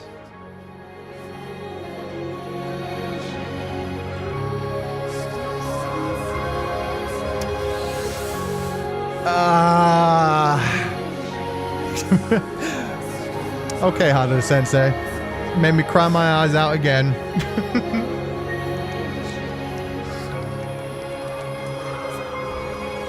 Absolute cinema. Damn straight. That was an incredible game. And they really did drive it home with that ending. That ending was just like, you could have had this, my dude. You could have, this could have been your ending. You could have left. You could have just decided, like, I found my happy place. Let's go travel. We don't need to see the world. We just need to find a place for our family to live. And that was one thing he still mistook. Even then. Find our home. I don't think she meant our homeland. I think even then he misunderstood just what she meant. And I might be wrong. Again, this is up to interpretation. That could have been like exactly what she meant, but in my mind it was like where we're going to live in the future, the place that we're going to be happy together. It didn't have to be their homeland where they came from, but she could have been making that like observation. But I think it was just wherever we end up, wherever we're safe, wherever we can be together, preferably with Maria and maybe Jiren at that point. Both maybe? Yeah, possibly both. Thank you for playing. Oh, thank you. It was so beautiful. And them hitting us with the main theme for the ending. Oh, powerful. Especially the music swelling up just so happened to happen when that like scene came in, so I got to turn it up. Wait, is this an after story? Is this Maria? Like post-murder? Post-tragedy? He's a little confused, but he got the spirit in the end. Yeah, he saw the heaven that he could have had. Okay.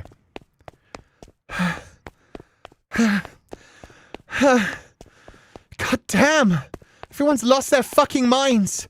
I need to get the hell out of this city and fast! On the first day of the Harvest Festival, I got this crazy bad sinking feeling, so I went to check out that new church across the bridge. Some kind of riot or uprising or something had happened, but it was all finished by the time I got there. And not long after, the truth of what the Lord had been doing came to light. I wished I'd never heard a damn thing. I didn't need anyone to tell me he wasn't the guy I grew up with. But never in my wildest dreams had I imagined he was that far gone. All the time in the world wasn't enough to make sense of that. The valuable asset he'd been storing in the observation tower was, of all fucking things, the girl we looked after a few years back, Morgana.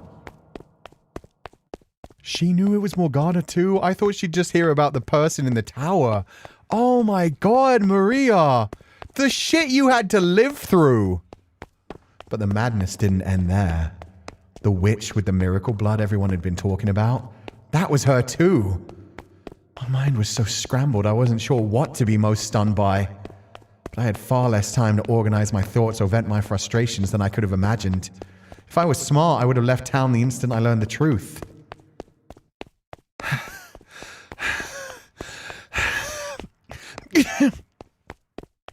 After the riot, a strange sickness began spreading through the city. If you caught it, your skin would start turning black, and before long you'd be vomiting blood. Anyone who tried to treat it was infected themselves. The people called it the witch's curse. Get your heads out of the sand! There's no... I tried to say there's no such thing as curses, but I couldn't bring myself to finish. As much as I wanted to believe it wasn't, I was starting to think that maybe the curse was real. especially thinking back on the scene at the top of the tower. The heavy air in the chamber, her dead body's eyes wide open, the eerie glimmer in those eyes that I was pretty sure I hadn't imagined. It was like I'd stepped into another world. I could barely keep myself vertical. If she really was a witch, then yeah, the scene was a pretty damn convincing argument in favor of the existence of her curse. It didn't matter that she was dead. And even me, the least superstitious girl around, was starting to consider it a possibility. So the people who had actually believed in the miracle elixir were freaking right the fuck out. They had seen what the Lord had done to her, how much pain and suffering he had caused her. It was easy to believe she hated the world enough to curse it. That's what witches did after all, and the city was scared to death. First they tried to seal the curse into the observation tower, but that didn't stop its spread. So next they went after anyone who had known her in life and punished them. Fucking poor Maria. Maria actually cared about this girl. She had to see her body in the state that it was left in. She knew that Jacopo had killed Jeren, and not why she had killed Jeren.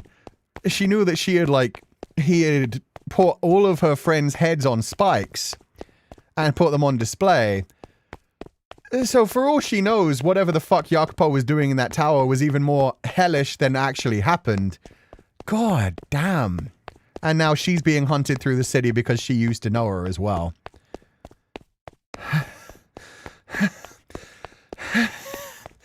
Almost there. The forest isn't far. There she is! That's her!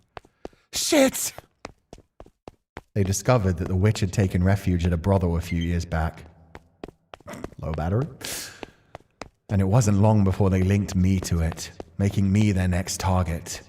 None of us at the brothel had any idea Morgana's blood possessed that kind of power. But the more I tried to defend myself, the more they began to suspect me, thinking every word a ruse. The whole city had gone completely batshit. It's right there. Like hell I'm gonna let them catch me. Fuck! My arm! She's down, boys. Get her! No! No, get off me, asshole! Get away from me! Oh, Maria. Oh, and this is the storeroom. This is where Bestia lived. This is the bottom of the fucking tower. They locked her in the tower too? Maybe my original hope will come back. Maybe Michelle in this lifeline is going to come riding in. Fucking Jesus. What the hell do you think you're doing? Wait! Worst thing is, it's because of Jacopo's injury to her that she didn't get there. She specifically said, my arm. She didn't have a chance to defend herself. Remember Maria from door 3 read something and realized it's her handwriting. Oh, you are so fucking right. The original kickoff of the witches. Oh, that's crazy. A bunch of men dragged me to the church and tossed me into the cellar. I could hear them shouting through the locked door. O witch, O great witch, we offer unto you punishment for those who wronged and forsook you in life. So please, we beg of you, stay your anger. Have mercy upon us. Hey, have you assholes lost your fucking minds? I didn't do a goddamn thing to her. I never wronged her. I sure as hell didn't forsake her. I don't have any idea what the sick fuck was doing to her. Oh, great witch, please spare us from the wrath of your curse. Please have mercy on us who laid not a hand upon you. Oh, witch, oh, great witch. You're fucked in the heads. Every last one of you. You're not accomplishing anything by putting me down here. So let me out, please. Let me out of here. Poor girl. So they're just continuing the violence, continuing the cycle.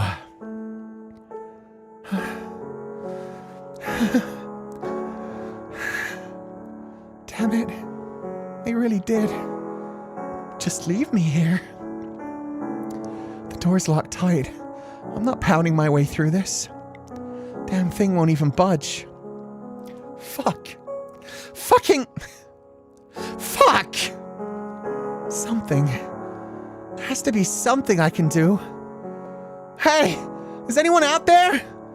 Someone let me out of here! I didn't do anything!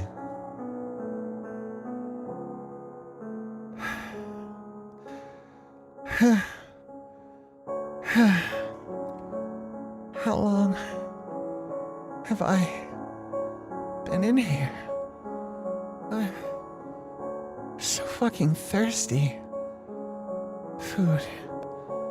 That would be nice too. Someone, get me out of here. Please.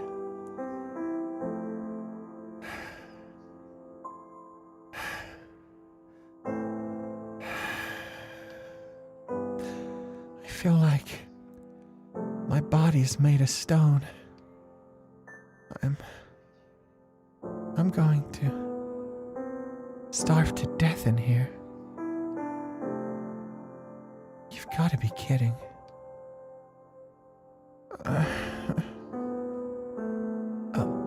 Oh God. I feel sick.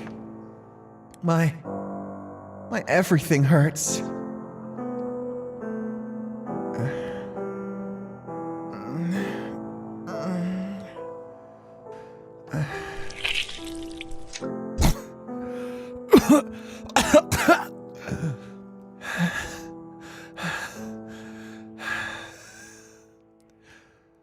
What? Is that blood? My blood? Oh, she caught the illness too. But she hadn't drank any of the miracle cure, which proves it was just a fucking illness. Oh, lovely. Tie that in as well. Make sure we know. Oof.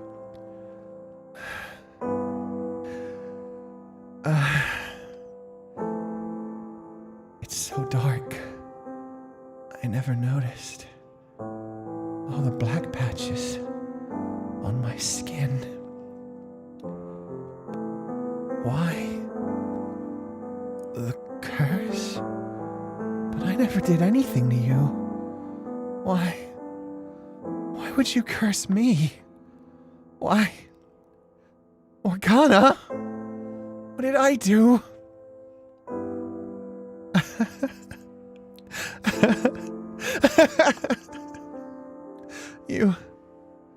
You didn't mean to, did you? It was just a little mistake, wasn't it? You can still take it back. There's still time. Just take it off me. I didn't do anything to deserve this. I didn't do anything to deserve being cursed. Come on, spare me. This is all on his fucking head, not mine.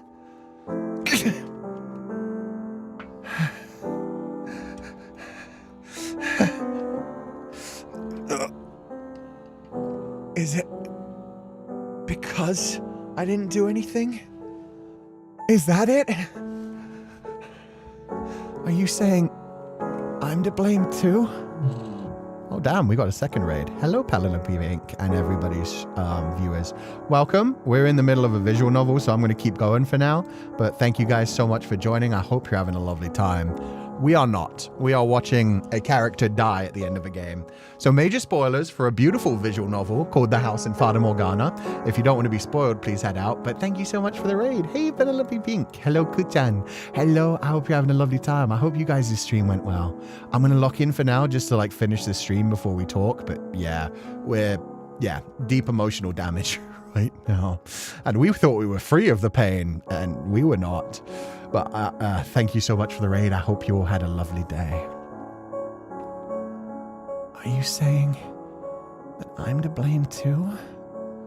Because I didn't do anything to stop it? Because I couldn't trust anyone but myself?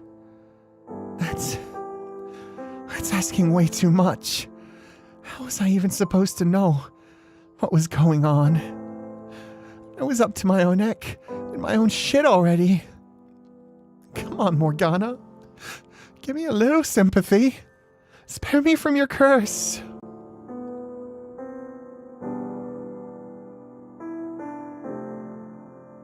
I can barely move my body at all. I feel like I'm all out of blood to cough up. I don't even have the energy to cry for help anymore. So this is how I go, huh? And when I'm gone, that means everyone's dead. I wonder what whoever finds my body will think. They'll probably think that I was one of them. Now wouldn't that be some real bullshit?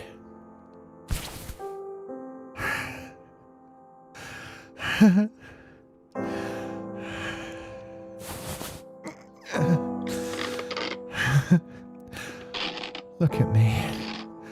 I know how to write. I'm a woman and a whore and from the slums. But look at me. I can read and write. Pretty impressive, huh? Why? I forgot how I learned, though. All right. I had a friend who was doing some really important work. So I studied, so I could help them out if they ever needed anything. And I'll make sure to write it all fancy and proper so no one suspects it was written by a whore. See? I'd make a kick-ass aid. Oh, that's so devastating. She learned to read and write all fancy so she could try to help Jacopo. She thought that maybe he'd bring her with him into the house and he could be an aid. She could be an aid. If he had just gone down to the slums and talked to her. Oh, man. And she becomes Whitehead Girl's aide? Yeah, she becomes her main maid. Oh, baby. Even after everything, she was still holding on to hope as well. Because she would have seen the heads on the pikes, like, what, the day fucking after? No, a couple of weeks after. But it takes more than a couple of weeks to learn. So she was working her ass off to learn that shit. That was definitely after she'd seen the heads on the pikes still. She wanted him to explain it to her. She wanted to believe. Damn it. Who were they, though? I can't remember anymore. You hear that? I'm innocent. The sinners are the ones who lived here. It was all them. Not me. So if somehow there's something after this and our souls live on, please only curse them. They're the bad guys. It's all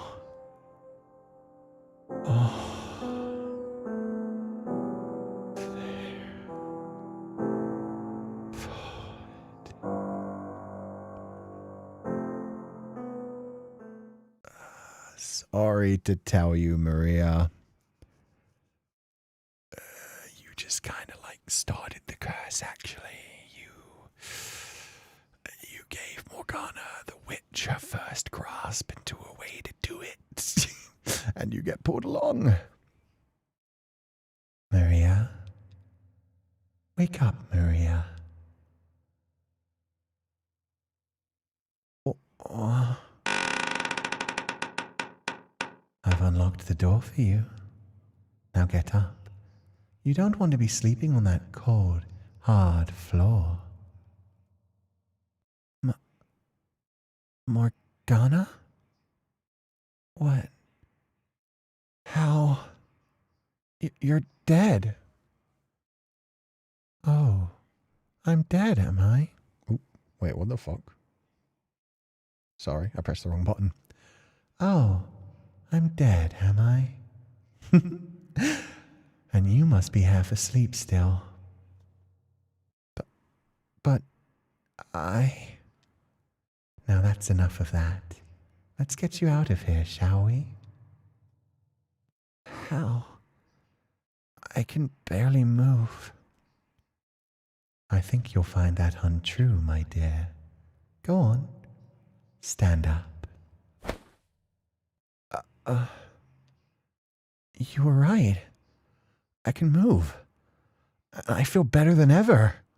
It's like I was just imagining all the pain. See? What did I tell you? Now come, let's get out of this dreadful place. They're waiting for you. Huh?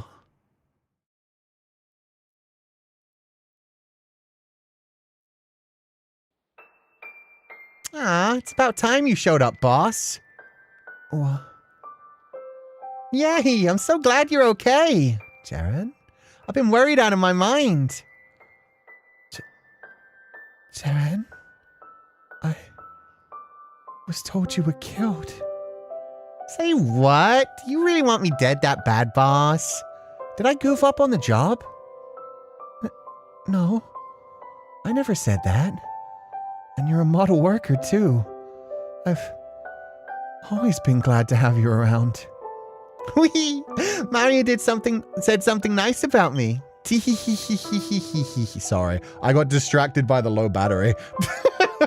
Let me plug that in. We'll make sure that doesn't pop up again. Must have been real rough in here, huh, boss? I can't believe all those bad men would just lock you up. It's not nice.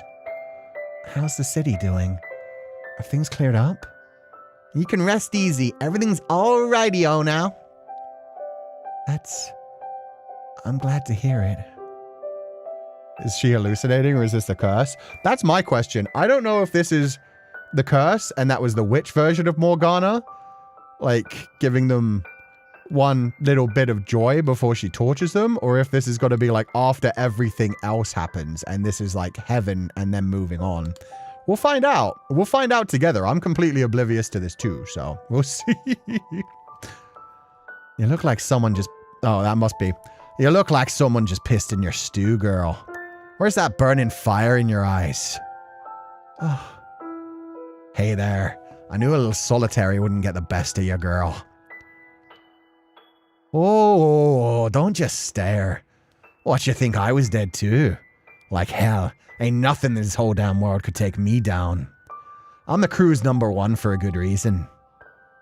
That's right, you are, aren't you?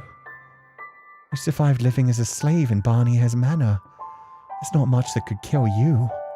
Damn straight, eh? Don't you worry about nothing. Long as I'm around, nothing can touch our slums. Yeah, I believe you. So hey, if you're alive, does that mean... That it does. We're all alive. Every last one of us. You were never a morning person, but this is a bit ridiculous, don't you think? Jacopo, is that really you? Is it really the same old Jacopo I used to know? What do you mean used to know? The same Jacopo you've always known. But you became the Lord, and then you killed everyone. Do you really have that little faith in me? I'd never kill any of you, you know that. Just look around. Does anyone look dead to you? Because they sure look alive to me. Whatever terrible dream you were having down there, Maria, it's about time you came back to reality. But Look me in the eyes. Tell me I'm not the same Jacopo you've always known. No, you're definitely you. Same old friend I've always known. See? Was that so hard? Wow, we got the whole gang here, so what do you say we'd go do something? Hit up the pub, maybe? Oh, now that's a plan. We're well overdue for another drinking contest. Ooh, I want in too. What about... Yeah, I was going to say, where's the little sister? You're coming with us too, aren't you, Morix? I'm not comfortable in such lively places. Come on, just this once. We can sing together even. Your voice will have the whole place enchanted in a snap. I won't be singing, but I suppose I can join you. The chance doesn't come around often. Oh, come on. You never want to go when I ask, but you will if she does? You could be drowning and I still wouldn't agree to do anything you asked, so that's irrelevant. I'm not going because Jaren invited me, but for Maria. Will you join us? You bet your butt I will. I'm so glad. Oh, happy ending. Okay, they weren't twisting the knife.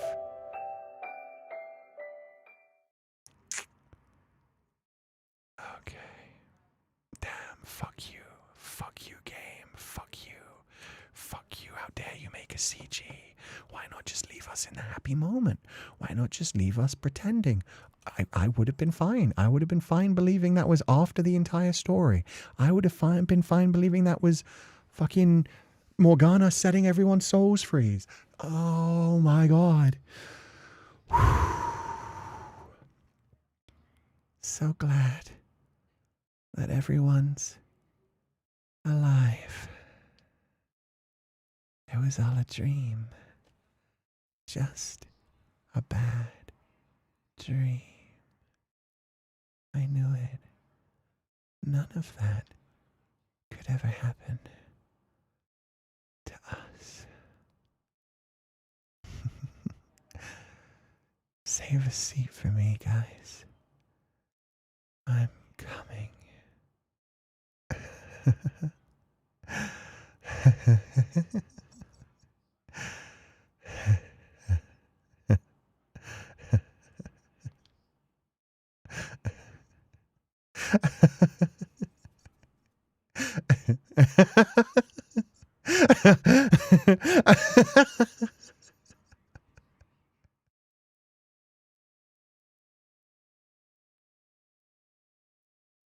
The end. Why? Excuse me! Haruda Sensei? What the fuck? What? For them, there is no happy ending, apparently. Jesus. What are the words written there? Well, to everybody who was asking that, you're going to have to play the main game, the House in Fata Morgana. You're going to have to find out through the main game, and that adds a lot of weight to one of the scenes we saw at a different point that was very confusing. You know what, chat? If anybody remembers the words, feel free to post them in chat. Asante Dele. Asante Dele. It's not in English, no, but they did translate it in the main game. Haruda Sensei, what did we ever do to you? I know, right? If you had stopped at Maria dying, I would have been like, okay, that's fine. But then you give us like that happy fake ending, and I'm like, oh, is this like when Morgana and Michelle were going around setting all the souls free? We never saw like Maria be freed.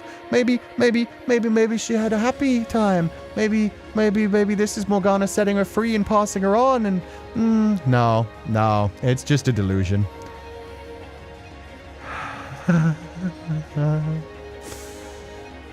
That's fine. Want to ask kindly, Haruda Sensei, why? Why? Yeah. Everyone go play or watch a playthrough of the main house in Fata Morgana. I would say play it. I would say if you have any possibility, buy the full game. You can buy it on Steam if you want the original version. If you want a slightly prettier version, you can buy Dreams of the Revenant edition on the Switch, which comes with all these extras, including a Requiem for Innocence and all these like extra things. We have something called Ascento Delle, Happily Ever After. I don't know how long these are. We might go play a couple of them right now, because I'm not over that ending. They gave us a CG for Maria dying of the fucking plague on the ground, smiling as she passes away. At least she saw a happy ending. At least she was delirious. Oh, God. God, Dreams of the Revenant. Let's go. It goes on sale every couple of months, too, and it's super good. Ascento Delle is less than 2 hours. Oh, it's that long? Oh, shit. That's probably not doable for us in one stream, then. If it's 2 hours for the normal person, it'll probably be like 4 or 5 hours. There's also Happily... I'm kind of curious about Happily Ever After.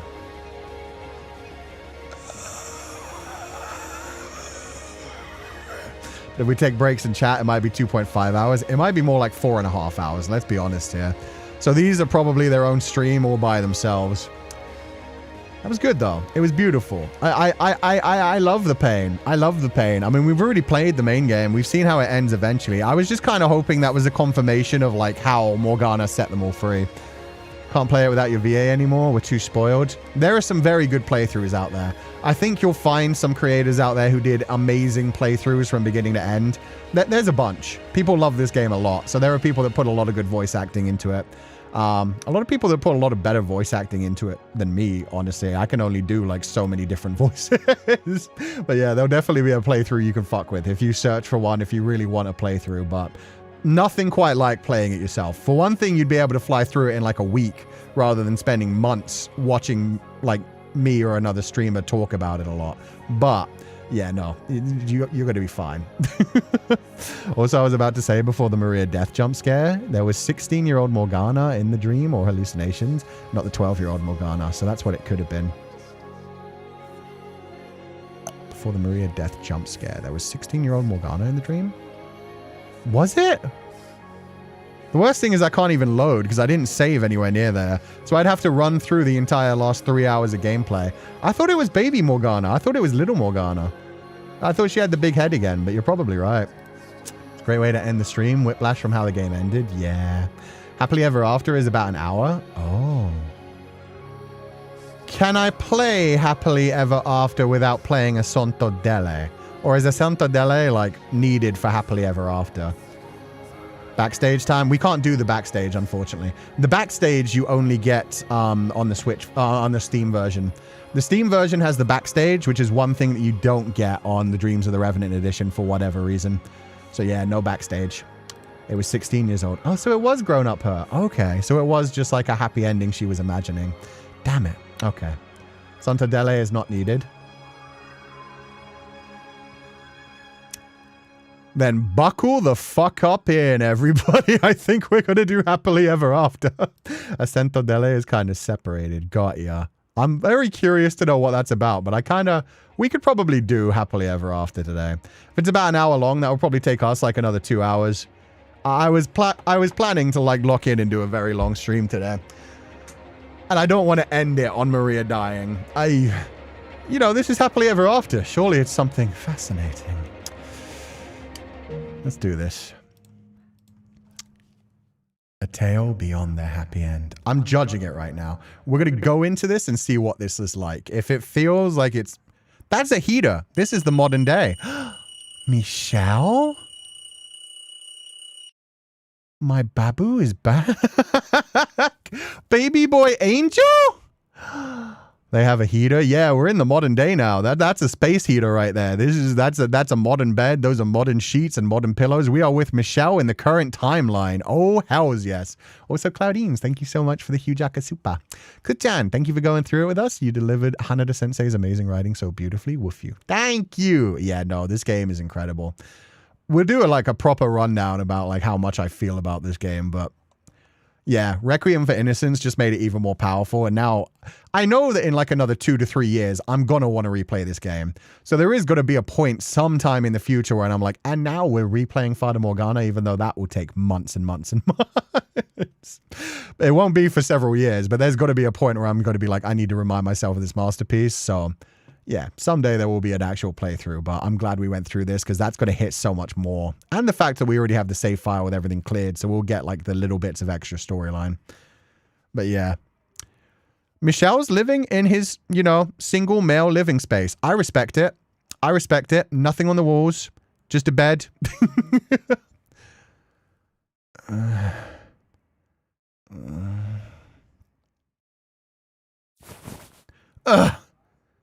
No going back to sleep today, Michelle. Time. What's the time? What? 9! We're meeting at 10. Was my second alarm, wasn't it? Out of bed now. No time to waste. How big of an oaf would I look if I were late because I slept in? Oh, I should get myself out of the way. Pretty straightforward bathroom, too. No amenities. Okay. I hope he's taking care of his luscious long white hair. Hopefully with Giselle in this life already. I hope so. I hope this is everyone. I hope this is just like a prelude to reincarnation. Normally, I have no problem waking up, but I had trouble falling asleep last night thanks to my nerves. What am I, a 5-year-old? Breakfast, I can do without. I need to get dressed and cleaned up. Teeth brushed? Check. Hair brushed? Check. Buttons all lined up properly? Check. Tag removed from my new shirt? Check. Wait, this is so cute. I don't know where he's going. I don't know why he's so nervous. I'm hoping it's a date with Giselle. I'm hoping they're going to meet up at a cafe. But yeah, brand new shirt, nervous, couldn't sleep last night. This is so cute. Room? A disaster. I was planning to clean it when I got up this morning. That's fine, though. It's not like I'm inviting her over. Yeah, boy! Oh, we're gonna see a happily ever after with motherfucking Giselle. Oh, that's so cute. I shouldn't even be thinking about that on our first time out. Yeah, keep your eyes off of the obese rats. The obese rats come later. At least 4th date, maybe 5th date. Okay, all set. Here goes. I'm trying to remember Michelle. I think I gave him actually an even deeper yes. A tale beyond their happy end.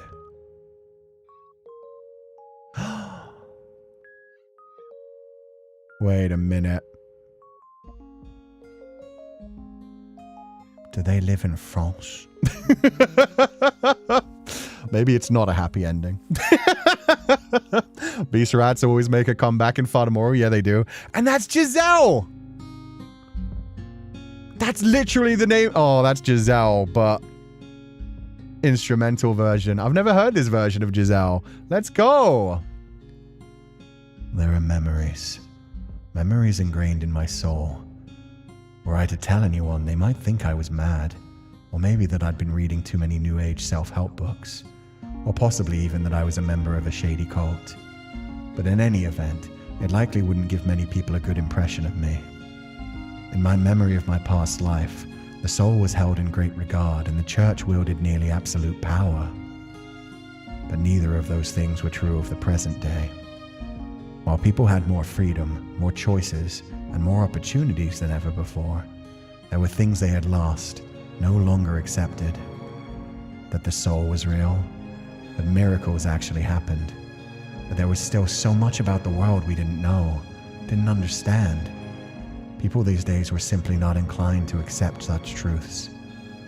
But I wasn't particularly troubled by the fact that few were likely to believe me. I didn't feel alone in my knowledge, because I wasn't. Giselle remembers too? Oh, yo! Oh, so fucking sweet. They do remember each other. Oh, that's adorable. And in that case, maybe they can save everybody else in this timeline. They know what's wrong with these souls. They know how to fix them. They know how to make them better. You already ran into Mel in one of my bad endings, you fucker. Was it Mel or Nelly? We ran into either Mel or Nelly wearing like school uniforms in France. And I was like, oh God. Real life is worse than fate. We live in France. We rejoice. Yeah, we do. And they actually remember. I wasn't sure if they were to keep that or if it was just going to be like a strange feeling that they vaguely knew each other. That's so cute. Because on that fateful day, we found each other again. She turned toward me, the very same Giselle from my memories. And just as I recognized her, she too knew exactly who I was. Oh, it was both of them. Oh, yeah, it was. They were doing the dearest Mel thing. Yeah. For the two of us have memories. Memories ingrained in our souls. And no longer did those memories serve as shackles.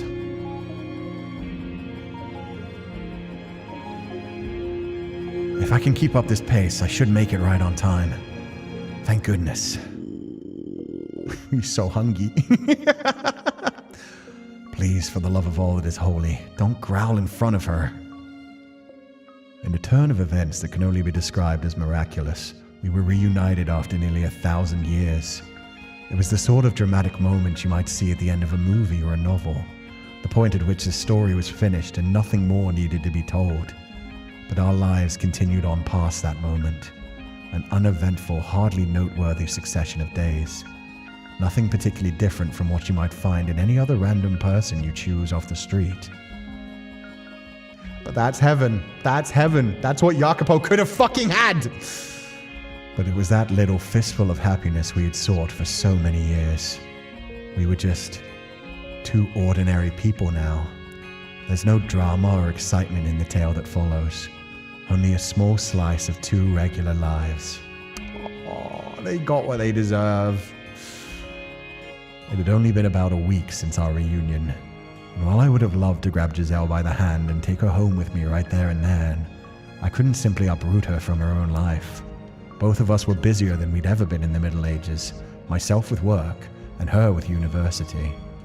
So after that, we quickly caught each other up on our present life situations, exchanged contact information, and agreed to meet up the following week. This is just a week after they met each other? This is their second meeting? Oh, let's fucking go. This is so cute. No wonder he's so worried, so nervous. I then walked her to the station, and that was the end of that. A rather underwhelmingly mundane conclusion to such a dramatic, tearful reunion. Especially coming right after I had said, I want to spend my days with you, with that smile always by my side and nothing to get in our way. Though, I suppose it shouldn't have come as any surprise that reality wasn't as simple as fairy tales. That meant today would be our first chance to spend any real quality time together. Hence the butterflies in my stomach and having not gotten much sleep last night. By all accounts, I had no reason to be nervous. We knew each other better than perhaps two other people ever should. But this was different. This was now. We weren't just in a new era. We'd been given entirely new lives.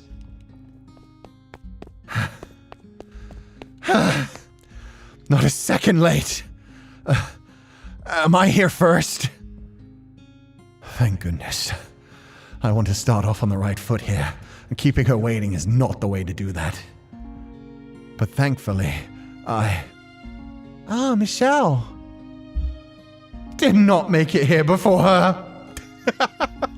We love our boy Failure. At least he didn't trip on top of her and just like grab her chest and just be like, oh, lovely obese rats. Damn, Giselle looking fine as fuck as well. Let's go. Good morning. Michelle. Damn, the raincoat, the black dress shirt. Giselle, you don't need to dress like a maid anymore. It's a cute fit, but you could have gone more Lolita if you wanted like the maid-ish kind of thing. Nice blouse. The middle bit looks a bit uncomfy. But you know, you look good. You rock it. That's what matters. God damn, Michelle, though. The hair tied back. Look at that long ponytail. I only just noticed it going down past his fucking hips. Let's go. Let's go. Love the raincoat. He's got to make a lot of money, too. He did say he was busy with his job. He dresses real good. Good morning, Giselle. Are you feeling okay? You're red as a bead and you're breathing pretty heavily. Never felt better. He looks like he's in so much pain. Doing my best. I'm fine. Don't worry about it. Well enough to do a little running, in fact. You ran all the way here? There was no need to rush. I didn't want... I hope I didn't keep you waiting. Oh no, not at all. The wink. Oh, she's so cute. You're here right on time. I suspected you might show up early. so I wanted to be here at least 5 minutes beforehand. I suppose I did show up a bit early. When did you get here exactly? About 5 minutes ago, I think. Now the truth. 9:30. They're both so cute. Wait, they were supposed to meet up at noon. 2.5? Yeah, 2.5 hours? My girl, she was... Okay, yeah, you're fine, Michelle. You can calm down now. She's a little bit excited about today as well. That's way too early. I was just... You know... I was so eager to see you again. I'm sorry. I let myself get a bit too excited, didn't I? No, it's fine. And he folds so immediately. He's just like, no. Pretty girl, don't look sad, pretty girl, smile, please, pretty girl, please smile. I mean, I hardly slept for the same reason, so...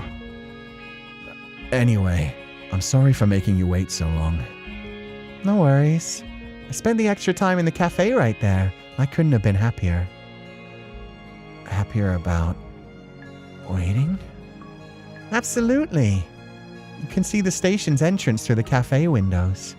As I was sitting there, giddily imagining you out there amongst the crowds looking for me. That 30 minutes went by before I even knew it. I forgot she likes to, like, tease him a little bit, too. Sensei, you're in Jacopo's clothes? Oh, shit, yeah, no, we're in modern day now. You are so right.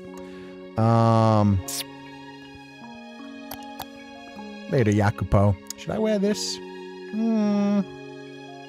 I don't like showing my forearms in front of these two. These two are dressed way too nicely. You know what? I'll get the long hair out, too. I'll just take off the cloak. There we go. That'll do. 30 minutes went by before I even knew it. She's teasing him so much. I love it. Oh, they were supposed to meet at 10? Damn, he woke up real late then. My bad. I thought they said noon. Is that so? Was that creepy? No. No, not creepy at all. Just... My heart may have skipped a beat. Oh, he's so cute. I love that he's able to speak to this like her, speak like this to her now. He's so down bad. He's so cute. He's so sweet. 1,000 years of pining, guys. 1,000 years. And don't forget, I'm a pro when it comes to waiting. Yeah, I'd say. Half an hour may as well be half a second. I'll still try and avoid keeping you waiting in the future. I'd appreciate that. I also love how, like, adorkable he is. He's still got that look of uncertainty about him. He confessed his love in such a dramatic way. She waited for him for 1,000 years, and he's still like, oh God, I might blow this. She's such a perfect girl. I need to try my best. So, what's the plan? You said you were going to choose where we went. Yeah. Today's schedule was all on me, at my own request. For one, I wanted to show her I could just be more proactive than in the past. And for two, I wanted her to just be able to enjoy the day without worrying about anything else. After all, this was our first date. Shall we start with a movie then? Oh, I like that idea. I haven't been to the cinema in a while, but it's just not the same watching TV at home. I can't wait. I was afraid it might come off as too safe, but Giselle seems fond of the idea. Thank you, whoever invented movie theaters. And thank you, whoever wrote that dating manual. My man checked a dating manual? Michelle, never fucking change. First time he was reading books about romance, like, oh God, what are these feelings? Now he's straight up looking online and like, okay, you take her to the movie theater, of course, and then dinner afterwards. That's perfect. Get her somewhere dark. Take her to a scary movie, and she'll be a bit scared. She'll latch onto you. Let's go. So, what are we going to go see? Horror movie, horror movie, horror movie, horror movie. Oh, did you not even plan that far ahead? She's got the exact same face she always used to. That's so cute. His faces are so different. She's still the exact same Giselle. What should we see? Giselle was like, oh, so you didn't quite plan that. You tried. An attempt was made. So you only decided on a movie and not a specific one, Michelle? I thought you wanted to go because you had something in mind. Sorry. I was so focused on figuring out where to take you. Tripped 2 steps out of the gate. Oh my god, he's so cute. Oh, don't beat yourself up. It's fine. Finding something to see once you're there is fun too. Let's do that then. We'll go to one of the bigger theaters, something with a large selection. Perfect. Oh, he's so cute. The wink. Yeah, meanwhile, she's making it very clear to him as much as she fucking can. You can't make a mistake, my dude. Just be comfortable.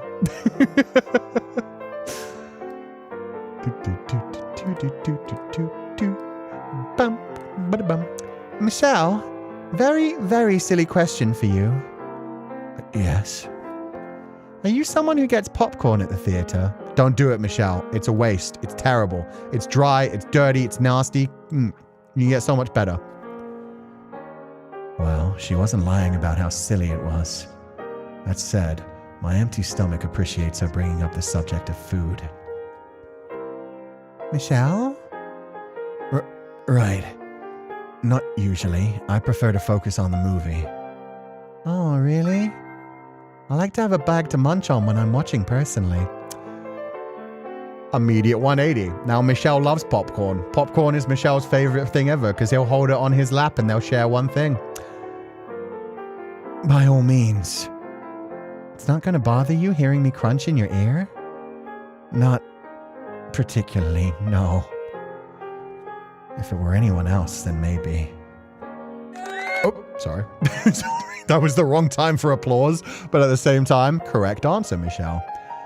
I'm in a popcorn mood myself today, so I'll get a bag as well. No, you fucking won't, you idiot. You share a big bag. Read that manual again. That manual is failing you. Can't fight this hunger any longer. Oh, all right. Then we'll get one salt and one sweetened. Oh, the ticket counter's open. Have you decided what we're seeing? Is there anything you'd like to see? I was thinking you could choose. I want you to decide, Michelle. I'm curious to see what kind of movie you pick. I see. Well then... Wait, do I get a choice? Oh my... Wait, really? What is this silly... This is a silly little after story. I'm loving this. I get to decide their date. We got action, romance, horror, animated, naughty. Well, you know I'm gonna make my boy stumble. We're straight up going into a fucking naughty movie. I'm gonna save her. No, I like the girls making fun of my boy too. That was one of the best parts. I'm gonna save down here. We're gonna need to reload this a few times. How do I quick save to? This? Perfect. Okay, first off the fumble. Let's talk about those obese rats again, huh, buddy? Naughty. How about this one? What? Huh? Do you really want to see that one? Yes, it sounded like an interesting romance. Busty maid paradise lost in her mountains. Excuse me? I accidentally pointed to the 18+ movie next to it.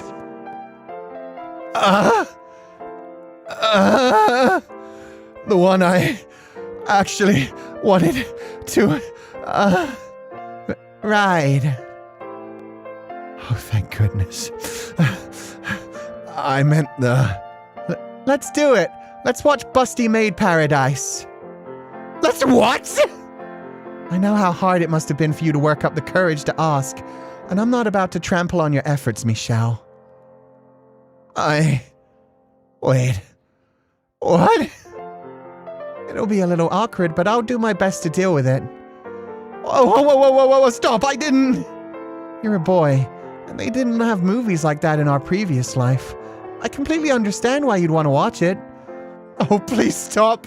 I swear that wasn't the one I was pointing to. Besides, I'm not a boy. I'm a 27-year-old man, and I've lived in this era long enough to know there's plenty more where that came from. But that's not the point. Michelle's like, no, I've watched so much porn, Giselle. You don't understand. It's not just porn you see in a movie theater. You could see the way more freaky shit online, the way more fetishy shit. That's just busty maids. Wait, what the fuck am I saying? Oh, no need to be bashful, Michelle. That smile is scaring the hell out of me. Do not be scared. Michelle, you don't know how to handle all that yet. Yet being the key point, she is going to guide you. She knows what she wants, and she's perfectly fine with this. Now come on, let's get going. Excuse me, I'd like 2 tickets for Busty Maid Paradise. The dude at the counter is just like...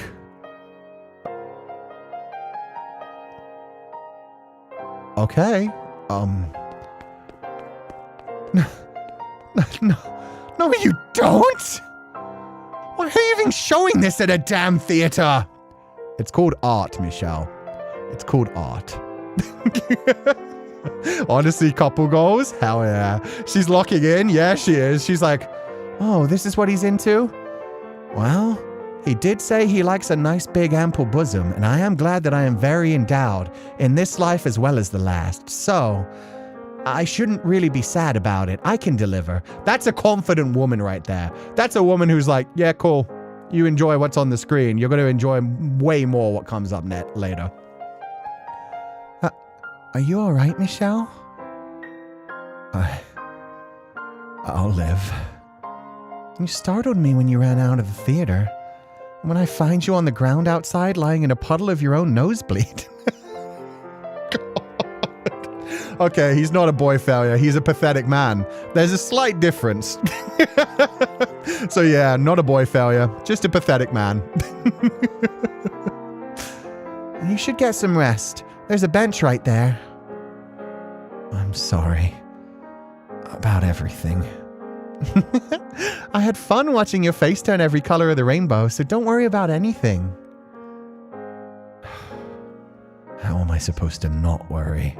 It was my job to plan out this date, and I've gone and made a total disaster out of it. And it was... a very bold film. What we saw of it, at least. I've never seen one of those kinds of movies before. I'm not sure what I'd even say if you watched them regularly. Do you watch them very often, Michelle? Or... I mean, most guys do, right? I wouldn't say very often. I would say between certain age groups. At age 27. 27 is the age where you started to calm down a little bit.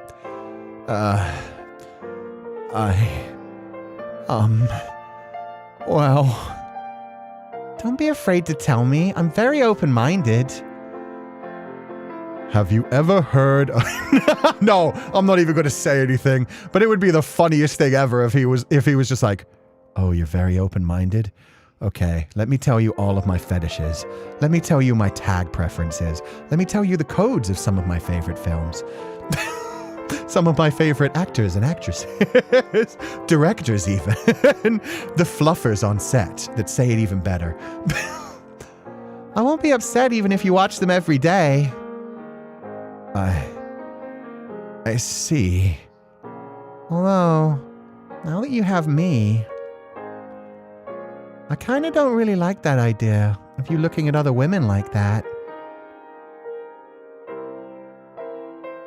That is a confident woman. That is a confident woman.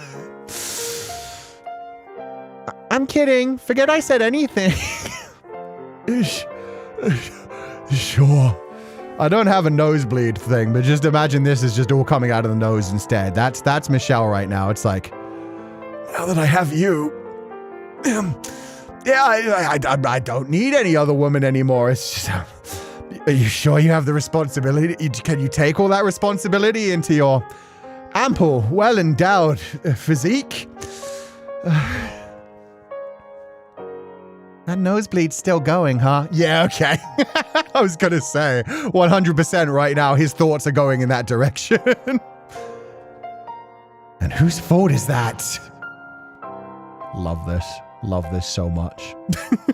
Now that's a woman. Yeah, it is. She decided to take responsibility for that shit immediately. It's like, I don't want you to look at other girls that way anymore. Besides, you've got me. We know who's topping in this relationship? Yeah, we do. Yeah, we do. She waited for 1,000 years. She's been planning this for a long time. Oh, thank goodness it stopped. Thanks something. I was getting ready to call an ambulance if it went on much longer. Would make a great punchline to this train wreck of a first date.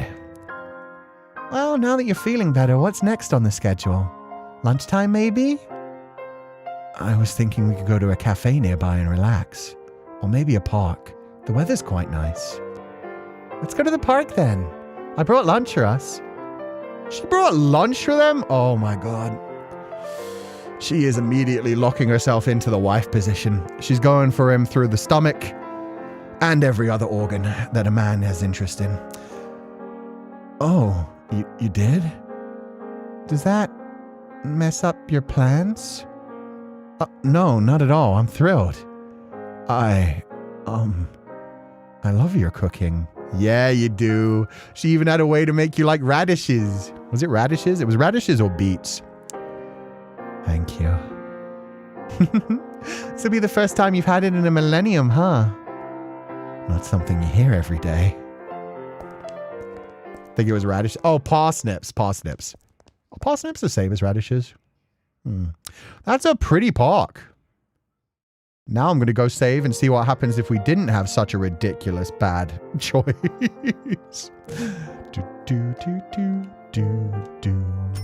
We always got to do the worst option first. Parsnips are more like carrots. Really? Huh.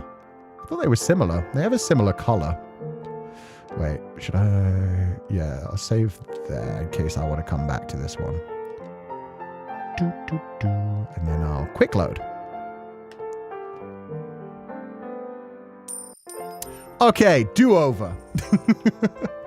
Action, romance, horror. Let's go with horror. Let's see if we can scare Giselle. If we scare Giselle, she'll cling on to him, and then he'll go running out of the theater again for a different reason. How about this one? That looks pretty scary. I hope there aren't too many jump scares. If you're not a fan of horror, we could see something else. Oh no, I'm fine with the movie. I'm curious how it would turn out, even if it does look creepy. Look at how much they packed into one poster. Makes you want to know how all the pieces come together. That's precisely why I chose this one, in fact. This part in particular with the mansion draped in fog. Would that maybe hit a little too close to home, my dude? I feel like I've seen this somewhere before. The similarity is probably coincidental. Oh, and did you read that tagline? Death shall befall all you who set foot in this house. I feel like I've heard that somewhere before. Well, I guess Morgana's gotten to work a lot faster than anyone else. She already made a movie out of it. Or maybe... No, I guess it wouldn't be Michelle's older brother. I'd be like, Michelle's older brother was kind of artsy. Maybe he became a director instead of a painter. Like you said, it's probably a coincidence. That said, I'm even more interested in seeing it now, but for other reasons. Indeed. All right, well, I'll go get the tickets. I won't be too long. I'm coming with you, and I'd at least like to pay for... No, please allow me, if you would. Okay. Oh, he's so cute. Wait, this is going so much better than the fucking adult movie. I liked the adult movie. The adult movie was funny. But look at him getting into his own. He's like, no, I'll pay. Don't worry. But of course you can come with me. Thank you. That slight little bit of blush. Oh. Oh my god, that scared me silly. That part when the maid's face appeared out of nowhere in the hall about made me jump out of my seat. Same here. And then it turns out she's the real heroine. Holy wow, that was something. I might cry again just thinking about that ending. Oh my god, it straight up is Fata Morgana. I have to say, that wasn't scary at all. No, not really. It felt like I knew everything that was going to happen. Surely, it's just a coincidence, right? Probably. It wasn't exactly the same. And there are hundreds of movies set in old mansions. Yeah, that's gotta be it.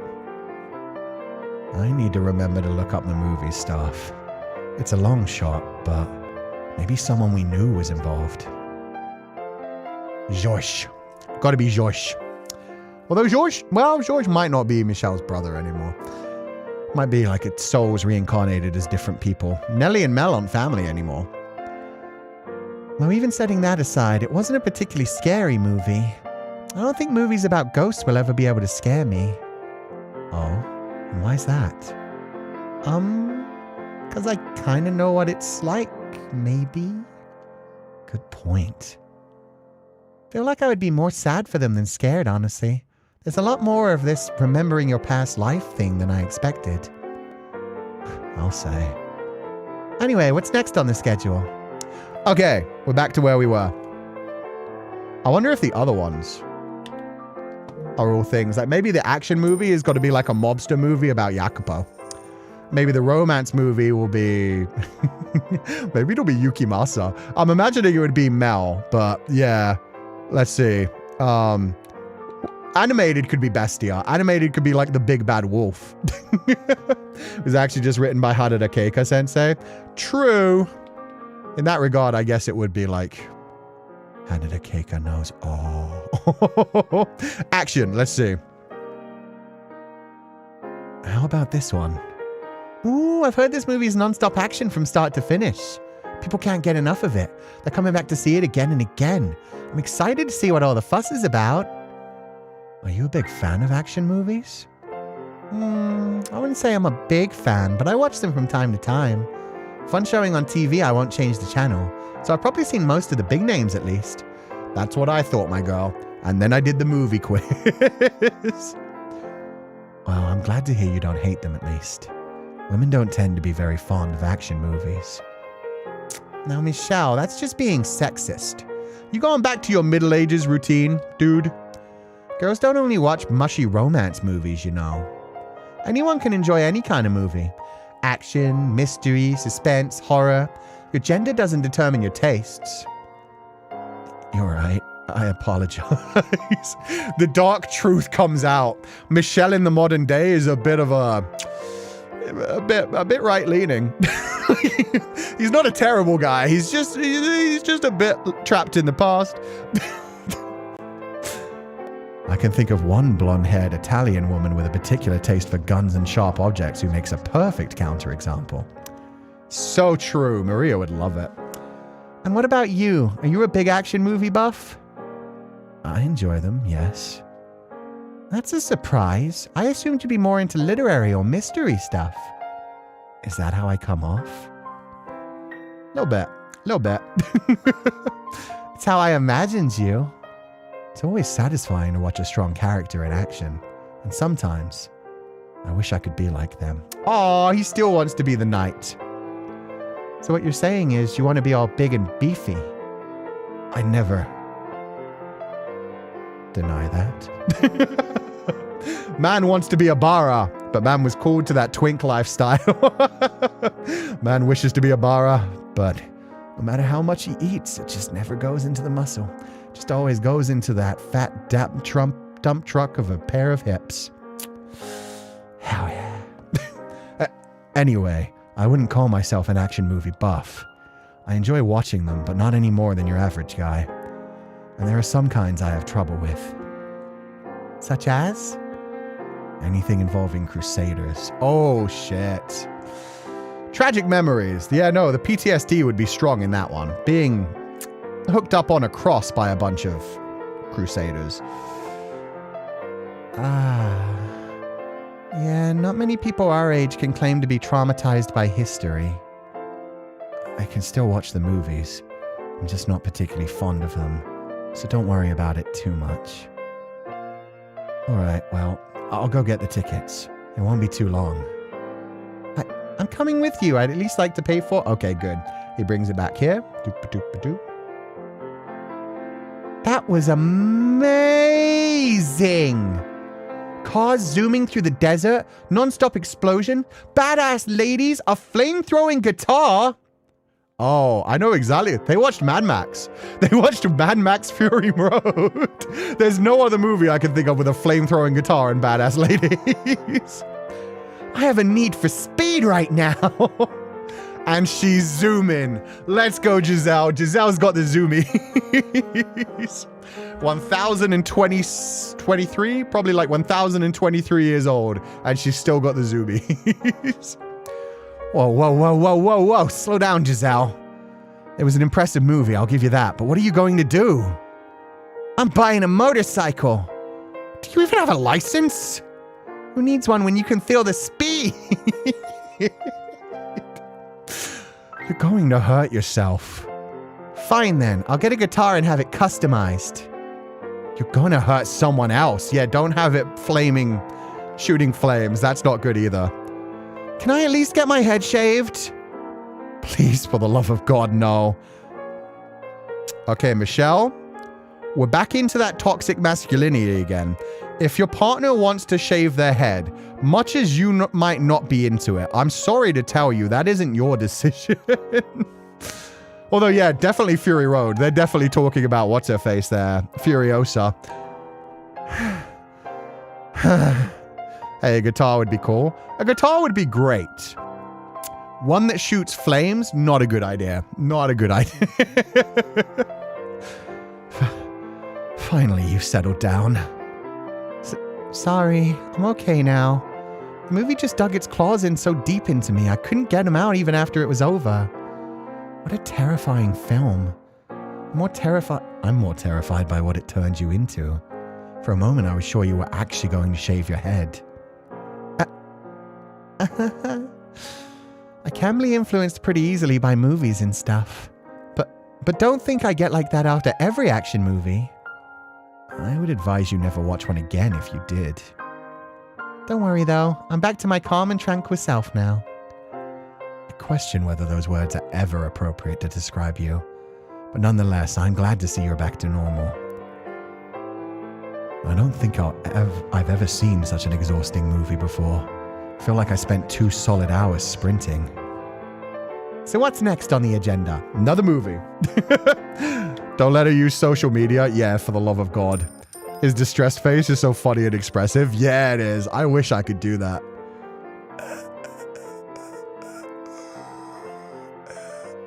It's adorable. It's adorable. We need to get her into the modern video game scene. Hell yeah. Okay. In that case, we're going to save romance for last. We're going to go with animated. Last one? No, we've got one more after this.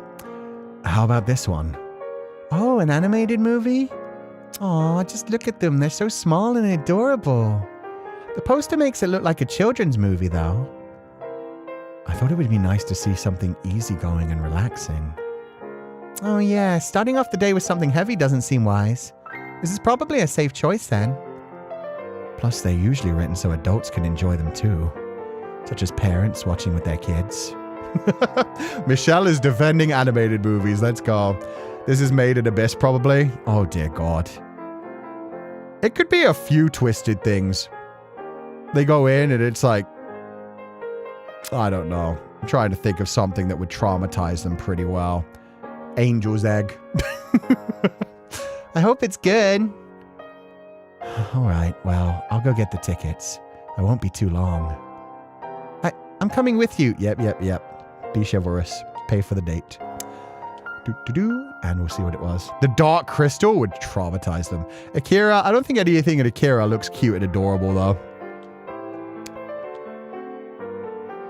Oh my god, it's South Park?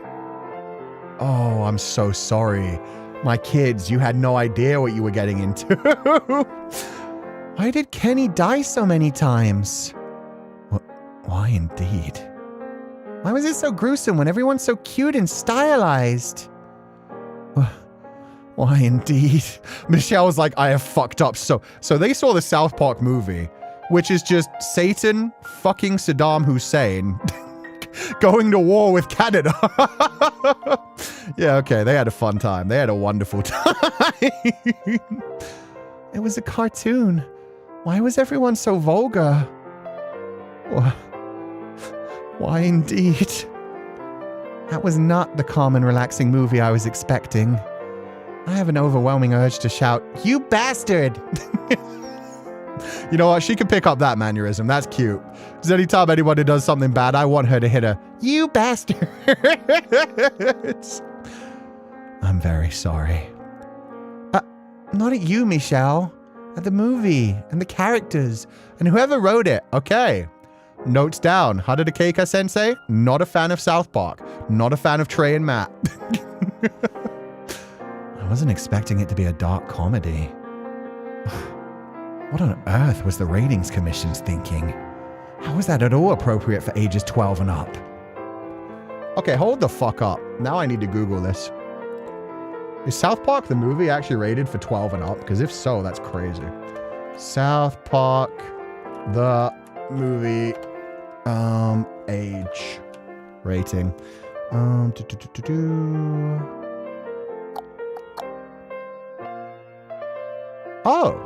it's an R-rated film. Okay, it's an R-rated film. Yeah. They had me going. They had me really believing they somehow released that as like a 12 or a PG-13. It was R-rated in the United States, if nothing else. Anyway. What a horrible, terrible movie, honestly. No, it was pretty funny. I was going to say, which one of them is going to say it? There's going to be, either she was going to be like, what a horrible, petty movie, and then I thought he was going to be like, I actually kind of liked it. It's rated 16 in France. Okay, that works too. I remember watching it as a kid, which is insane to think that my folks let me watch it without warning. Yeah, I watched that when I was like 11 or 12 as well. I think it came out in like 2000 or something. Well, it was pretty funny. To tell you the truth, I had trouble holding back laughter at points as well. Okay, this is adorable. This is them feeling each other out. Both of them are like, oh no, she probably hates this. I don't want to admit I like it. It's really funny, but I'll stay really quiet and pretend I hate it. They match each other's freak. They need to be more confident and comfortable around each other. Both of them are like, oh good, we both enjoyed it. Good, we're both terrible people. Let's go. I guess a little dark humor isn't bad every once in a while. Looks like it was based on a TV show too, so we should get together and watch it sometime. Netflix and chill, my boy. You got it. 30 seconds ago you were saying it was terrible. Now you're planning a binge watch? I'm not gonna binge watch it, silly. And I'm certainly not curious to see how many different ways they can come up with to kill Kenny. They kill him in a lot of ways. I feel like I've just gotten a glimpse at Giselle's dark side. But we can arrange that later. What's next on the schedule? I love Giselle. I love how real these characters are. That's kind of cute. Yeah. Because she was always like this in the original timeline as well, especially with the Zoomies. When she was first pretending to be all like high energy and like sweet and, ignoring all the sadness when she was first set to the mansion, she was always like bouncing around and smiling even through like really painful moments. So now she gets to have that without, the horrific things she was forced into. Okay, romance. Let's see how this goes. This will probably become more awkward than anything, honestly, knowing Michelle. How about this one? Ooh, the poster, the title. Everything about it oozes sappy romance. Okay, chat, here's guessing. Which one are we going to get? Which one are we going to get? Which classic or like mainstream romance movie from like the 2000s are we going to get? I'm thinking Titanic, but Titanic might be a little bit early. The Notebook, I could totally see The Notebook. Notebook, Titanic. maybe even a musical. If it's a musical, I could see it being something like Le Moulin Rouge, Twilight. It better not be Twilight. If it's Twilight, I'm going to throw hands. If it's Twilight, I'm going to throw hands. Princess Bride would be adorable. I think they're aiming for 2000s, but at this point, it may just be like the writer, like Sensei, just putting in some of his favorites. Phantom of the Opera would be good. That would have some similarities as well. Princess Bride is adorable. That'd be great. Okay, let's see. This was the last movie I would have expected you to pick, Michelle. Is this something you actually want to watch? You didn't just choose from me, right? I have no particular objections to the movie. Although, I'm not especially interested either. Oh, I know. You just want to see the lead actress naked. How does this go as bad as the porn? What the fuck? How did this backfire so spectacularly? I beg your pardon? I mean, it is a romance movie, and that's an important part of romance. It's Titanic. He wants to see her being painted like one of the French girls. French girls. I knew it. It all connects back to the French. Maybe so, but I don't appreciate you making it sound like I'm just a horny teenage boy. Well, if that's not why you chose it, I'm stumped. You know what? No. Michelle, hit her back. Hit her back with the gender norms. Men can like romance. I cry at The Notebook every fucking time. Is it a bit of an over-the-top, overblown movie? Yes, that's what Nicholas Sparks does best. I cry at Titanic every time. Is it way too long? Yeah, kinda. But it's got beautiful music and Celine Dion can do no fucking wrong. Men can enjoy romance. What kind of person does she think I am? I simply thought it would be more appropriate for a date than, say, a horror film or a thriller. And crucially, it's the kind of movie I can only watch with you. Yeah. Audience does tend to be groups of women or couples. It'd be pretty awkward going alone, huh?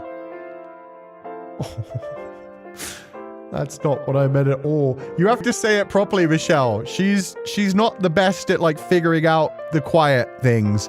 You have to tell her directly. It's because it's a romance and I love your obese rats. I was just concerned with helping set the mood. But whatever, I suppose. Well, you can rest easy today, Michelle. Now you get to be the guy everyone's jealous of. Walking into a sappy chick flick with a pretty girl on your arm? You can stop cursing every couple you walk past now. She is completely misunderstood. She thinks he pines for the romance movies. Why are you acting like I'm some kind of sad, lonely loser? You sure look the part.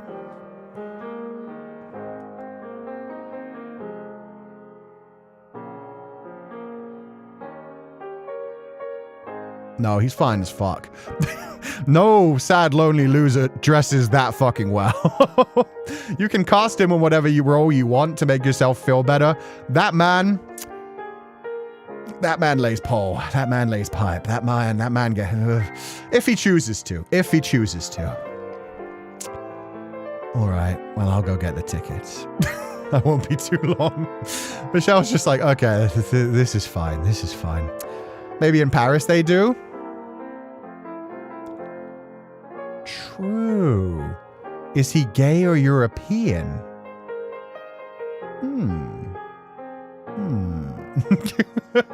But so his clothes are nearly brought. That's true as well. He's dressing up specifically for her. I actually would have loved that. I love if we go home and he has like just a single set of every other type of clothes are just like vests and jeans. He is gay and European. Kaya, I'm gonna hold my hand when I tell you this. There are a lot of people that we joke about like, oh no, they're gay for my BL or yaoi agenda. Michelle is not gay in the slightest. There maybe be some bi inclinations in there. Maybe. Has he shown any? No. He has been down bad for those obese rats since he saw them. That was wonderful. I can't stop thinking about the ending when they finally got together. I cried all the way through the credits and then some. I'm impressed with how well you held yourself together, Michelle. Well, you know. It wasn't so much a matter of me holding myself together as me being so focused on her I hardly paid attention to the movie. That's how you do movie dates. There you go, my boy. He's got it. I spent the whole time thinking about how maybe I should try to hold her hand or something. That I have no idea what the movie was even about. And I didn't even manage to do that. I'm hopeless. My man was flop sweating throughout that entire movie, just being like, should I hold her hand? that's why you only get one fucking tub of popcorn, you idiot. She has to constantly reach her hand over. And then when it's empty, you put the tub of popcorn to the side, and then you take her hand. And then you're like, here's something to distract your hand with. Ugh. My man didn't read the dating manual far enough. Michelle? Oh, yeah, right. It was a wonderful movie. Mm-hmm. It was. So tell me, what was your favorite scene, Michelle? Yeah, I was ready for that. It's like, oh no, she's going to question me. What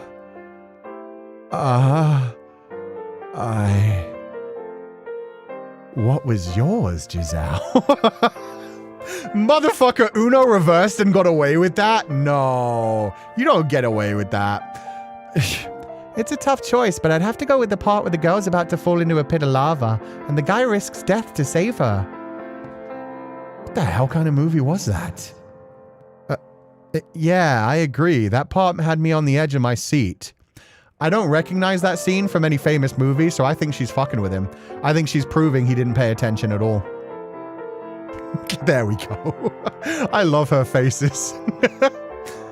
You don't remember a thing about the movie, do you, Michelle? Huh? Why on earth would there be any lava pits? I swear you were distracted the whole time. Sorry. I was right, wasn't I? You don't like romance movies very much. I wanted you to pick something you would like, not force yourself to sit through something just for me. Tell her, be honest. Communication. You're a 21st century man, not a middle-aged man. Please, for the love of God. It's not that I don't like them, just... Next time we'll see something more to your tastes. Maybe a movie about a serial killer that targets couples. Why do you think I have some kind of grudge against couples? I mean, you look the part. Jesus Christ. She really keeps saying, you kind of look like an incel. That long trench coat, it could be fashionable, but on you, you know. I know if you hadn't found me in this lifetime, you would have women's heads in your refrigerator. I just see it. I just see it. I probably deserved that, but still. All right, so what's next on the agenda? Dude, just hold her hand. I know, right? God damn, man. It is the serial killer look. Yes, it's either very fashionable and very, dashing, or it's a serial killer who thinks they're very dashing. God damn it. He does look like he does not get any sun. He does. He could be a vampire. Oh, I just realized. Are you all right spending so much time outside? You're still sensitive to sunlight, aren't you? Oh yeah, he literally doesn't get any sun. The fucking red eyes, Kuchan, what are you doing? Still an albino in this lifetime. Sorry, I should have asked you sooner, but it completely slipped my mind. Don't worry, I'm fine. A lot of progress has been made in the last 1,000 years. My doctor has me using special sunscreen, and I make sure to keep a pair of sunglasses on me at all times. While it does still cause slight inconveniences, the difference between before is night and day. I'm so glad to hear that. And they can do like the Asia thing. They can carry around like umbrellas to use against the sun. I'm still surprised we haven't picked that up in the West. Honestly, very useful for people who want to avoid too much sun, but everybody's so embarrassed about carrying around an umbrella when it's sunny. Same with the face masks, even though the face masks are just for the good of everyone. I like this spot. I love this too. Yo, the willow tree hanging down. That's gorgeous. This actually looks like Hyde Park in London, even though I'm sure it's just some French park. Not to diminish French a beauty. I'm sure it's it's a beautiful park, but it looks like Hyde Park for real. I like this spot. Oh my god, it's London? It looks like London, right? That looks like Hyde Park. That looks like, yeah. That looks like where the Queen Swans are at. This French slander continues. I specifically went backwards on the French slander. I said, like, not French on the... Though I suppose it is the weekend. Looking out at the beautiful scenery. Everyone just quietly enjoying themselves. Life is good, wouldn't you say? Look at them. You can even nap here. Aw, so there's other people napping nearby too. The weather is great, so I can hardly blame them. Would you like to join the fun after we eat? Michelle, don't you fucking fumble this. She is subtly offering you a lap pillow. She may be suggesting openly that you could have a nap together with her, but she is subtly saying, like, go ahead, lay down your hand, and remember, don't let go of my hand. Don't fumble this, my boy. Are umbrellas an Asian thing? Umbrellas in the summer, yes. In a lot of parts of Asia, like, people use umbrellas to, like, cover themselves from the sun. You won't see that in the West. People are just kind of embarrassed about it more than anything, I would say. She didn't even stay quiet about it. It wasn't even subtle. My lap is yours for the napping. Oh. I would love absolutely nothing more. But I don't want my answer to come too quickly or come off as clingy or creepy. Plus, I feel like it would be rude to sleep on our first date. Man has been stun-locked for the last 30 seconds. She just finally continues the conversation. Let's spread out the blanket and have lunch then, shall we? She knows the effect she has on him, and it's fucking amazing. I made an assortment of sandwiches. You snooze, you lose. You fucked it up, boy. Although probably that's the exact reaction she wanted. She is playing with her meal. She has savored this particular meal for 1,000 years, and she is going to continue to appreciate it. Let's go. Whew. Okay, get me in the middle of this. This is a fun couple. Thank you very much. The sandwiches were delicious. Oh no, it was my pleasure. I'd love to make you something a little more hearty next time. You'll have to come over sometime. I'd be happy to, but don't you live with your family? Would that make it too awkward? Real life family? This is kind of... I like this. I like this a lot. We're going to meet Giselle's mom and sister, but in this timeline where they didn't have to do shitty things just to survive. What's the difference between an umbrella and a parasol? Shit, you guys are so right. They used to use parasols back in, like, the 1800s. They just don't anymore. Nobody really uses umbrellas to block the sun anymore in the West. From what I've seen. From my limited experience living for, like, 34 years. But yeah, I just don't see it. I'll wear my best suit and bring a gift. Oh, he needs to impress. That would just make it even more awkward. My mom and sister are relaxed, friendly girls. Make yourself right at home. And your father? I know he passed away when he was young in our previous lives. Oh, my dad. And I guess it's the same this time around. Oh God, I forgot about him. He's always like, if you bring any guy home, I'll make sure he never comes back again. Okay. Her daddy's still around, which now tells us something about this cycle of reincarnation. She's... so her dad's still alive. That's cool. Does that mean Michelle's family is exactly the same as it was before, since he just assumed? Does he still have a Georges, a Didier, and a scary mommy? Probably not used to having him in her life. Yeah. Well, no, I think her just being like, oh, because he said specifically, like, bring a gift for his sister and her sister and mother. So I think she just suddenly realized, like, oh yeah, my dad's going to beat the shit out of you. Right. He has an Amy. Modern day Amy. Oh, No, no. Hopefully he was smart enough to make sure Didier stayed the fuck away from Amy in this lifeline. Hopefully. Right. Glad to hear he's alive and well. It doesn't bode well for you, my boy. He's a bit overprotective. I don't think he actually means it, though. They normally don't. It's normally just like find the right man before you bring him home. Do whatever you want outside the house. Be respectful and be safe. But at the same time, if you're bringing a man home, make him pass the check. Make him pass the check. I'll have to meet them eventually. So I'll make sure I'm ready for anything. Oh, yeah, that was a cute way to put that. Just basically like, well, someday I'll have to ask your dad for your hand in marriage, so. And, how are your parents, Michelle? They're doing fine. They live in the suburbs not far from here, and I go back to visit occasionally. Oh, his expression is kind of dark there, though. Did you guys have a fallout in this timeline as well, or was it just, like, remembering the past? Because there's a lot to unpack there from the past life. Oh, neat. Sounds like things are pretty different for both of us this time around.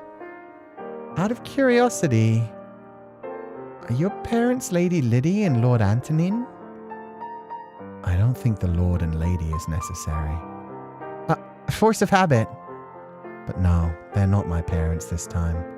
And ever since my memories came back, I've had odd moments of dissociation where my life doesn't feel like it belongs to me.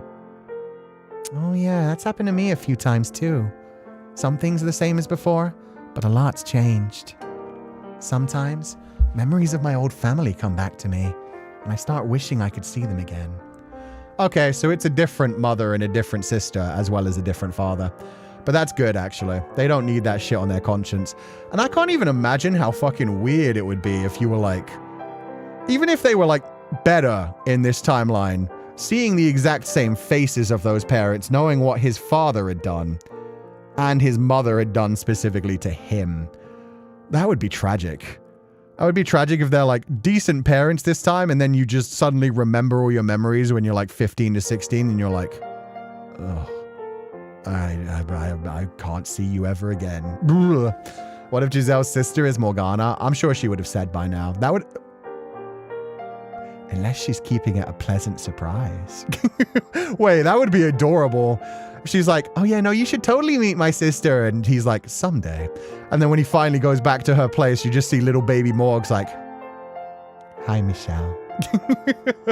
Be like, oh. Tell me, am I any different? I am, aren't I? Can't possibly be the exact same person I was back then. I have a different family, different values. I was raised in a different environment. The same could be said of me. I've led a very different life than my previous one. I've read that we're always changing. That we're never exactly the same person we were a second ago. Oh? Cells are constantly dying and dividing. Around 10% of the bone tissue in your body is replaced every year. I can hardly be considered the same man I was merely a few years ago, never mind in an entirely different life. That's Kuchan's catchphrase? I know, right? It's not just a physical resemblance. I guess. And that's just on a physiological level. The mind is the same way. I didn't think and feel the same way as a child that I do now.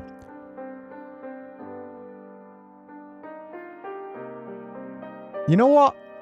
I want Michelle to be a therapist in this life. I think that would be the perfect role for him after everything he went through in the afterlife and past life. Him helping other people, that would be great. We are in essence in a perpetual state of transformation. I still think of you as the same Michelle, though. And I you. That's all there is to it. While scientifically speaking, we may be constantly changing, we're still able to recognize each other as each other. And perhaps that is the nature of the soul. I love the Giselle of seconds ago, the Giselle of the present, and the Giselle of every second to come, all as one. Okay. Okay. You just won, Michelle. That's why you're the hero of this story. They really put in this after story just to like remind everyone. Yeah, this is what a protagonist looks like. This is the angel Morgana needed.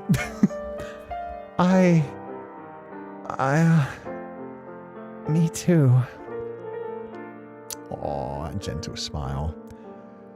Now that's something the old Michelle would never have said. Well, no. After a couple 100 years of purgatory, he said shit like that. Could never have, I imagine. Jeez, you caught me off guard and now I'm all flustered. I can refrain in the future if you would prefer. No, don't even think about it. Tell me more, I want to hear more. I'll see what I can do. Way to kill the mood, Captain Awkward. No, Giselle, you know damn well that's part of his, like, that's part of the positives as well. That's part of his charm. He can like bounce between like, I love you more than life itself. You make my days worth living. My only reason to come back to life was to meet you once again. And then just suddenly be like, and your boobies are crazy. I just mean you look really good. I'm so sorry. Putting pressure on me like that isn't making this any easier. You really aren't all that different, are you? Probably not. They're not. Same soul. How dare they? This is the sky from the graveyard. Sensei, you killed me. Good. It was supposed to. Silly joke. From obese rats to this. Hell yeah. Chad Rizmaster Michelle versus pathetic idiot Jacopo. That's what moving forward in your life does. Michelle didn't start this way. Oh no. He started by fumbling the bag hard. He started by pushing everyone away. He started by falling on top of girls and talking about their obese rats. Yeah. He had to work for it. Jacopo didn't. Jacopo had a different grinding lifestyle in sight. Michelle knows what it's worth grinding on. That was a dirty joke. But yeah, no, this is the same skyline they saw at the every time Jacopo and Morgana were happy together, so that's cute. I still sometimes wonder if maybe this is all a dream.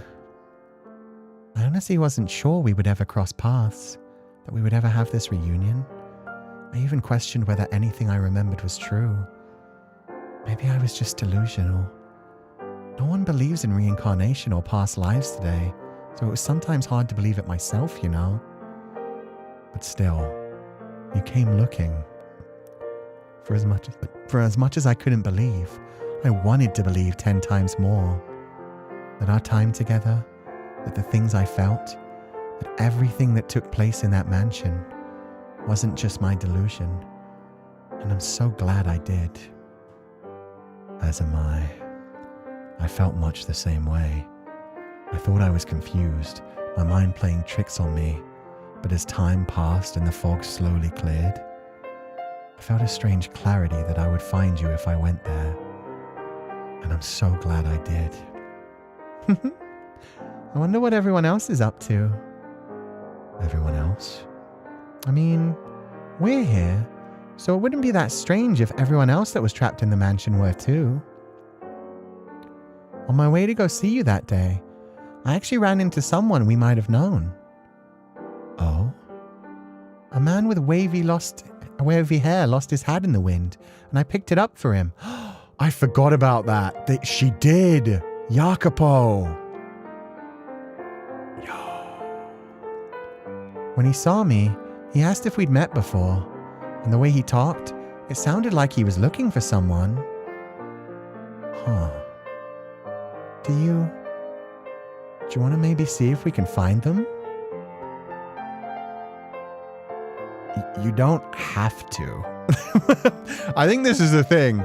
I would be curious, but at the same time, you are free of all of that shit. You have earned your happily ever after. You do not have to look into this shit and see if they still need help. And do what? I don't know. Have a class reunion? A 1,000-year reunion would be quite the unusual event.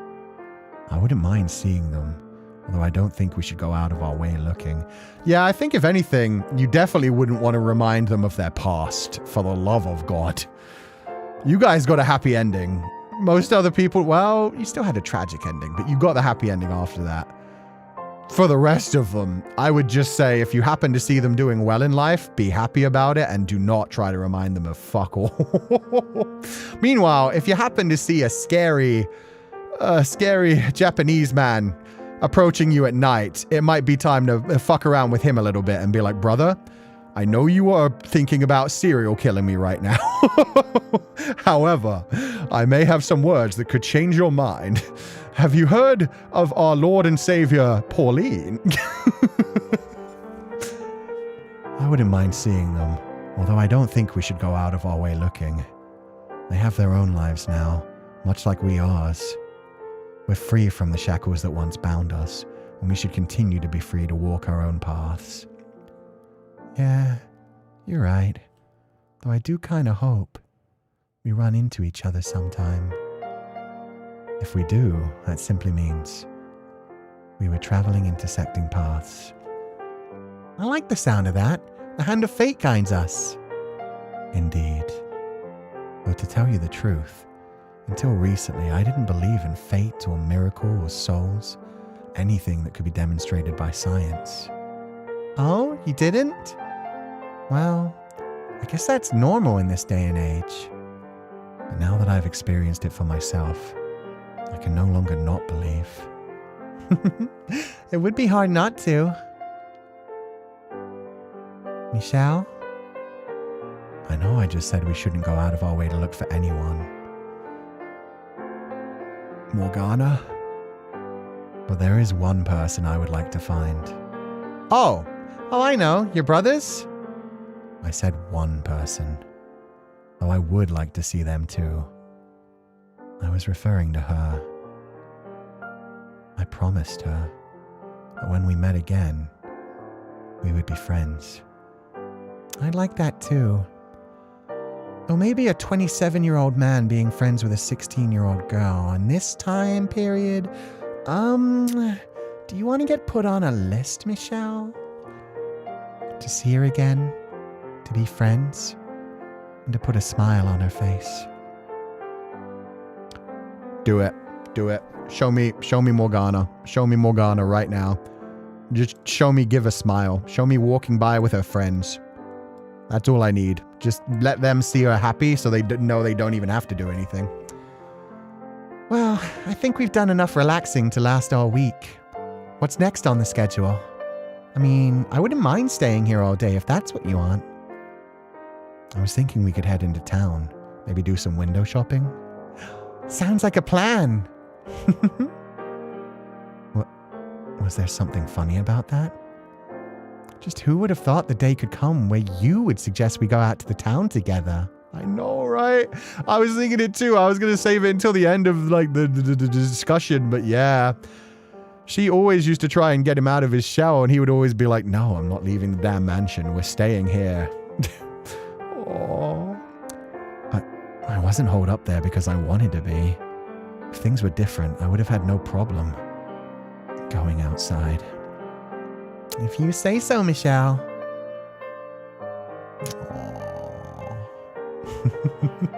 Even just one smile from Morgana in modern day in a good situation would be worth it. Yeah. I think that would be the best thing. Oh, and they're going through a bookstore. This is where they had their first proper meet cute. Not where they met. They met at the door. But this is where it's going to happen, isn't it? Are we going to get the return of the obese rats? I swear to God. But yeah, that's what I want more than anything. I don't need them to necessarily become friends in this lifetime. But I would love just if they happen to see Morgana walking by, smiling, laughing with her friends. And then we just like have her like look over at Michelle and Giselle and shoot them a smile, and they both just like smile at each other and then just keep going on their own way. Like it's fine. It's fine. Oh, speaking of books. Have you ever thought about writing anything, Michelle? Write a novel?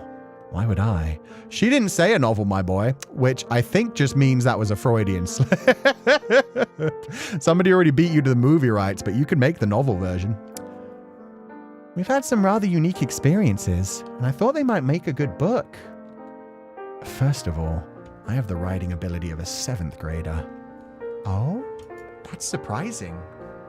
Do I look like the writing type? You're smart. It seems like something you'd be good at. I'd probably be a much better conversationalist if I were any good with words. I wasn't actually sure if you realized how bad you were at that.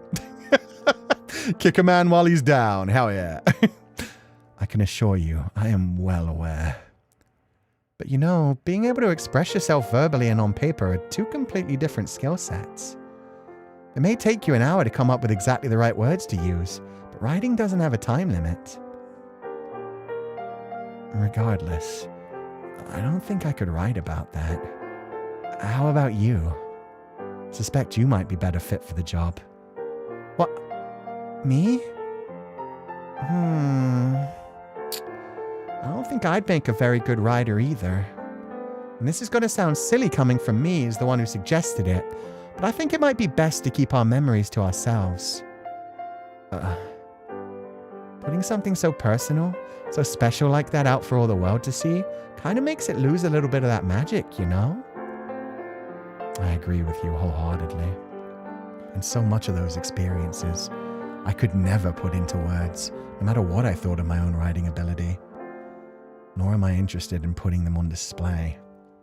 They're precious in part because they're our experiences, and I would like to keep it that way. Yeah. Well, sounds like we're in agreement. So next topic. Meanwhile, somebody already made a movie out of it in this world. We should buy something while we're here. Then we can sit shoulder to shoulder on the sofa and read together. I have no objections. He's thinking about the obese rats, guys. He's thinking about being close to her, shoulder to shoulder. However, it might be best to buy separately, so we each have something we can enjoy. 1 book. 1 couch. A trip down memory lane. Yeah, it's just like the library. Pardon? You remember the time we sat by the fireplace together reading from the same book? You were so stiff and cold. That was before we'd fallen in love even. That was right about the time we started getting closer. Or do you not remember? Of course I do. I remember that day crystal clear. I heated up some awful wine on the fire, then we made ourselves nice and warm and read a book of adventure stories. As I recall, I was not yet especially kind to you at that point in time. Although, I still consider it a happy memory. In that case, how about we look for something nice and old to spark some more of those memories? Yes, let's. Oh, that's so cute. Maybe for you, but I'm pretty sure that's what Michelle fell for. Yeah. That is cute, though, that she wants to redo it. Smell options of genres of books. They didn't give it to us this time, and that's fine. This is Sissio, right?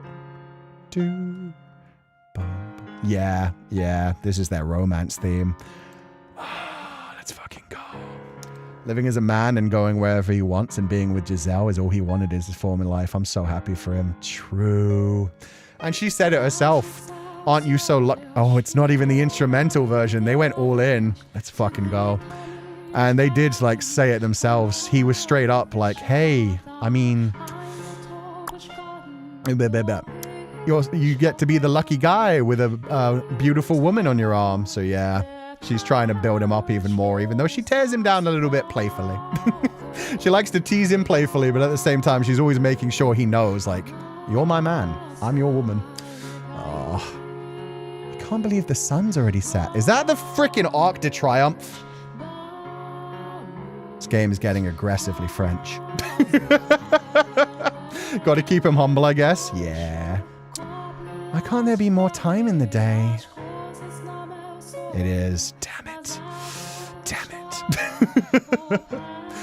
Your parents will probably be worried if you're out much longer. Let me walk you to the station. Giselle? Give me 3 seconds.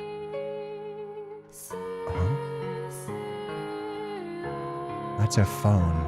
I presume she's calling home. Oh, for the love of God, Michelle, do not fumble this. She's about to ask you if she can stay the night. She is currently telling her parents she's going to be out for the night. Do not fumble. Do not fumble. Do not fumble. Hey, Mom? I'm out with a couple friends, and you'll never guess what happened. We ran into a few girls I haven't seen since high school. Totally girls, 100% girls. Tell Dad not to worry. We're going to be staying the night at one of their houses so we can catch up. I'll be back sometime tomorrow. Yep, I've got everything. See ya. Michelle's face. Michelle's like...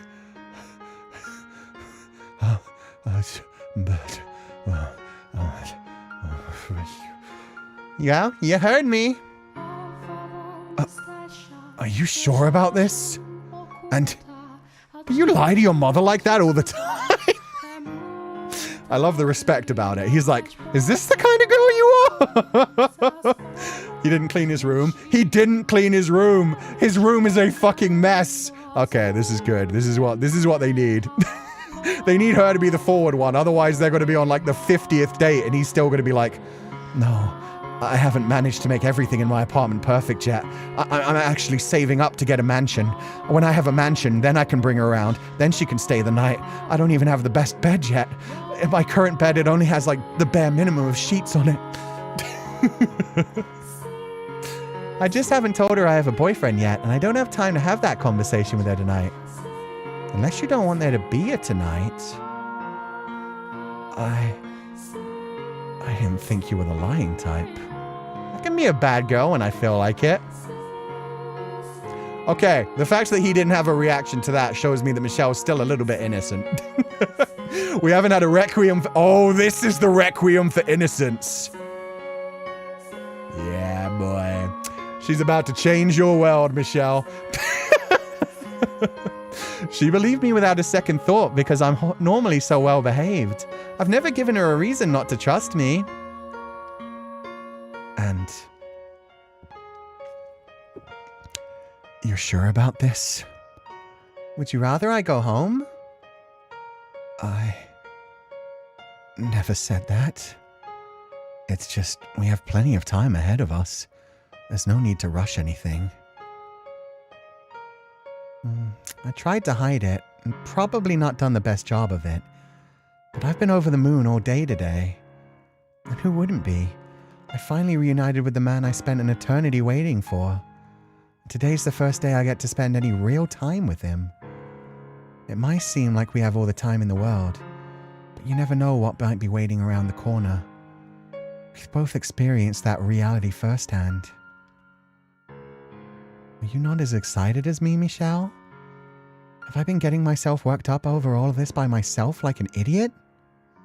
Was I alone in thinking that this would be the most important day of my life? No, of course not. When I saw you last week, the last thing I wanted to do was let you go home. I wanted to carry you back with me right then and there. But I didn't want to put you in a position where I was forcing you to uproot your own life, possibly getting in the way of your education. If any time called for a little pushiness, that was it. Yes, this was just an ordinary date, but it's a miracle it ever happened. I'm sorry. I want to spend as much time with you as I can, Giselle. Will you stay with me? Absolutely. I love that he thinks he has a choice in this. She already decided. She told her parents she wasn't going home. At this point, it's just a case of you either let her in or she camps outside your fucking bedroom. Oh, and there's another thing that's changed about you, Michelle. You learned some basic social skills, like reading between the lines. You act like I wouldn't have been able to figure out what you wanted me to say back then. Sorry, that's my desk. I'm going to need to oil it. Okay, you're right. I probably wouldn't have. I didn't think you'd concede on that one. Anyway, what now? Should we find a restaurant and have supper? Remember what I said about being pushy? 10 out of 10. 10 out of 10. Giselle was like, bitch, did I say I wanted dinner right now? Did I say I want to be outside in front of people? You take me to bed right now and then we can have food and then we have dessert in bed again and then we go back to bed again. Lock my fuck in, Michelle. She's been waiting 1,000 years. Now's the time. What? Meaning? You're gonna make me spell it out for you? I want you to,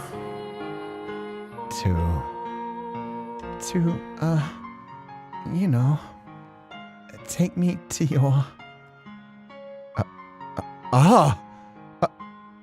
of course. I would love to take you back to my crap. And now comes the fun moment of like, could we maybe go to a hotel instead?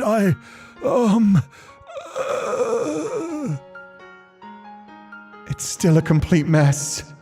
But if I bring it... Yeah, that's what I was going to say. Meanwhile, if you say, like, can I bring you to a motel?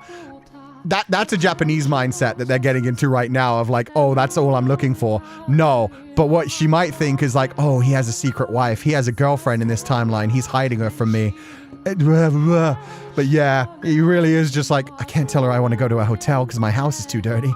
I have to admit my house is dirty. Just converse, my boy. You're fine. It's beyond. It's fine. She cleaned the whole mansion. But if I bring her back to a hotel, it'll look like that's all I'm in it for. I just need to ask her to wait a little bit to buy me enough time to at least make it look like a tornado didn't just pass through. Michelle, you're fumbling. Oh, let me guess. Your place isn't presentable. Well, that might be putting it lightly. How many naughty posters do you have? None! It's not that! Not a one. How about blow-up dolls? A couple of those. Even fewer. What do you think I am? You don't need to hide anything from me, Michelle. No matter how strange your fetishes are, I promise I won't judge you. I love the old Michelle, and I love the new Michelle as one. I did not expect my declaration of love in the park to be turned around on me quite like this. I swear, there's nothing weird about my place. I've just been so busy with work lately, I haven't had a chance to clean, so it's a bit of a wreck. Say it, Giselle. If you don't say the line, I will. Here's my thought. She's going to say, oh, don't worry about that. We're going to make it a mess anyway. You're going to have to clean up by the time I'm done with you in the morning. Also, Keisuke, damn it. It's now been 0 days again. God damn it. She's the top, but I don't think she tops that way. She might. That's up to them in their relationship. But she definitely pushes him down, is what I will say. God damn. Oh, psh. Well, if that's all it is, I'll gladly help you make it sparkle. No, I'm not bringing you over to have you clean for me. Please, give me maybe 30 minutes. You can... Nope. What?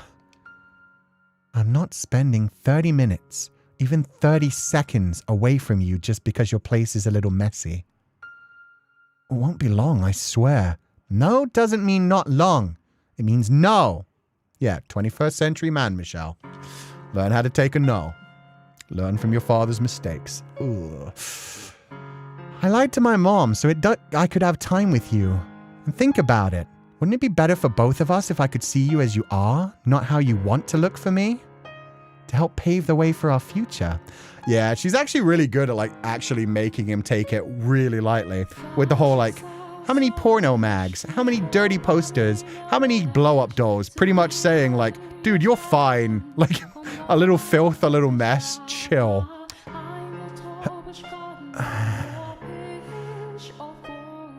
She's going to have me under her thumb for the rest of the life, isn't she? Yeah, she is. You are whipped. You are the male wife. Get over it. Off we go then. First some groceries, then back to your place. Off we go. Love it.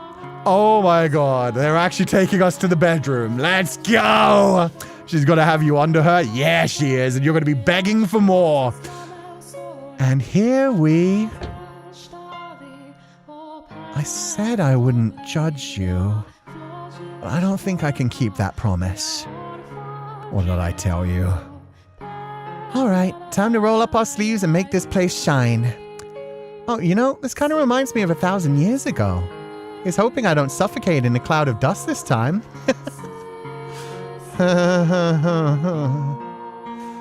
Yeah. This is where Morgana reveals herself, like witch version Morgana just cackling like... Oh, my simple little children, you thought this was real? What did I tell you about giving you paradise just to steal it away? Back to the cycle of reincarnation we go. That would be crazy. Hanada-sensei wouldn't do that to us, right?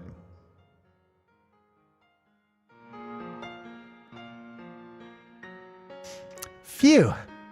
Yeah, that does look way better. My man has a big old couch, big old soft chair.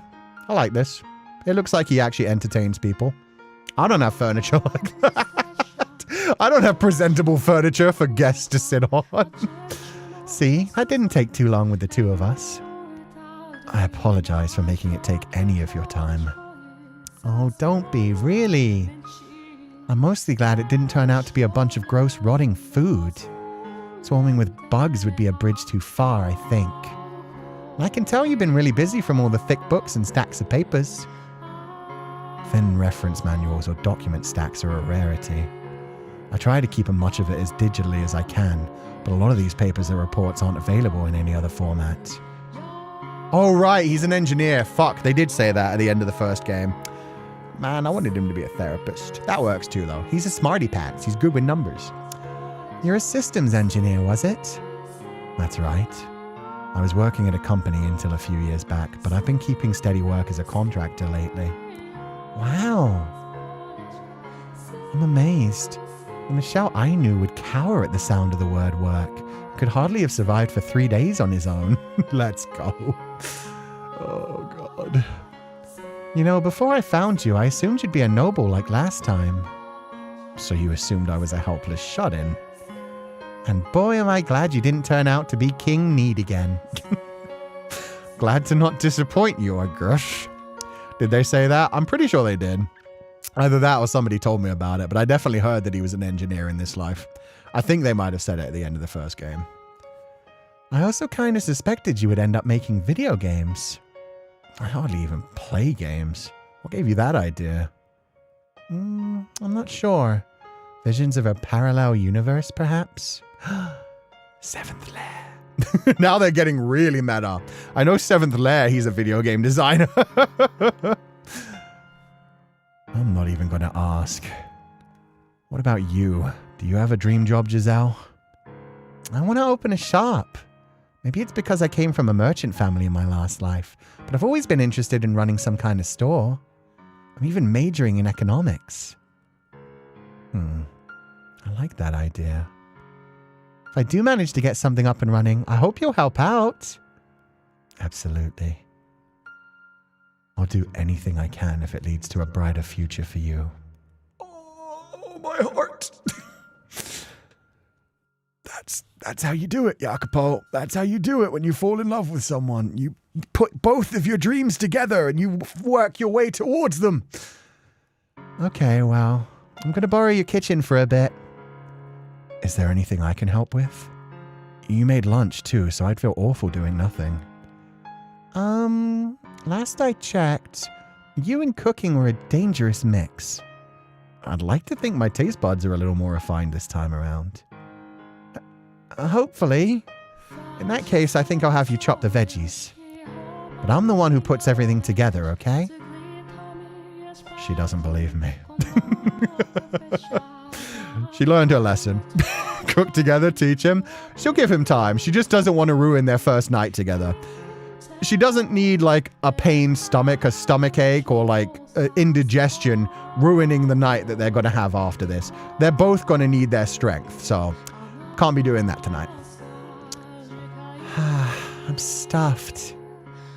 It was wonderful. Thank you. Watching you work is like watching someone perform magic. But was I doing something funny you didn't tell me about? No, that's not what I meant. Just the way you managed to make everything so perfect without even looking at a recipe. Well, cooking is kind of a hobby of mine. But I lost a bit of preparation time to cleaning. To cleaning. So I couldn't make everything I wanted to. Next time I'll make something real fancy though. Like a roast chicken. Let's save that one for Christmas. I don't think when we have it makes the sight of just the two of us sitting around a large roast chicken any less ludicrous though. How dare? That's not ludicrous. That sounds awesome. Oh yes, shall we? Wait. Okay, they're making all kinds of meta jokes. I just realized that's from the art book. That's from the art book. There's an art book image where I think one of those two are holding a chicken and the other one's holding a bottle of wine and they're like inviting you into the house. This is cute. They're making so many references to every other bit of media they've done. Oh yes, shall we open the wine now? So you only brought me home so you could get me drunk and have your way with me? Michelle's getting better at dealing with this shit. I'm just kidding. Only consensually. There you go! That's my boy! That's how you do it. Turn her jokes back on side of her. She's a glass cannon. She can put them out. She can't take them. Now watch this, chat. Watch her break. Watch her fumble. There we go. Wow.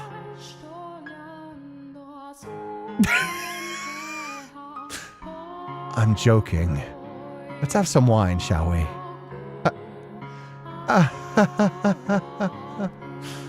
never said I wasn't okay with it. And he only said he was joking to be nice. He said consensually, so it's fine. Oh my god. Oh, this is still a ways out, but I thought I would mention I'm going to be moving sometime next year. Oh, but this is a perfectly fine apartment. But it's not big enough for two people, is it, Michelle? I mentioned my parents lived in the suburbs a little ways away from here, right? Well, they're planning to buy a new house soon, so I'll be taking over their old place. No point in letting it sit unused, I figure. Historically, you two moving into your parents' house does not go well. I would find a different place. I'm sorry. That's a flag right there. You don't tempt fate. Wow. Is your family rich then? Not extravagantly wealthy or anything, but reasonably well off. He's a Nepo baby. He said he wasn't a noble. I'm sorry, the millennial version of like your parents leaving you a house, that's old money right there. Looks like nobility runs in your blood after all. That's the literal definition, yes, but I don't think that's how it works. Anyway, it's bigger than here. Hint, hint. So I was hoping you could join me once things settle down at school. He's just saying it. He's speaking his mind. Let's fucking go. Parents leaving you a house is hella rich in today's standards? Yeah. At best, you get passed over like a mortgage that's almost paid off and you're like, awesome. That's so fucking amazing. That saves me 30 years of my life. Meanwhile, yeah, being left a house is like, whoa, I am so much more secure than everyone else in this generation. You're asking me to move in with you? I am. Absolutely, I'd love to. In fact, I was planning to start bringing stuff over here soon anyway. Fucking love it. She was just going to slowly move in without telling him. Just the first night she leaves a toothbrush. The next night she's suddenly got like all of her toiletries in her bathroom. She's like, well, I can't go home yet. I need to do my makeup here in the morning before I go to school. Sorry, I guess I'm staying the night. Next time she has like all of her pillows and doilies and pajamas and shit. She's like, at this point, I might as well just not go home. I mean, all my stuff is here. I didn't think you'd be the one to ask me. I figure it doesn't hurt to be pushy every now and then. Oh, I'm so excited. Let me know when you have a date. I'll help you with the move. Certainly. I'm quite looking forward to it as well.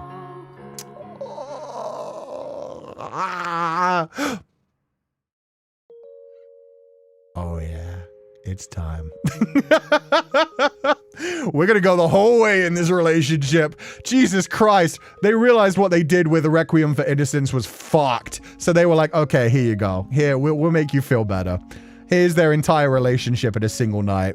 Bed, one fucking bed. We kicking our feetsies? Yeah, we are. I bet they're actually just gonna fall asleep before they could... Oh, it's the proper vocal version. Dun, dun, dun, dun, dun. Ba, ba, ba, ba, ba. They're being serenaded. But yeah, no, I have a feeling they're going to fall asleep before they can even do anything. They're just going to be so comfortable being in each other's arms. They're just going to be like, this is heaven. Once again, what Jacopo could have had. Thank you for letting me use your shower, Michelle. She wanted to be clean. I like that. I respect that. I respect that.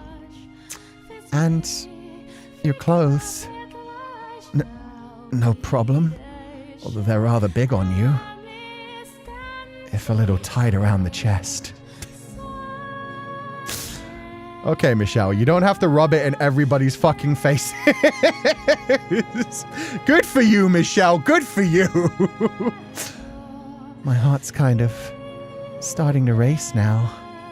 In a different house, wearing different clothes with a different smell. Smell? I'm pretty sure that's clean.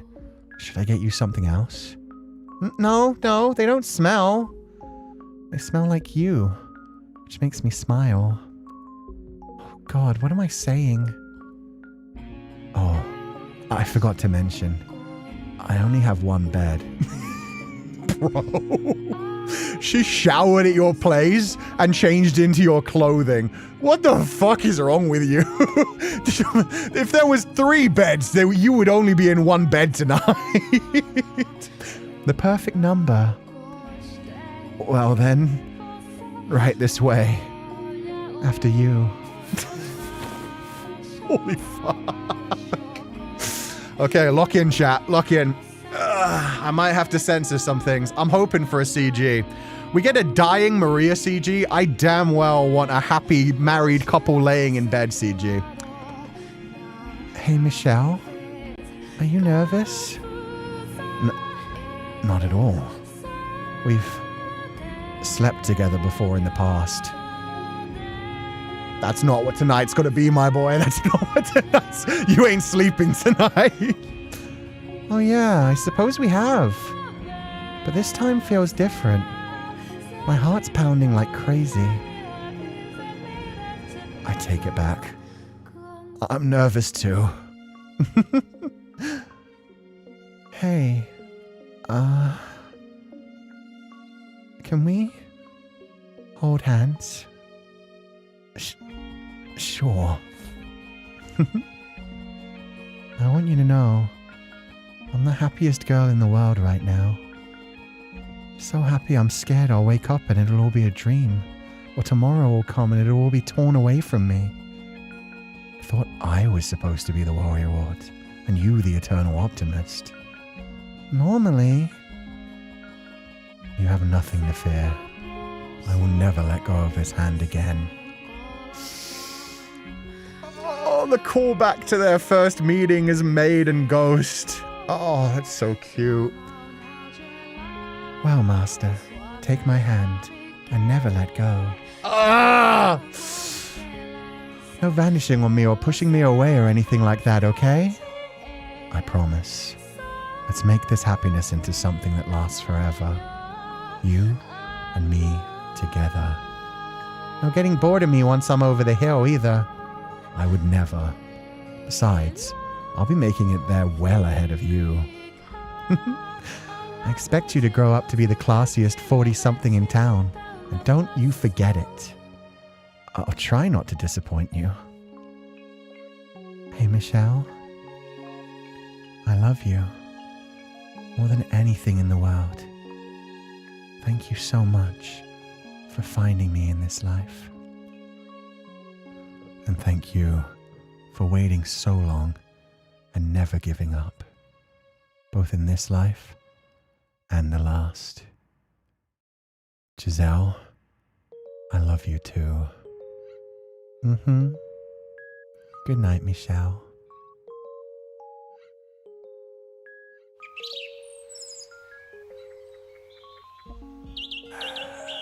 Okay. That's what I expected. And I'm okay with that. That's fine. They don't, they were just so happy to be with each other. They wanted to sleep in each other's arms, in each other's hands. That's okay. That's fine. Wake up. Wake up, Michelle.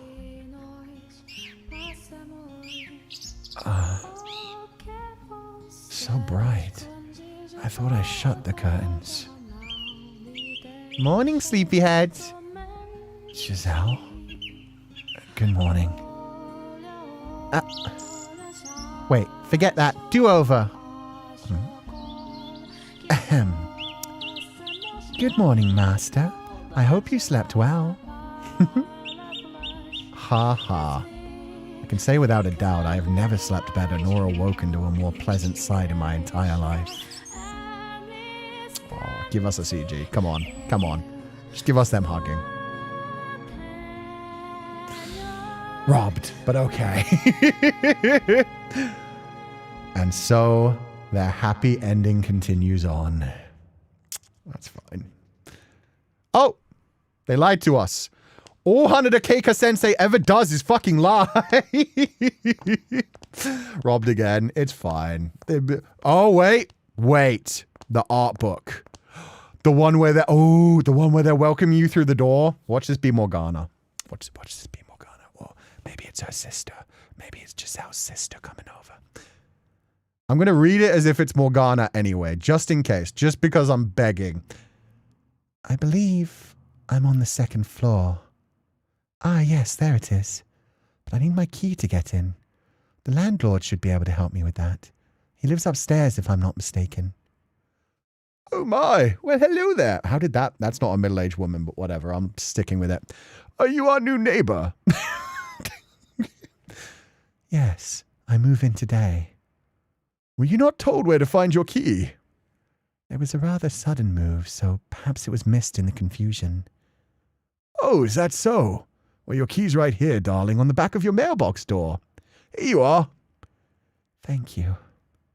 You don't smile much, do you, darling? It's a real shame. You're very pretty. I've just never been very good at it. Practice makes perfect. Thank you for your assistance, and it's a pleasure to make your acquaintance. Good day. Oh, why, thank you too, darling. Yeah, that definitely. You should smile more, is that you're pretty and all of that shit definitely would have come better as that an actual middle-aged woman voice rather than the old man voice. Well, I should go. Before you go, make sure to stop by and say hi to the landlord. I assumed you were. Oh, heavens no, I live on the 3rd floor. The landlord's one level up at the very top floor. My apologies for the confusion. It's the weekend, so he should be home. He recently took over for his parents, and my oh my, he's the prettiest young man I've ever seen. I'm not sure how a man would take to being called pretty, but I'll be darned if there's any better word to describe him. If I were another 30 years younger, I might have tried to go after him myself. I'm trying to figure out right now whether it's Michelle or Jacopo. If Michelle's the landlord, he left out some serious things for Giselle. It's like, yeah, my parents are moving out of their house, so we're going to take over. Meanwhile, not telling them, moving out of their apartment, by the way, we're also the landlords of an entire place. Meanwhile, this could be Jacopo.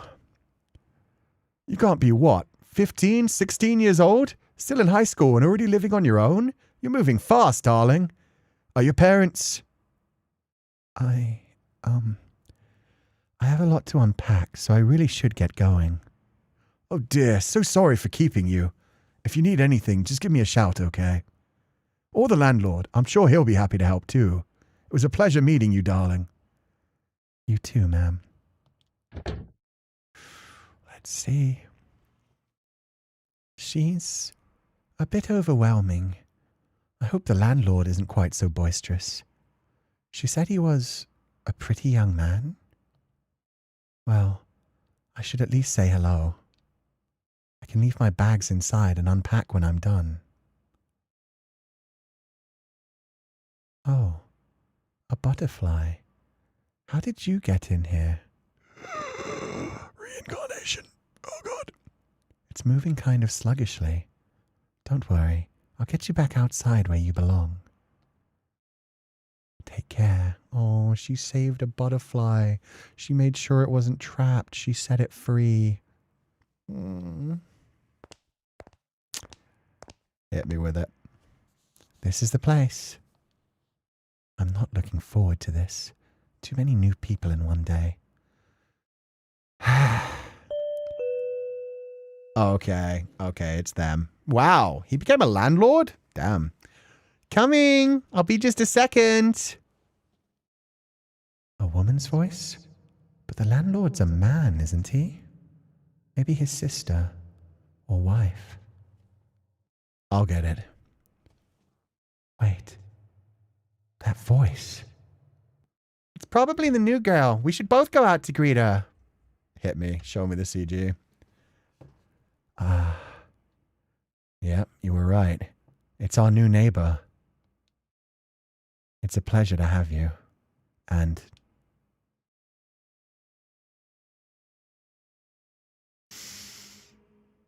we meet again. Aww. Adorable. So they welcomed Morgana in as their tenant. Look how happy Giselle is. That's so fucking cute. Their baby's back. They can finally give her a good life this time. Give her the life she deserves. I'm so glad it wasn't Jacopo. I was so scared. How is this motherfucker gonna leave out the fact that their family owns this entire building? Man's is like, oh yeah, my parents, they're moving out of their place. We could move in there. Leaves out the fact of, by the way, they own the entire fucking building. We're going to be living at the top. But yeah, this is cute. I love that they're just like, welcome home, our baby daughter. Good shit.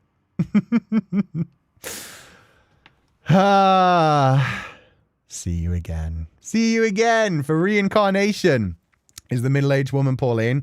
I think the middle-aged woman's just a random middle-aged woman. Although, to be fair, they were just calling Morgana young girl at that point, so who knows. I haven't unlocked the final bit. The fuck do I have to do to unlock the final bit? Do I need a Cento Delle too? Are we allowed to call FBI for Jacopo here now? Nah, we're fine. Jacopo has nothing to do with this, which is great. Morgana's moved on. She's managed to find her way back to Giselle and Michelle. She is living in the same building as Giselle and Michelle. They're going to look after her. She's fine. If Jacopo comes around, they'll make sure she's safe. You have to play a Santo Delle? Oh, okay. So we have to watch a Santo Dello next time as well. You have to do all 3 stories first here. I wonder what the final bit is then. I am so glad we did that, though. I recommend skipping through Ascento to unlock question mark. Ascento could be played with the extra stories. Fragments is under 30 minutes, and it's the perfect place to end Requiem. I'm scared I'll spoil myself for some things. That's my worry here. Plus, I don't think... Let me see if this has a proper skip feature. But yeah, no, that was definitely better than ending on a Requiem for Innocence. I disagree. You think this is a good place to end it? Next week is the true finale? Well, next week I'll be off, but next stream, I guess. It does sound like whatever's the final thing is going to be important. Cento Delle is too good to skip through. Oh, I don't think they mean skip through and never read it. I think they mean just like skip through for now and do like the final question mark as like the finale to this stream kind of thing. It's good to save it for next time. Yeah, I think we can just leave it. I don't know what it is. It sounds like it might be a full ending, probably to Jacopo's story. Actually, yeah, okay. I'm pretty sure of what it is now. Considering we just got that, it's probably going to be Jacopo in the new world, huh? It's going to be Jacopo in the modern age, possibly running back into Morgana.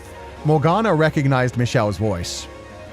So Morgana remembers her memories as well. So it's going to be interesting if those two do run into each other in the modern world. and how she handles that. Assento delle does mean his seat. Ooh, pretty. You come back to it later? Yeah, we'll do it later. That was a really good ending, though. That was so beautiful. We got all the tragedy, all the sadness of a Requiem for Innocence, and then we got to see what really felt like an after story to the main game. I've heard some good things about Assento delle, but it depends on time. You can always save Assento delle for next time. I definitely couldn't play Assento delle today. If anything, it would just be like skipping through it for now to get to the final thing, but we'll do those both next time. We'll probably, we'll do those. When we come back, we're going to finish Willow Mist. We're going to finish Willow Mist. We'll do this, and then we'll go into the Hungry Lamb. And then we'll eventually come back for the other, like, side stories in Fata Morgana. But we might as well wrap up all the after stories for a Requiem for Innocence first. I'm pretty sure there are other after stories I never did. Yeah. There's an entire subsect. Ooh. It's so modern anime. Who's the girl with the pink hair? Oh, that's white-haired girl. What the fuck? That threw me through a loop so hard. I was like, huh? Who are you? This is Morgs. But yeah, we've got a whole section of short story. Oh, I should not have done that. Turns out that will do things.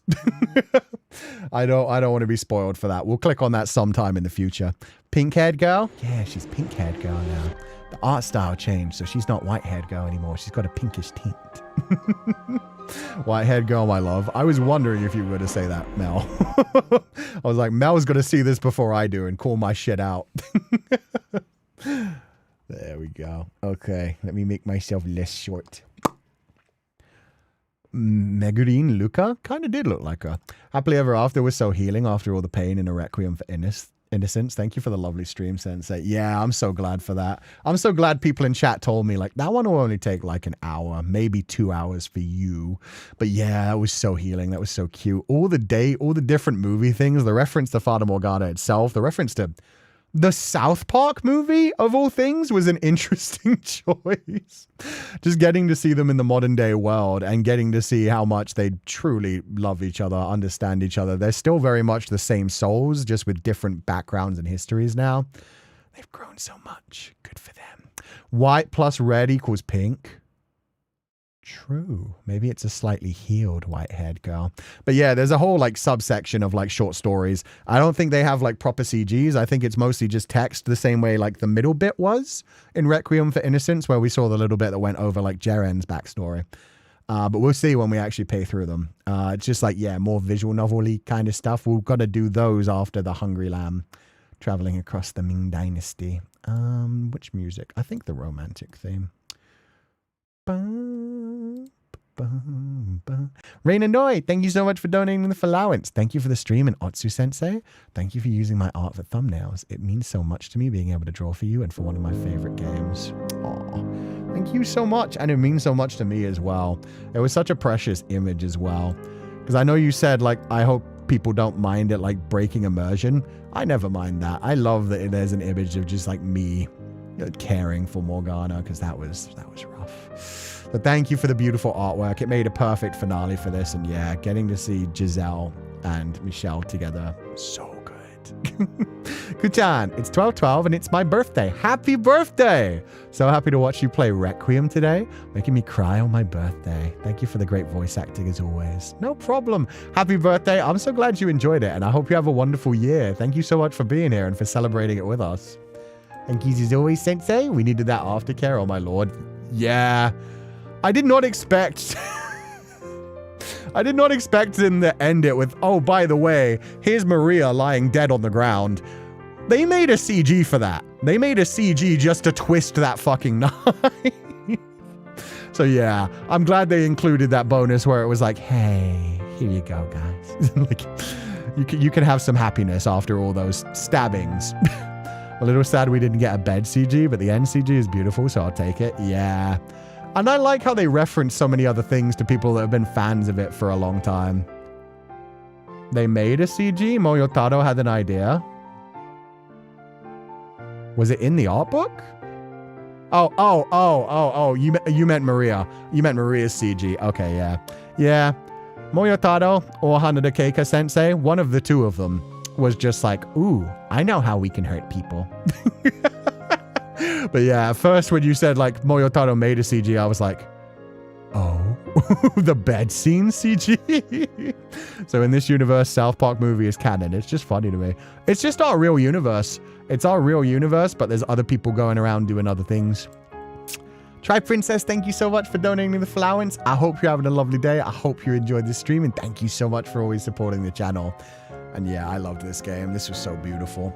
I'm glad I finally got to go through that, and my God, that after story, I've been waiting for that shit for like, what, 2-3 years now? That was good. That was good. It was nice to see a nice, happy, wholesome date. And I did call the fact that they were going to like fall asleep rather than actually do anything sexual the first night. It's so sweet, right? It's so sweet. They just like held each other's hands, fell asleep in each other's arms, and were just like, this is happiness, this is joy.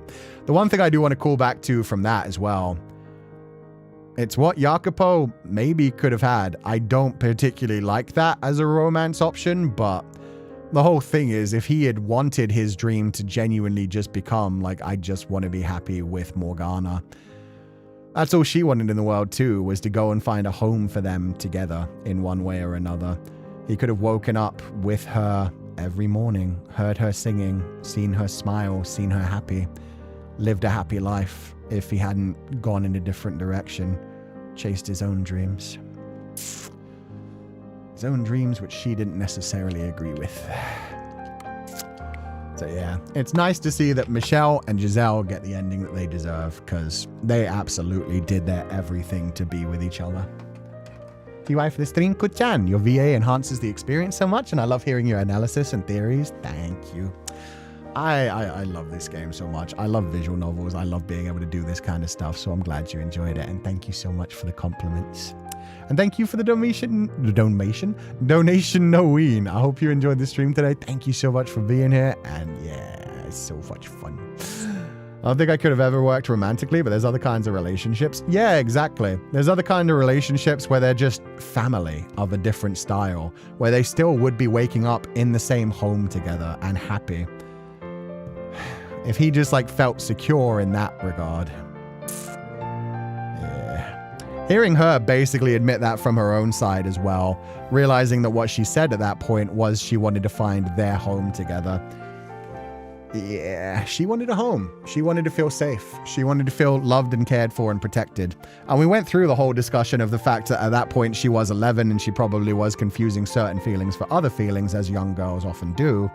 So yeah, whatever ending it would have turned into, she just wanted a family and a home. That's all she wanted. And she basically had it. She was starting to come out of her shell back then, and then everything went to shit. Want Michelle and Giselle to watch Twilight, and the song goes, I love you for 1,000 years. They're like, oh, this is written about us too.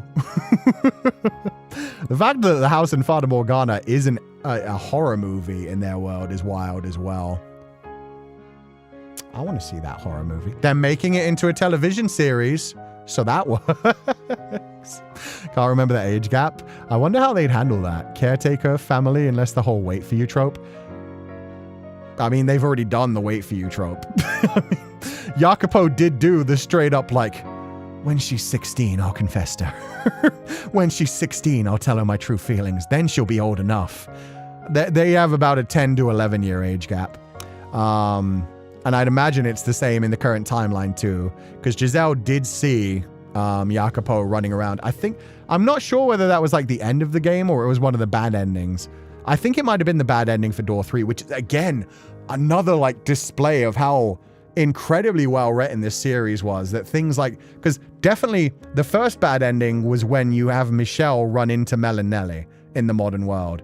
I remember freaking out about that so much and starting to think that this whole Fata Morgana thing was like fake. Not even thinking about it being a cycle of reincarnation at that point, but just thinking like, oh, is this some sort of like weird curse where the Morgana, like the mansion thing, all of this is fake and I'm just being fucked with and I'm actually in the real world and just dissociating or derealizing and having like fantasies and stuff.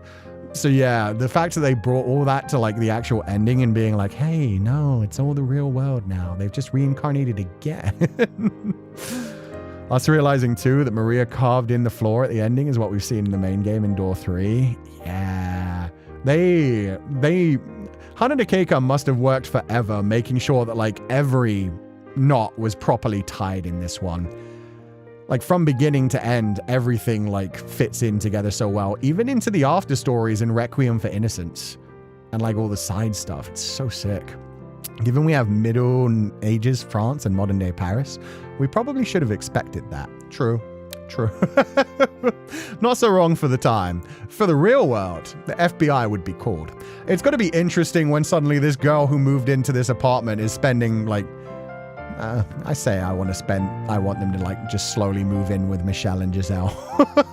The one sad thing is it kind of sucks that Morgana is already out living on her own, but that could just be because of her personality. But yeah, in this timeline at age 16, she's living on her own as well. But thankfully, she's living under the landlord, Michelle and Giselle. So that's cute. They'll look after her. Hopefully they basically become family, because that's all she's ever wanted was a home, and now she has one. And eventually she'll stop having to pay rent because she'll just move in with them. Thank you for the donation. Defkuzu Sarah, thank you so much for donating to the allowance. I hope you're having a lovely day, and thank you so much for being here. Hopefully, yeah. That grumpy baby needs proper parents, proper love. Miss Jerry Lawliet, thank you so much for donating the allowance. Thank you for the huge donation. It's rare we get to end a Fata Morgana stream happy. I know, last time we kind of did, but it was with the fact that we knew the pain was about to come. This time it's genuinely just like, oh, look at that sweet after story. Until Jacopo shows up modern day style. And then we get overprotective Michelle Daddy stepping forward and being like,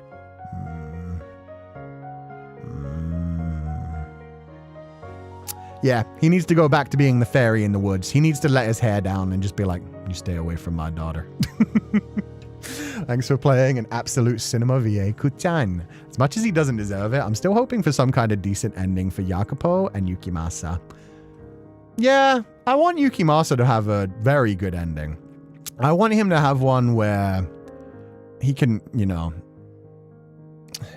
learn to live properly among society. And hopefully still have Pauline and not hurt Pauline.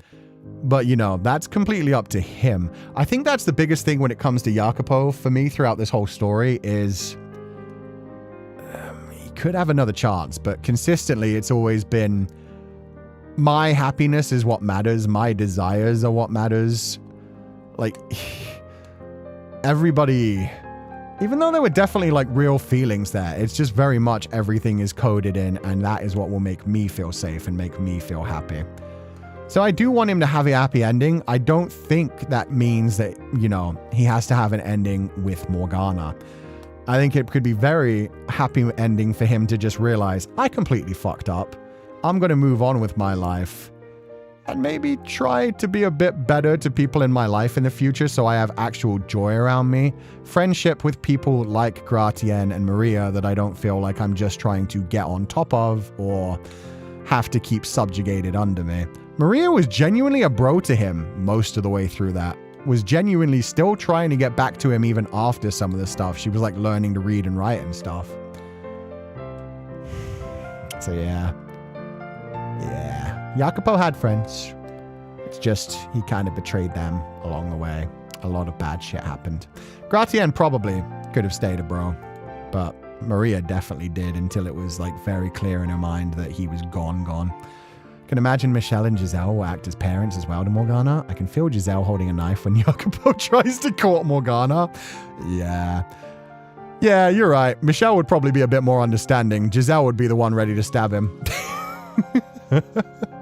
If Mel and Nellie are no longer siblings, maybe the age gap has shrunk for modern day. Maybe. I don't want it to. Mainly because I don't want those two to be together, but that's just my personal preference. I think Jacopo needs to learn from his lessons. I think Morgana needs to have a happy life that doesn't involve him. What she needed was a guardian. Someone to treat her like a normal little girl. And that's the thing. Little girl is a key part of that. But yeah, to each their own. To each their own 100%. But yeah, if they've just completely changed the age gap and been like, well, they did clearly both have like a thing. She did like him as well, but she was 11 when she liked him. He became like an idealized thing in her mind. For me, that's why I was angry from the first point when it was suddenly switched in his mind for like, oh, I think I have romantic feelings for her. That was immediately for me like, oh no. But you know, it's up to her. I'd like to, you know, see. Millennia are in the true ending, but I don't think they're in any of the bad ends, but could remember. No, I remember them in the bad ending. I remember. Maybe I'm misremembering. Maybe you're right. In my mind, it was the first bad ending I ever got was Michelle walking around modern day France and running into Millennia. If they're in the true ending, I don't even remember when they showed up. If I'm wrong, fair enough, but I thought I remembered them in the first bad ending when Michelle feels like he's losing his mind in like one of the Door 1 bad endings. Oh, Jiren, true. Modern day Jiren would be wild. Honestly, I think Giselle would jump Jacopo before Michelle even had the chance to do anything. Give her that motorcycle and the context. I'm sure she'd find a way. Giselle looking up Yukimasa to be like, yo, Yukimasa, look, I know what you're into. I will pay you. I've got a new career direction for you. I will pay you to get rid of someone for me right quick. Jacopo was a stock pro in the real day. I don't know. I think somebody else said he was an actual like engineer, but I don't remember. I do not remember. It's been a while since I played the game. Very curious to your reaction to certain side stories and fragments. Yeah, it's going to be interesting figuring out more about other characters. Yukimasa becoming a construction engineer or something. Oh, Yukimasa was the construction engineer? Shit. In that case, I don't remember what Jacopo was. I do remember there was a scene where his hat blows off. And there's a moment that you think Giselle's almost going to meet him, but he just picks it up and goes on his way without actually noticing her, even though she notices him. So it would seem like he doesn't recognize her, which is good, honestly. Yukimasa becoming a construction engineer was really nice, from cutting and destruction to composition and creation. Yeah, I imagine he would have a good mind for that. Honestly, does surprise me that Michelle became like a coding engineer. The ages didn't really have to change for the others. They said 27 and 16 for Michelle and Morgs, didn't they? Yeah, for Michelle and Morgs, it's 27 and 16. But I think that's the same age for Jacopo as well. Jacopo is either like 27 or 28 or something when Morgana's 16. Wait, he started at 19. She started at 11. Oh, so it's an 8-year difference. So he's 24. So she's 16 and he's 24.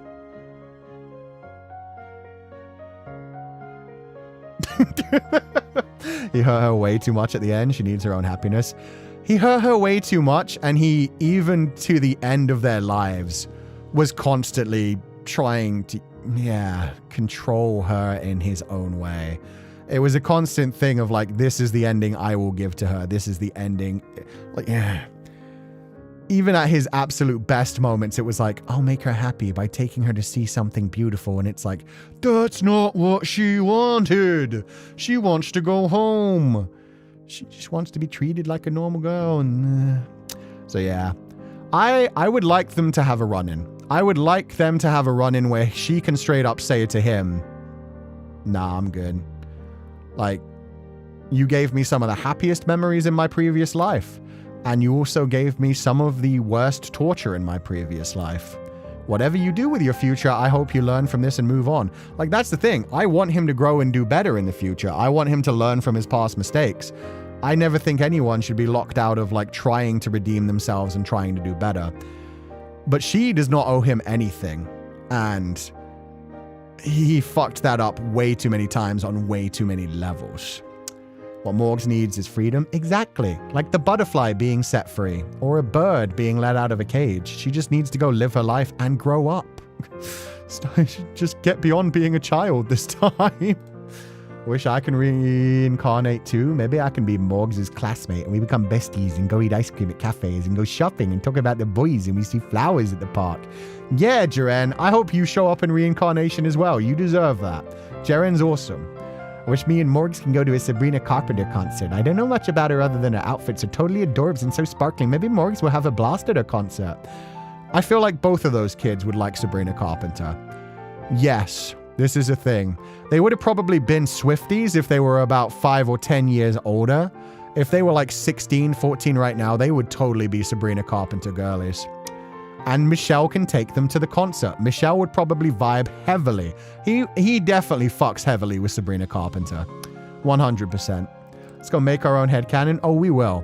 Until we play Reincarnation, we're making our own headcanon. But yeah, and Nelly. You gotta add Nelly too, Jaren. Jaren, we gotta add Nelly to that. Nelly will be there. She'll be like Fujo shipping all the boys with each other, but she'll be there. Michelle, the chaperone that enjoys the show. Yeah, he's the cool older figure in their lives. The cool older figure who acts like a cool older figure rather than the Jacopo cool older figure who's like, maybe he shouldn't hang out with the kids. So yeah, the cool older figure where they're like, oh, come on, you have to have an adult to get in. Please take us, Michelle. Please, please, please, please, please, please. And they don't even ask Giselle because they know it's going to make Michelle uncomfortable, and that's hilarious to them as well. Probably fucking Mel gets dragged in as well, and Giselle goes to actually enjoy it.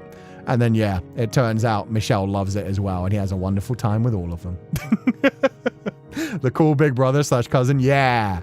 All of that happens. Everyone is happy. Yukimasa is out with Pauline somewhere doing fine. And Jacopo is living his own life. Probably alone, but probably happily.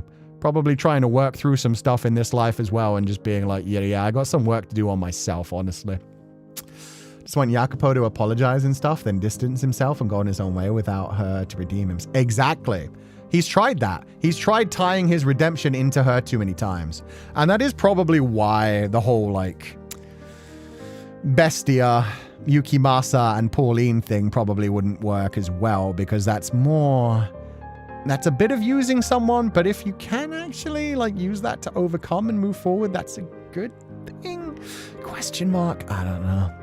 But yeah. I think Jacopo has done too much damage. Morgana needs to be able to grow up and live her life without him and just remember that was a childhood romance that I had. I loved somebody, I believed in somebody, they let me down in a bunch of ways, but they also gave me a bunch of beautiful memories that I'll remember and then move on and grow up and have a different love.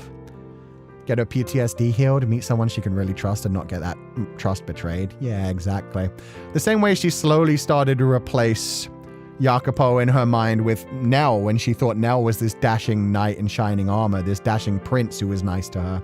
Just meet a new person, move on with her life, be happy, be treated like a normal girl, normal little girl as she deserves.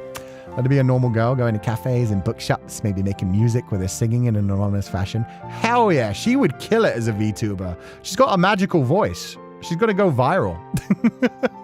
Finding out if she likes movies or not. She doesn't owe Jacopo anything. Exactly. Yeah. So Nelly is the Fujo. Morgs is the yes-no writer.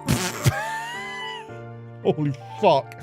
And I am the Yandere fanfic writer. Oh my god, the world is not ready for these three's projects together. Terrifying. He's their socially awkward older sibling that they pester and tease a lot. Exactly.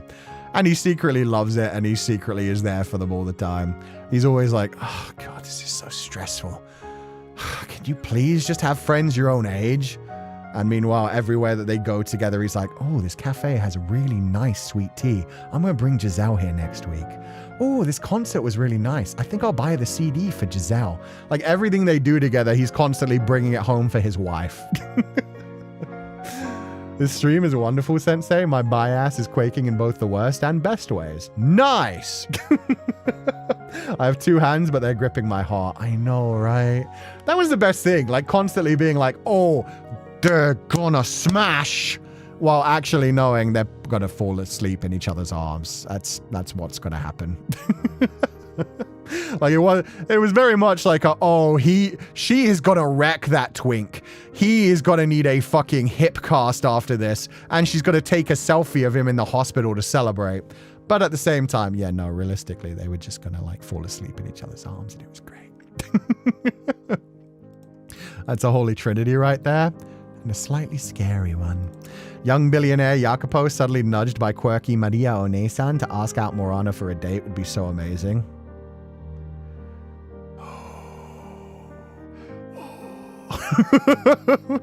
And then have Morgana turn him the fuck down and be like, I'm a teenager. Preferably. Past life does not equal current life. Morgana deserves to separate her past life from her current and focus on the present.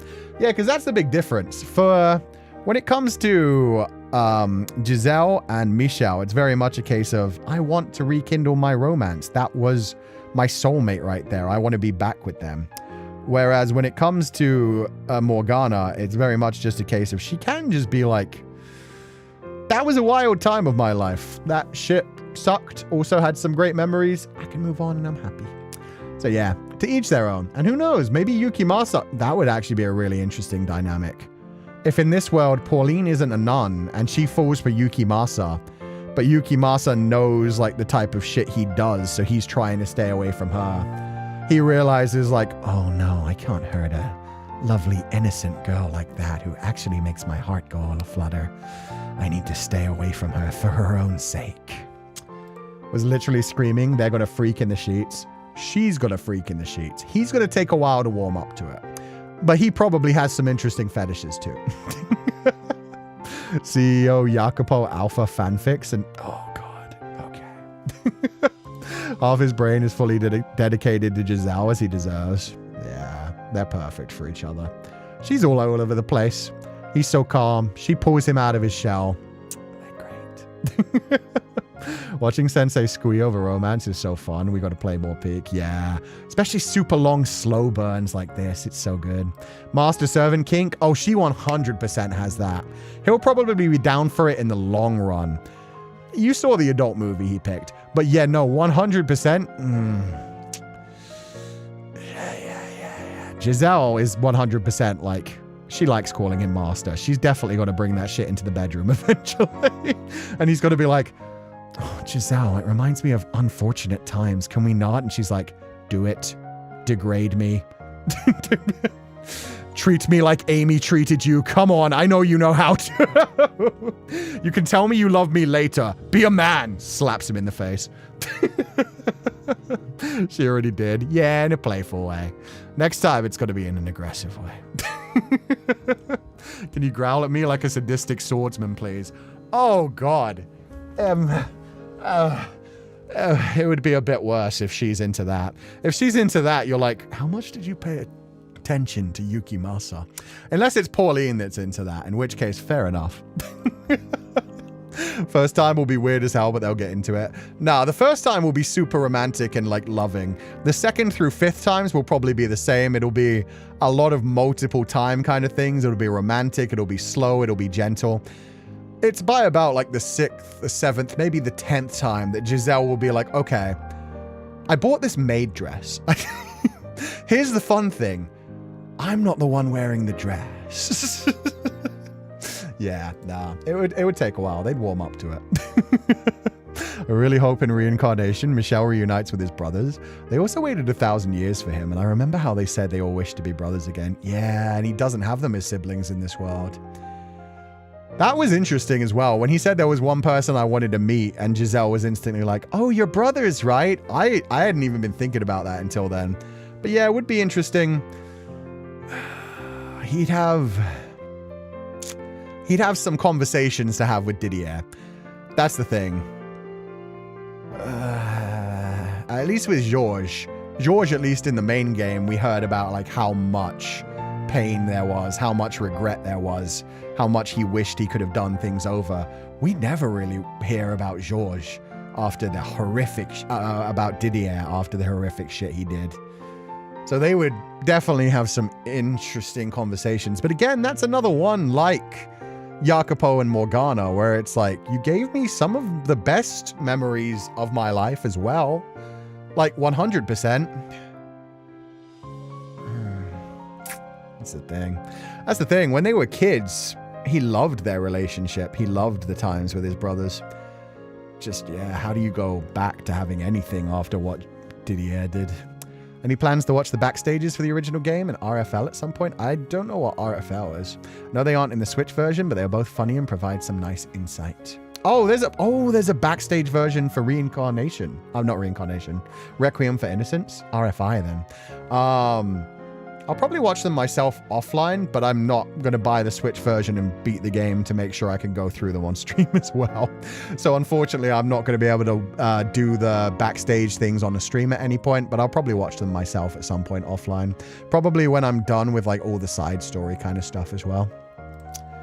He really believed in Georges and Didier. He did. He did. And he was let down. God, yeah. He can't even watch movies about holy nights anymore. First time Giselle calling him master. Oh, yeah, in the morning after. Yeah. Imagine Giselle was still stuck thinking of eating human. God, I hope not. I mean, she had a few centuries to get over that, thankfully. She forgot so many other things. Wonder if Michelle and Giselle and Morgana will be into musicals and Morgana will become a theater kid and sing. Well, that would be cute. I'm not sure if they'd be into musicals, but her being a theater kid would be actually a fantastic outlet for her. And with her natural, amazing singing voice, that would be good. How much of the cast do we have in here now? We have a few. Here's the maid. Michelle in a maid outfit. See, here's the thing. I said that whole thing and I'm immediately backtracking on it because actually... Again, this is another one of those things where it's very much like, I don't know. Well, when she was talking with like Nelly and Maria, they did have like some moments of like teasing the boys, thinking about the boys with one another and stuff. So maybe. But she definitely primarily wants Michelle in, you know, power. In power. Michelle in a maid dress. So yeah, Michelle in a maid dress was probably more of a me thing. You mean PC version? I did. Well, I said Steam version, but same thing. I have the Nintendo Switch version and that doesn't have any of the backstages. Now I want Georges and Didier to meet Morgana. Now she gets 4 protective siblings who we jump Jacopo unprovided. Yeah. Poor Michelle. Michelle wants to be big and buff like his Oni-chan. Didn't get it in multiple lives. Multiple lives and that man doesn't have the hunk. Didier and Michelle definitely have a lot of trauma to work through. Though it's nice that Michelle still wants them in his life, even with everything between them, even if they aren't close. Yeah, the fact that he did still say, like, I would like to meet them is actually very sweet now that I think about it, considering what happened with Didier. Georges got, like, a whole redemption arc at least, where he at least admitted his fault to it and, like, apologized and said how sad he was. But yeah, we didn't get anything like that for Didier. Final Didier confrontation was the only place that made me cry in the main game. It was fucked up, man. Michelle begging that whole time when he realized who it was. Totally not 80% of Fata Morgana accounts are owned by the one person who had acting improv class, master. Oh, we know. We done know. Did you ever see the art of Little Michelle with Didier and Georges family portrait by the new artist? I think I did. They've shared it on the Twitter account a few times, right? It wasn't one from like the art books, right? It's just one that they've been sharing online. I think I did. I can't remember for sure. Very convincing maid. Very convincing maid. But with that, we're going to head out for today. Oh my God, that was a long stream. I said it was going to be a long stream. I thought it was going to be like 6 hours, but I mean, second to last stream anyway, so it makes sense. Let's see. Can I raid anybody on the way out? I didn't notice. Yeah, I think it was like 4 hours for the main game. So we went on the side tangent for a while as well. Let's see. Anybody streaming? Nope. Damn.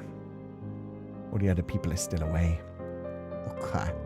With that said, we're going to head out. Everybody have a lovely evening.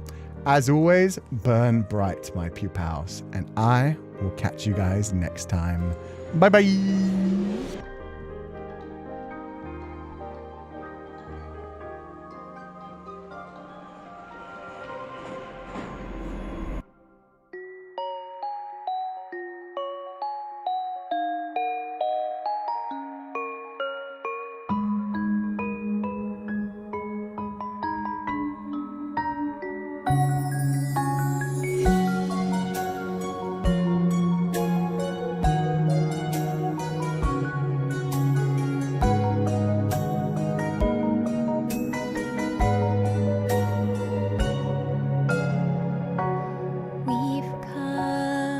Such a long way together, walked the roads and saw the days go by. I forgot you made that nickname. I still did not accept that nickname. Find a separate meaning, but I kept searching for a place, not a general direction. All the paths they point to you. It took me time, but then I knew that I could not go back. Won't be the same as before. Don't wanna go another day far away from you. It's painful, but I don't regret it. All that I have, all that I am, wrapped inside of you. Though time goes by, I won't forget it. What you mean to me.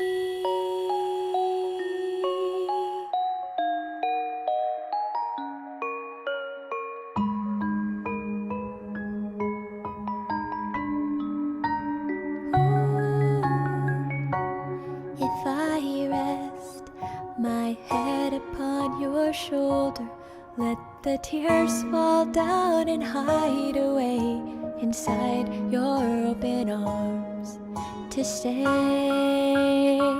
like this forever, to grasp at one more day. Find a way to go beyond the unknown. Let it all just fade away until there's nothing more to say. That I'm not holding back, just falling down to be where you are. Don't wanna go another day far away from you. It's painful, but I don't regret it. All that I have, all that I am, wrapped inside of you. Though time goes by, I won't forget it. What you mean to me. On the road, I don't wanna go alone. No, through the changing weather, we stay so warm. Is it really true? Then again, you always knew.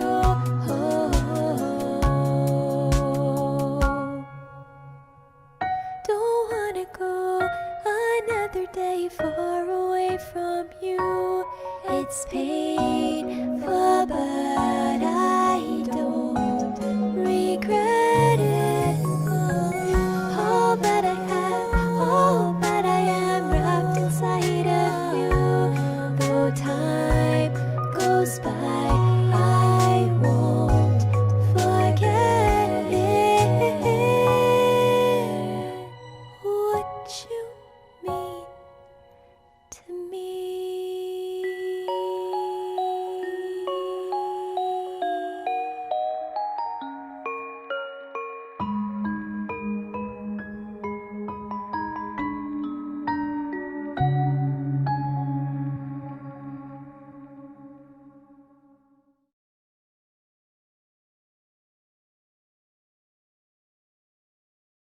Hello, Master.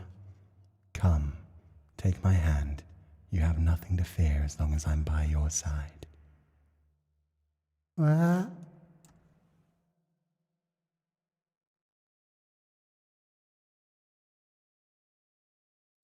Thank you for donating that. I finally got to catch you. Have a lovely evening, everybody.